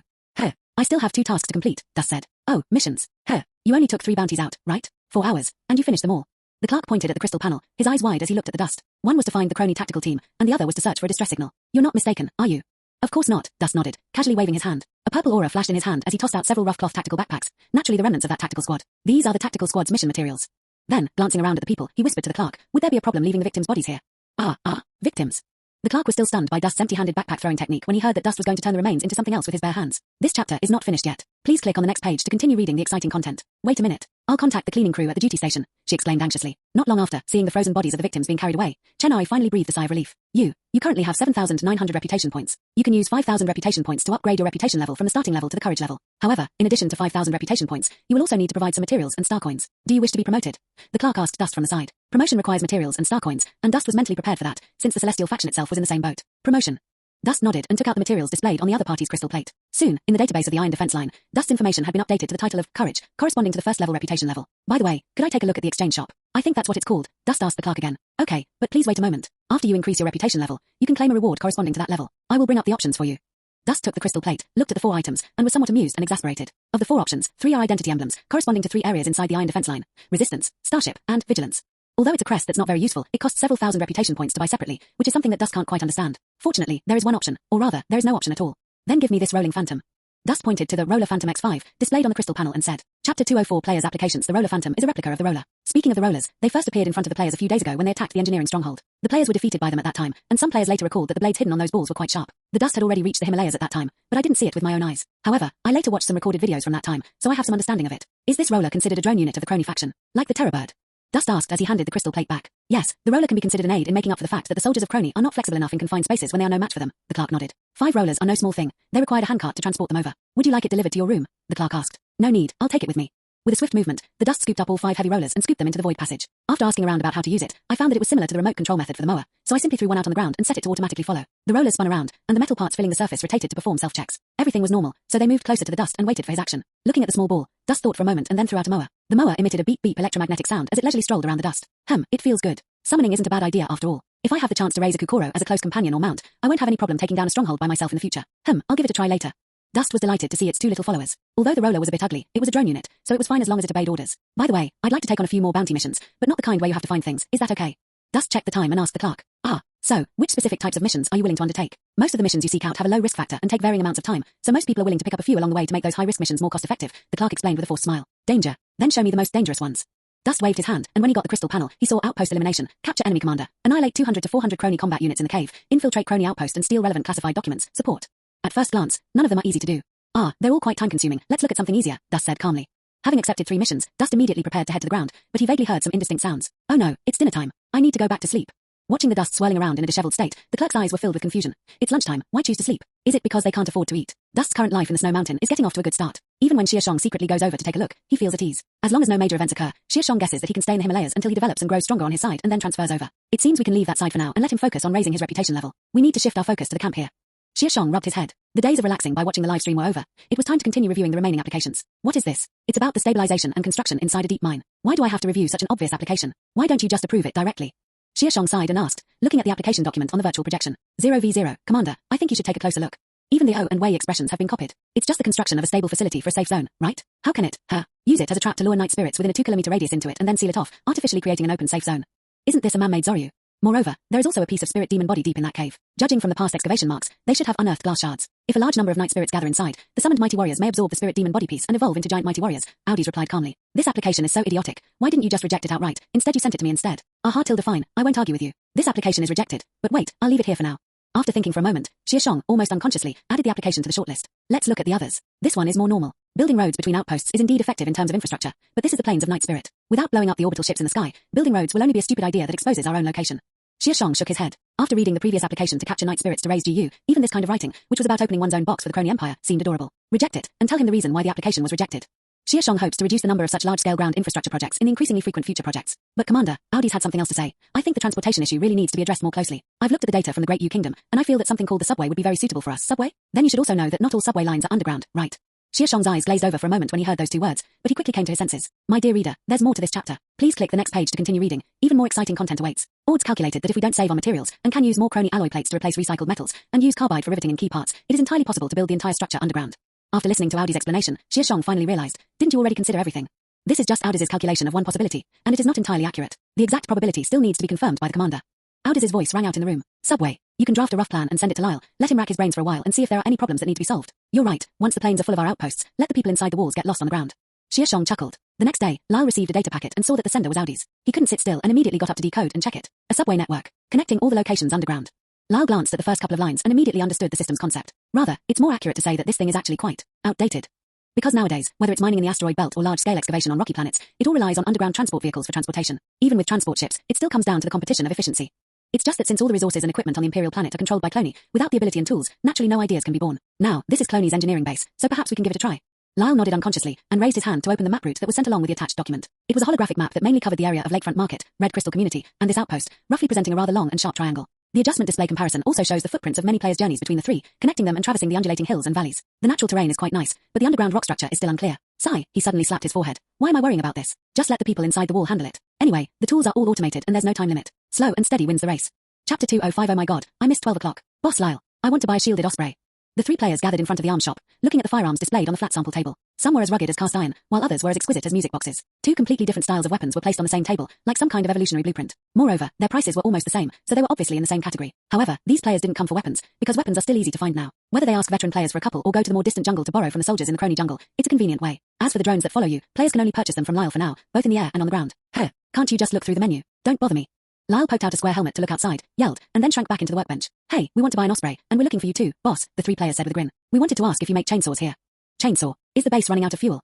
Lyle put down the multitool in his hand, patted the metal shavings off his hands, and the shavings were all attracted to the electrostatic plate on the side of the table. The player, puzzled, asked, what fuel? For firewood. You need a chainsaw to cut down trees. Lyle asked in surprise. Huh. The players burst into laughter, making Lyle feel quite embarrassed. That could be used, but you've misunderstood, boss. We want to customize a chainsaw sword. One for each person, his companion corrected. Oh right. The three of us brothers, each with a chainsaw sword, are determined to storm that subspace and seize that bird's eye from Brother Brass. Then he started talking about needing a set of blue-canned armor, blah blah blah. However, Lyle was already used to it and automatically filtered out their encrypted language. After thinking for a few seconds, he asked, so it's a weapon with a chainsaw blade? We can make that, but it would be more cost-effective for you to find a car repair shop. Asking me to make this kind of weapon that's been obsolete for who knows how many years is really a bit. Oh, the auto repair shop is too far. I'm too lazy to go. It's more convenient to talk to you, boss. It's just a small favor and I can make money. The players winked at each other. How much money can you make making this thing? Lyle wouldn't say that out loud, but he turned around and went inside to get a board with light bulbs embedded in all four corners and placed it in front of them. Try to sketch out a rough draft, including the shape, format, and size. I'll help you adjust it. It'll cost 10,000 star coins for 3 people, 1 per person, half of which is my design fee. Any objections? The 3 guns cost a total of 10,000 yuan, which is just over 3,300 yuan per person, about the same as the most common firearms on the market now. More importantly, there are only 3 of them in the game, and that uniqueness alone is quite impressive. I have no objection.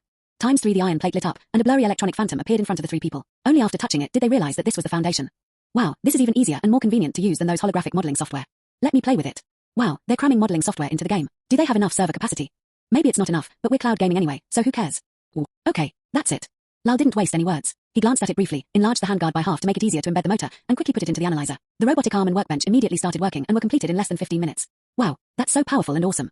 The 3 men held up their 2-handed chainsaw swords, each over a meter long, with a brake handle bent in front of the hilt. The player hooked his fingers around it and gripped it, but found that the chainsaw did not turn as expected. What's going on? There's something wrong, boss, it's not spinning, the player shouted. Hiss. You didn't charge it, so where did the energy come from to start it?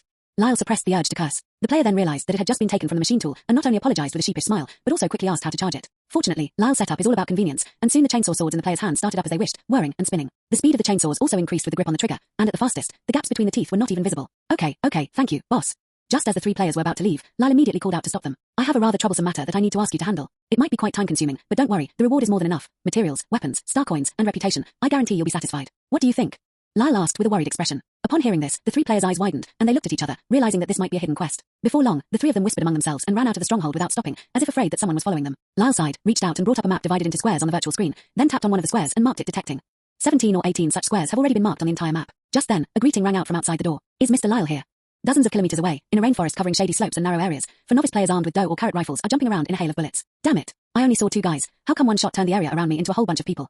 My dear reader, there's more to this chapter. Please click the next page to continue reading. Even more exciting content awaits. Damn, their jungle camouflage makes it impossible to tell them apart. Holy crap. The shield exploded. Help, help, help. Your uncle is here.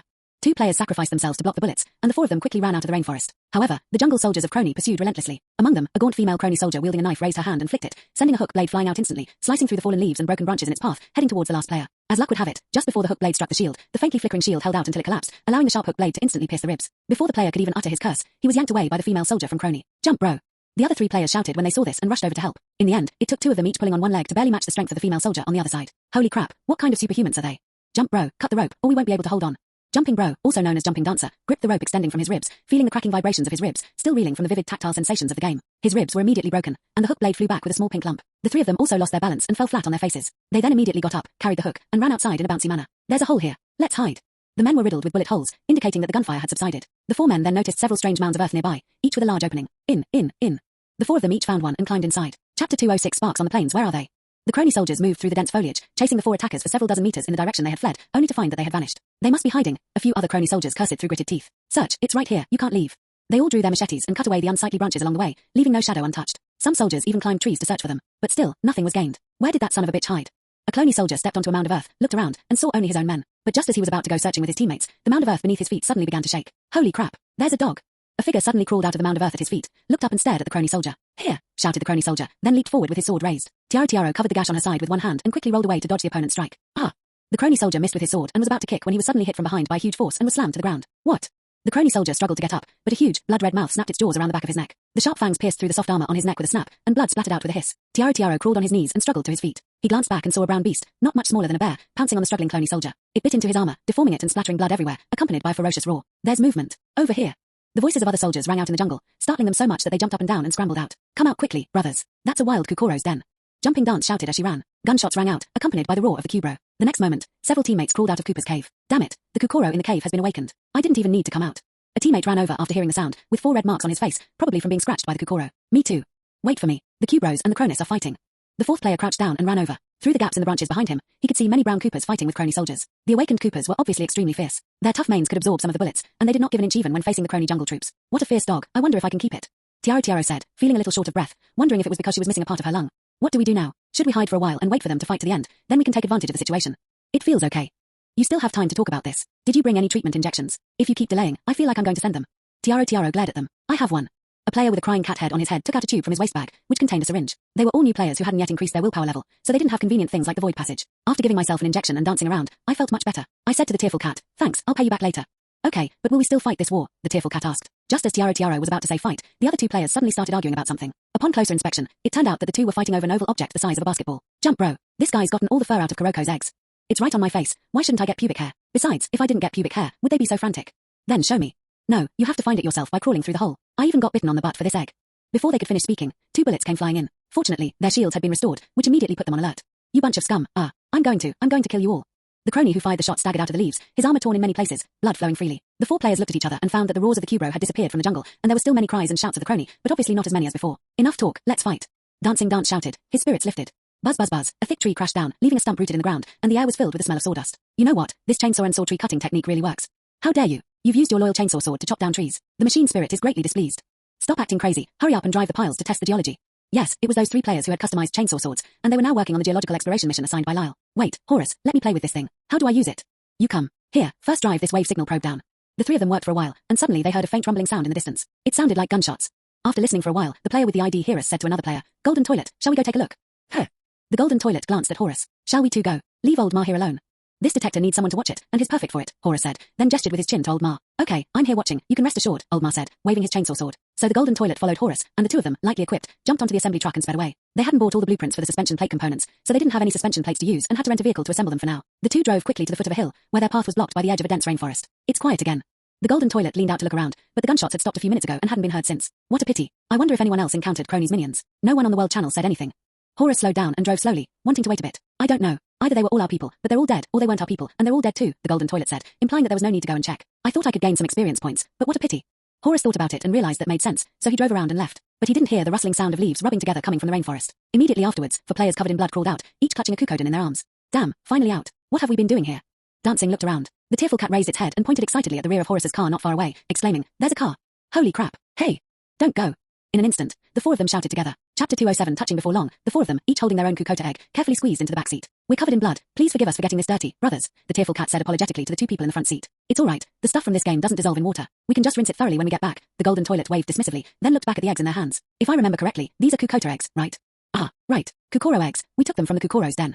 The 4 of them chatted on, recounting their experiences in the rainforest, which made the 2 players in front nod in agreement. It doesn't seem that difficult, so why can't you guys beat them? Even the dog pack managed to take down most of them, Horus asked, puzzled. Hey, these aren't your average dogs, buddy. You really didn't see it with your own eyes. Those wild Kokoro were all like bears. To be precise, it was a pack of bears that wiped out most of them, said Dancing, baring his teeth. That makes sense. So, has your mission been completed or failed? I don't know. The jungle squad that was chasing us was wiped out. There are no pursuers behind us, so they should have been eliminated. Even if not a single one was left, there should have been at most one or two, maybe. Before long, Horus drove back to the location where Old Ma was guarding the soil. The 4 players learned from their conversation on the way that Horus and his group were out on a mission, so they all jumped out of the car and waited for them to finish their mission. How about I drive you back first?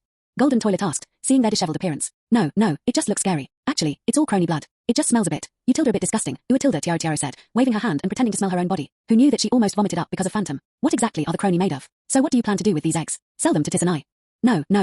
They shook their heads repeatedly upon hearing Horus's question. We want to try to see if there's any way to hatch them, and then maybe we can ask Tis and I. After all, they had personally witnessed Cubro calling Kroni little soldier, and the game does have a pet system, it's just that no one is digging for them yet. You're raising dogs now? Do you think your wealth is enough to feed them? It was Old Ma who spoke. He had been looking at the numerical feedback from the testing device but couldn't understand it. In the end, he came to listen to their method and questioned them at the end. Yeah, you said their adult bodies are as big as bears. Do you know how much a bear eats in a day? The 4 players holding the eggs fell into deep thought. Clearly, they hadn't considered this question before. Oh, it's all right. We can just ask an NPC later. Isn't there an NPC at the lakeside market who keeps one? Golden Toilet quickly eased the awkward atmosphere and changed the subject. After surveying the area beneath their feet, Horus drove the group back. Originally, the 3 of them had 4 more locations to explore, but they decided to help out to the end and not let the 4 players just wait around. It would be good for the 4 of them to go back and resupply. After driving back to the construction site, the 4 of them thanked the staff repeatedly and ran towards the shower area, careful not to offend anyone on the road with their fumes. They even had to sneak away. However, as they passed Lyle's gate, Lyle, with his sharp eyes, glanced at them and noticed the 4 dog eggs in their hands. 4. This year's new recruits are bolder than the previous ones, daring to dig up Kokoro's den. Watching their figures disappear down the corridor, Lyle touched his square-headed helmet and continued composing a message to send to Xia Shang. Boss.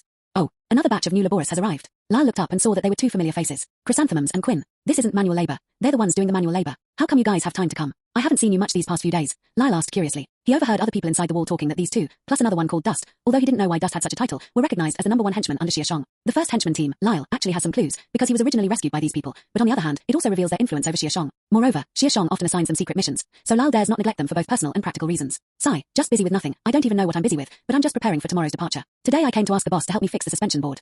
Qin Chuan nodded and smiled. Is your hoverboard broken? Lyle asked, puzzled. No, it's just that we're about to embark on a long journey, and I feel like the hoverboard could be modified to make the trip more comfortable. These words were spoken by Chrysanthemum, who had already taken out his hoverboard and placed it on the table. Want to modify it? No problem. Lyle waved his hand. How would you like to modify it? Chrysanthemum gestured on the suspension board. I want to add a seat and handrails to it. Lyle was incredibly embarrassed. This modification will reduce its flexibility. No, listen to me. We'll make it modular and modular. When I want to sit and travel, I can just take out the seat module and put it on. When I want to stand up and leave, I can just take the seat off. It's that simple, Chrysanthemum said, shrugging. That would indeed be convenient. Lyle nodded in thought, and a prototype instantly formed in his mind, requiring almost no modification. Is Quinn the same? Lyle turned to look at Qin Chuan. No, I don't like sitting. Qin Chuan shook his head repeatedly. Looks like I don't need to work overtime, Lyle thought to himself, but Qin Chuan continued. I like to lie down, so I want you to help me expand it a bit without sacrificing power, so it's big enough for me to roll over on, and it can also be expanded back to this size when necessary, Qin Chuan said, his eyes sparkling, clearly having thought about this idea for a long time. No problem. Lyle took off his helmet, thinking it shouldn't be a big problem. The larger surface area would also improve heat dissipation, and increasing the power wouldn't be an issue. Yes, my horsepower can't be low either, Chrysanthemum quickly added. Lyle took the hoverboard from the 2 of them, just as Audi's voice came from the speaker overhead in the corridor. Quinn, Chrysanthemum loves maid. Please proceed to the control room to see the commander. Commander is how Audi's addresses Xia Shang, unlike other NPCs who call him Wanderer. Qin Chuan and Ju Hua both know this, so this is what Xia Shang is looking for. That's settled then. We'll be going now. You can handle it as you see fit. You won't be shortchanged on your money. The 2 of them said to Lyle as they walked away. Upon arriving at the control room, the 2 met Xia Shang, but were then presented with 2 helmets by him. The helmets were completely sealed off, grey and black in colour, and had no openings for the eyes, which was quite strange. This is what I made, a tactical helmet. I added some new permissions to it, which should supplement your needs on the road. Give it a try.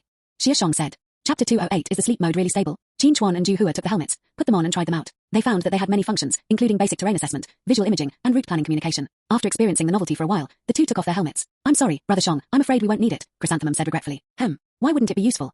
Xia Shang asked, puzzled. The journey of over 3,000 kilometers, including the section through the Night Spirit Plains, is only a small part of the actual route. They will encounter various terrains along the way, and this helmet was made by Xia Shang to help them adapt to the environment and terrain. Have you forgotten? Our armor is due to be finished tonight. Judging from the armor head design on the blueprints, this helmet probably won't fit, Qin Chuan said with a smile. Oh, Xia Shang slapped his forehead, realizing he had completely forgotten about it. But then, remembering, he asked, you haven't activated your telepathic communication yet, have you? It'll be soon. We took on a base cleanup mission these past 2 days and farmed a lot of entropy points. Combined with what we had accumulated before, it's enough to upgrade and activate the teleportation ability. Now we're just waiting for the armor to be completed, Chrysanthemum explained. No wonder I didn't sense any fluctuations from the release of spiritual power. Turns out he was holding back, planning to unleash something big tonight. Maybe he wanted to show off in front of the newbies. Xia Shang understood their ulterior motives and, to his credit, took the helmet and asked, have you 2 phantoms made any arrangements? Qin Chuan, well, we've rented a room at this base to store things there, in case something happens on the way and the mission fails, so we won't have to wait to be revived. Good, it seems you're already quite familiar with life as people inside the wall, so I shouldn't think so much about it. Xia Shang's tone was quite gratified. These 2 kids, along with the one from Himalayas, can now stand on their own, while he still thought they were just fledglings who had just arrived. However, I have a small suggestion, but I don't know if I should say it.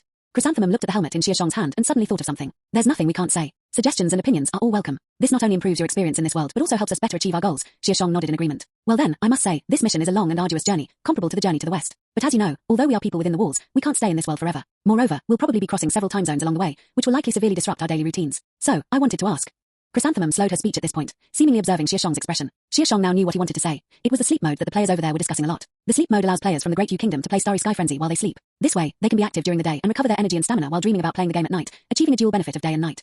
I think I understand what you're trying to say. Actually, there are quite a few people inside the wall who share the same idea. I've received 4 or 5 emails like this. I've also inquired about the situation with the Void side regarding this topic. Their reply is that they are still working on some technical issues, but there may be progress soon. Xia Shang nodded and said with an air of seriousness, but there's no such thing as the other side of the Void. It's just a pretense to suggest the existence of a game development team.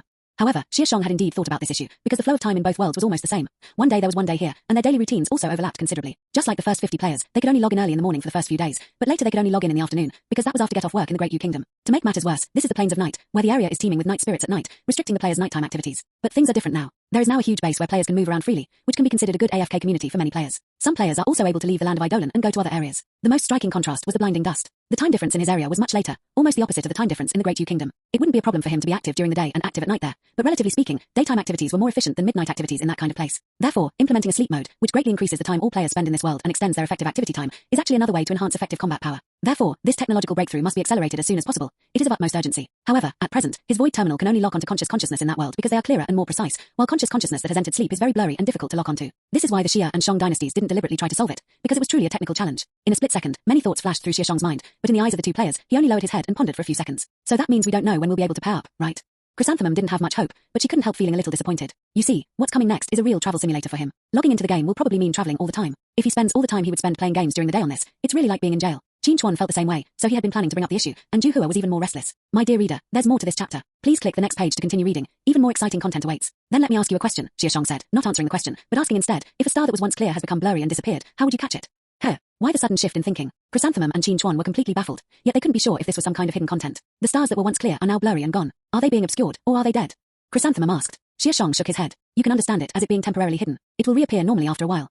Is it artificially concealed? Then we should first understand its movement trajectory when it appears, and then deduce its operational path when it hides. Qin Chuan pondered, and said slowly. That's certainly a solution, Xia Shang nodded, but didn't say anything. Then why not just give it coordinates? Even though the star is hidden, its direction should remain the same. I can just launch a signal satellite in that direction to replace it, and when it disappears, I can find it by capturing the signal satellite. A Jew quickly brainstormed and came up with a good solution. What a ridiculous analogy. Qin Chuan exclaimed in astonishment. But at such a great distance, you can't possibly align it perfectly. A slight error can lead to a huge mistake. Moreover, our planet is in motion, and the coordinates of the satellite and the target star could easily diverge. Chrysanthemum retorted. Brother Shang didn't mention any of these preconditions, so doesn't that mean he's assuming nothing will happen? Do I have to make this a prerequisite? Isn't that common sense? The two argued, but Xia Shang, standing to the side, was deep in thought. So, you mean send a signal into their consciousness while they're still conscious? After careful consideration, the Xia and Shang dynasties discovered that it was indeed feasible to some extent. However, there is also a problem that worries him, whether the power of the void is stable in that world. Chapter 209 The glazed armor makes a grand debut 2 floors below the base, between a large number of empty rooms. There is a closed door with a small wooden sign hanging above it bearing the character, Chuan. Qin Chuan and Ju Hua finished all their current chores in the afternoon and logged back in before the battle armor was completed, waiting for the final countdown in the rented squad activity room. 4, 3, 2, 1. Crystal Lady, successfully forged, available for claim. Receive. Successfully claimed. The two confirmed their receipt at the same time. The next moment, a light purple void fluctuation appeared in front of them, and 2 slender figures in armor slowly emerged from it. The glass lady has a light terracotta color on her skin. Her joints, neck, and most of her face are covered with black soft metal. Several white lines are drawn on the surface of her torso and limbs, as if drawing the outline of muscles. Her breastplate is slightly raised, her back is straight with a sharp spine, and a short skirt armor made of flexible metal is attached to her waist. However, what is even more eye-catching is the glass. The head, shoulders, front, and back of this armor are all inlaid with regularly shaped glass pieces, just like a set of glass armor. The 3 glass horns on the head point upwards, like a helmet that represents honor. This.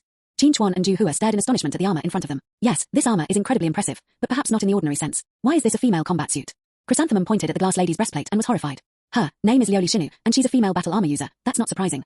Qin Chuan said with a wry smile. I originally thought she would adapt to the gender automatically after we went in, like the ordinary phantoms, but I didn't expect her name to actually match. Yes, they had been looking at the name Lioli Shinu and assumed it was just the name of the emerald armor. In addition, they saw that the faceless phantom would automatically adapt to the player's physical characteristics every time they logged in and revived, so they assumed that the armor was the same. No, Quinn, this. Chrysanthemum's eyes widened, her hands trembling as she pointed at the suit of armor that was half a head taller than her, and asked incredulously, are we really going to get into this suit of armor? What else can you do? You're just going to throw away something that went through so much trouble to create. So many people want it but can't even dream of it. Qin Chuan seemed to be more accepting. Aside from being initially taken aback, he quickly came to terms with the situation. But this, Chrysanthemum didn't know what to say for a moment. To be honest, apart from the fact that this armor didn't look human, the figure was indeed tall and slender, which could be described as both agile and slim. But after he transferred his consciousness into this armor, this slender and agile body became his own. This isn't right, is it? Sai, you almost turned your physical body into the glass armor back then. Why didn't you seem bothered? Besides, it's just a game, playing a female character, huh? So what? It's nothing.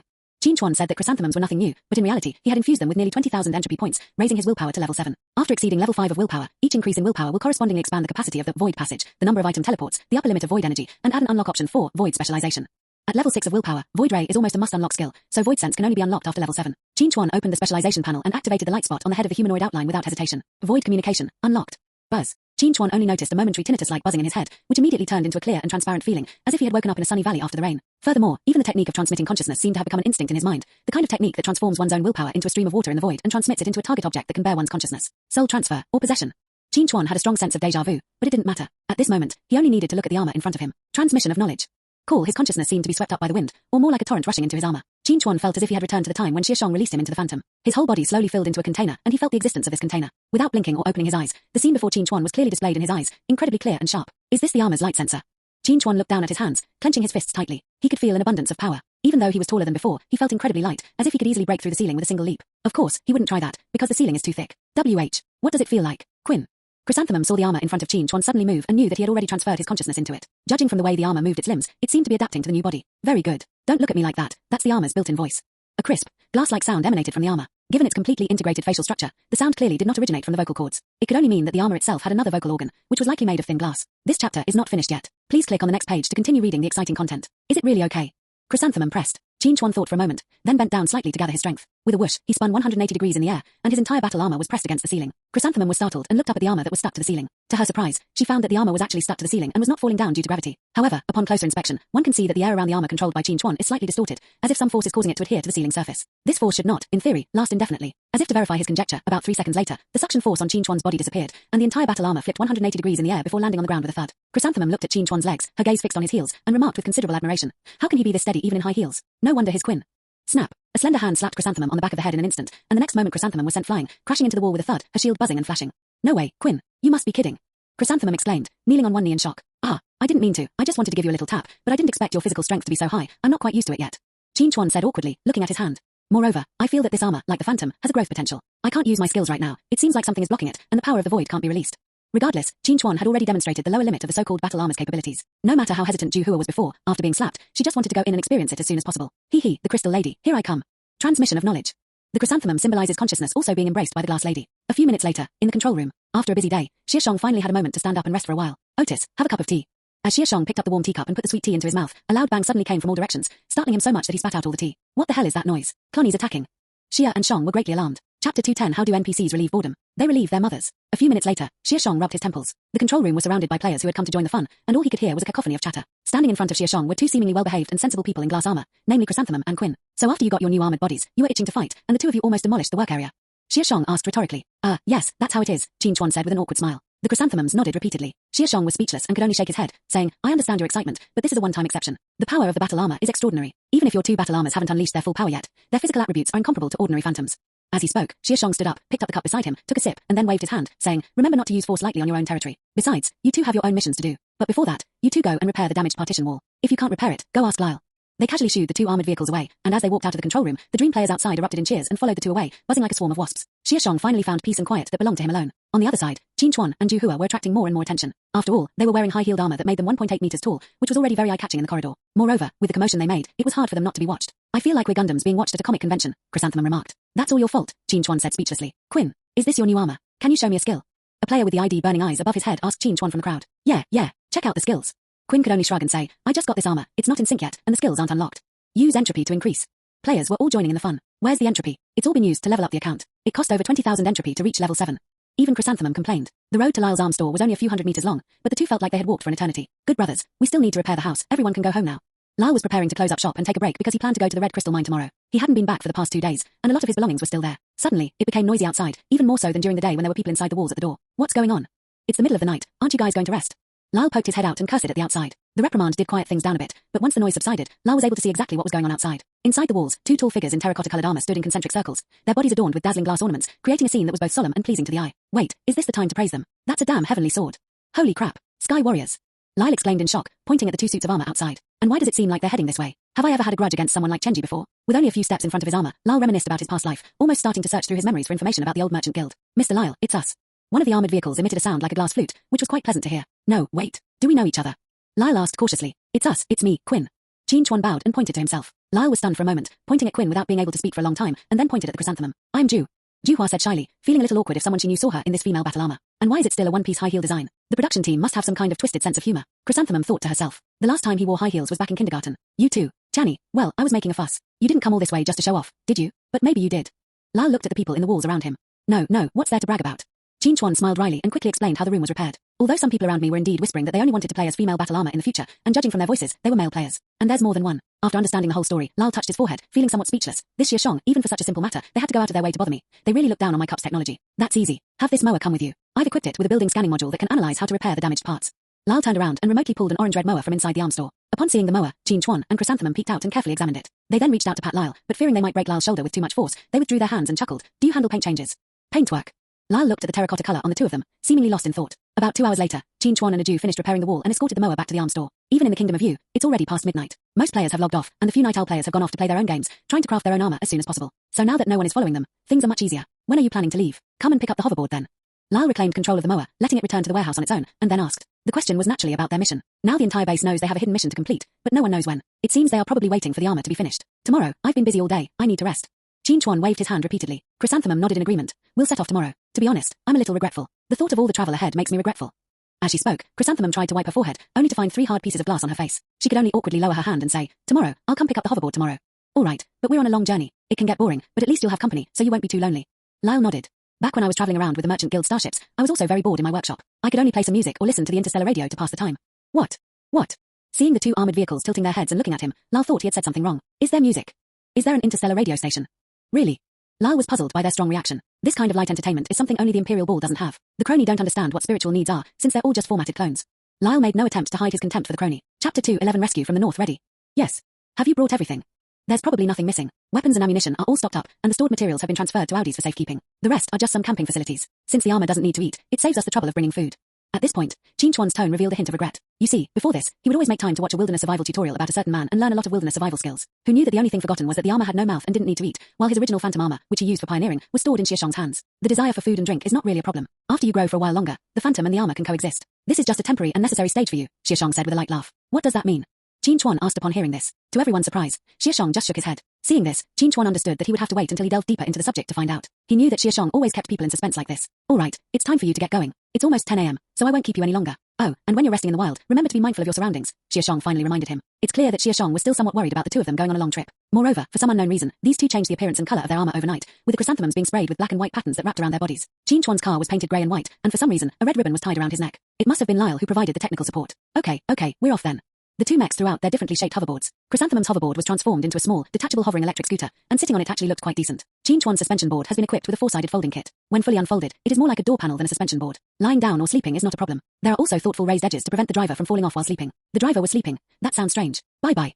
The 2 mechs waved goodbye to Xia Shang and the players watching behind them. With a swipe of their hands, the hoverboards immediately activated and rushed out of the open gate with a whoosh. They even flew over the heads of several visitors and down the ramp at the entrance, buzzing as they rushed toward the marked direction. Whoa, what is that? That only means the people inside the wall.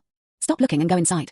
The 3 visitors, weary from their journey and wearing worn-out clothes, ignored the 2 who had left and struggled up the slope, only to find that a crowd had already gathered in front of them. The visitors were somewhat surprised, thinking there was some problem, but when they saw the uniformly dressed people randomly disperse, seemingly unfazed by their arrival, they realized that they were probably just seeing off the 2 people from earlier. Excuse me, sir, the visitor at the front called out, seeing a group of people about to pass by on their way outside. We were instructed by people in a nearby camp to come looking for Lord Wanderer. Do you know where he is? Looking for the Wanderer. Oh, you mean Brother Xia Shang? He's over there. The one walking alone is the Wanderer. Thank you. After thanking the people inside the wall with utmost respect, they quickened their pace to catch up with Xia Shang's retreating figure. My lord, Wanderer. My lord, Wanderer. Xia Shang turned his head and saw 3 people dressed simply, their faces covered with cloth covering their mouths and noses. However, they immediately pulled the cloth off when they met his gaze, revealing their weathered faces. I've never seen you before. Are you survivors from this area? Xia Shang asked. No, we came from the Jade Camp in the northern part of the Night Spirit Plains. We heard that there is a Wanderer here who is full of righteousness and helps all the refugees and survivors who cannot survive, so we came here. We came here to seek help. The 3 of them knelt down in unison and pleaded with Xia Shang. Xia Shang, who spread your reputation like this? And when did I ever do that? Get up, come in and tell me what's going on.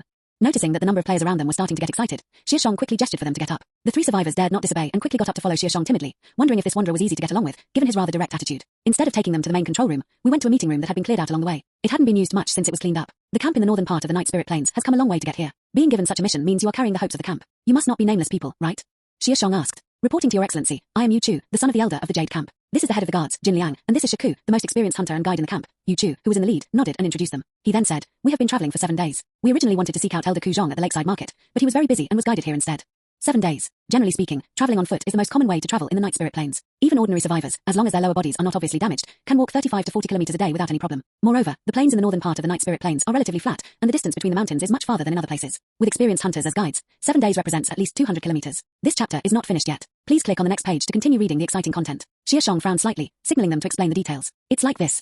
Yu Chu said solemnly, bowing her head to explain the purpose of her trip to Xia Shang. It turns out that 8 days ago, a group of Kroni paratroopers suddenly airdropped near the Jade Camp, which was hidden deep in the mountains and forests, and for some reason intended to burn down the entire mountain forest. It was a mountainous forest covering hundreds of kilometers, containing an entire natural ecosystem. The Jade Camp was located near the edge of it and was only a small camp. They relied on the mountains for their livelihood and had survived to this day almost entirely on this forest. If the Kroni Empire were to burn down the mountains, it would mean destroying the Jade Camp as well. To prevent this from happening, the Jade Camp tried everything to stop the Kroni troops. But that was 7 days ago. We came out to seek help, but the camps and markets along the way were not able to help us. I also know what it means to face the Kroni Empire's forces head-on, but we had no other choice but to beg all the way here, and that's how we learned of your existence.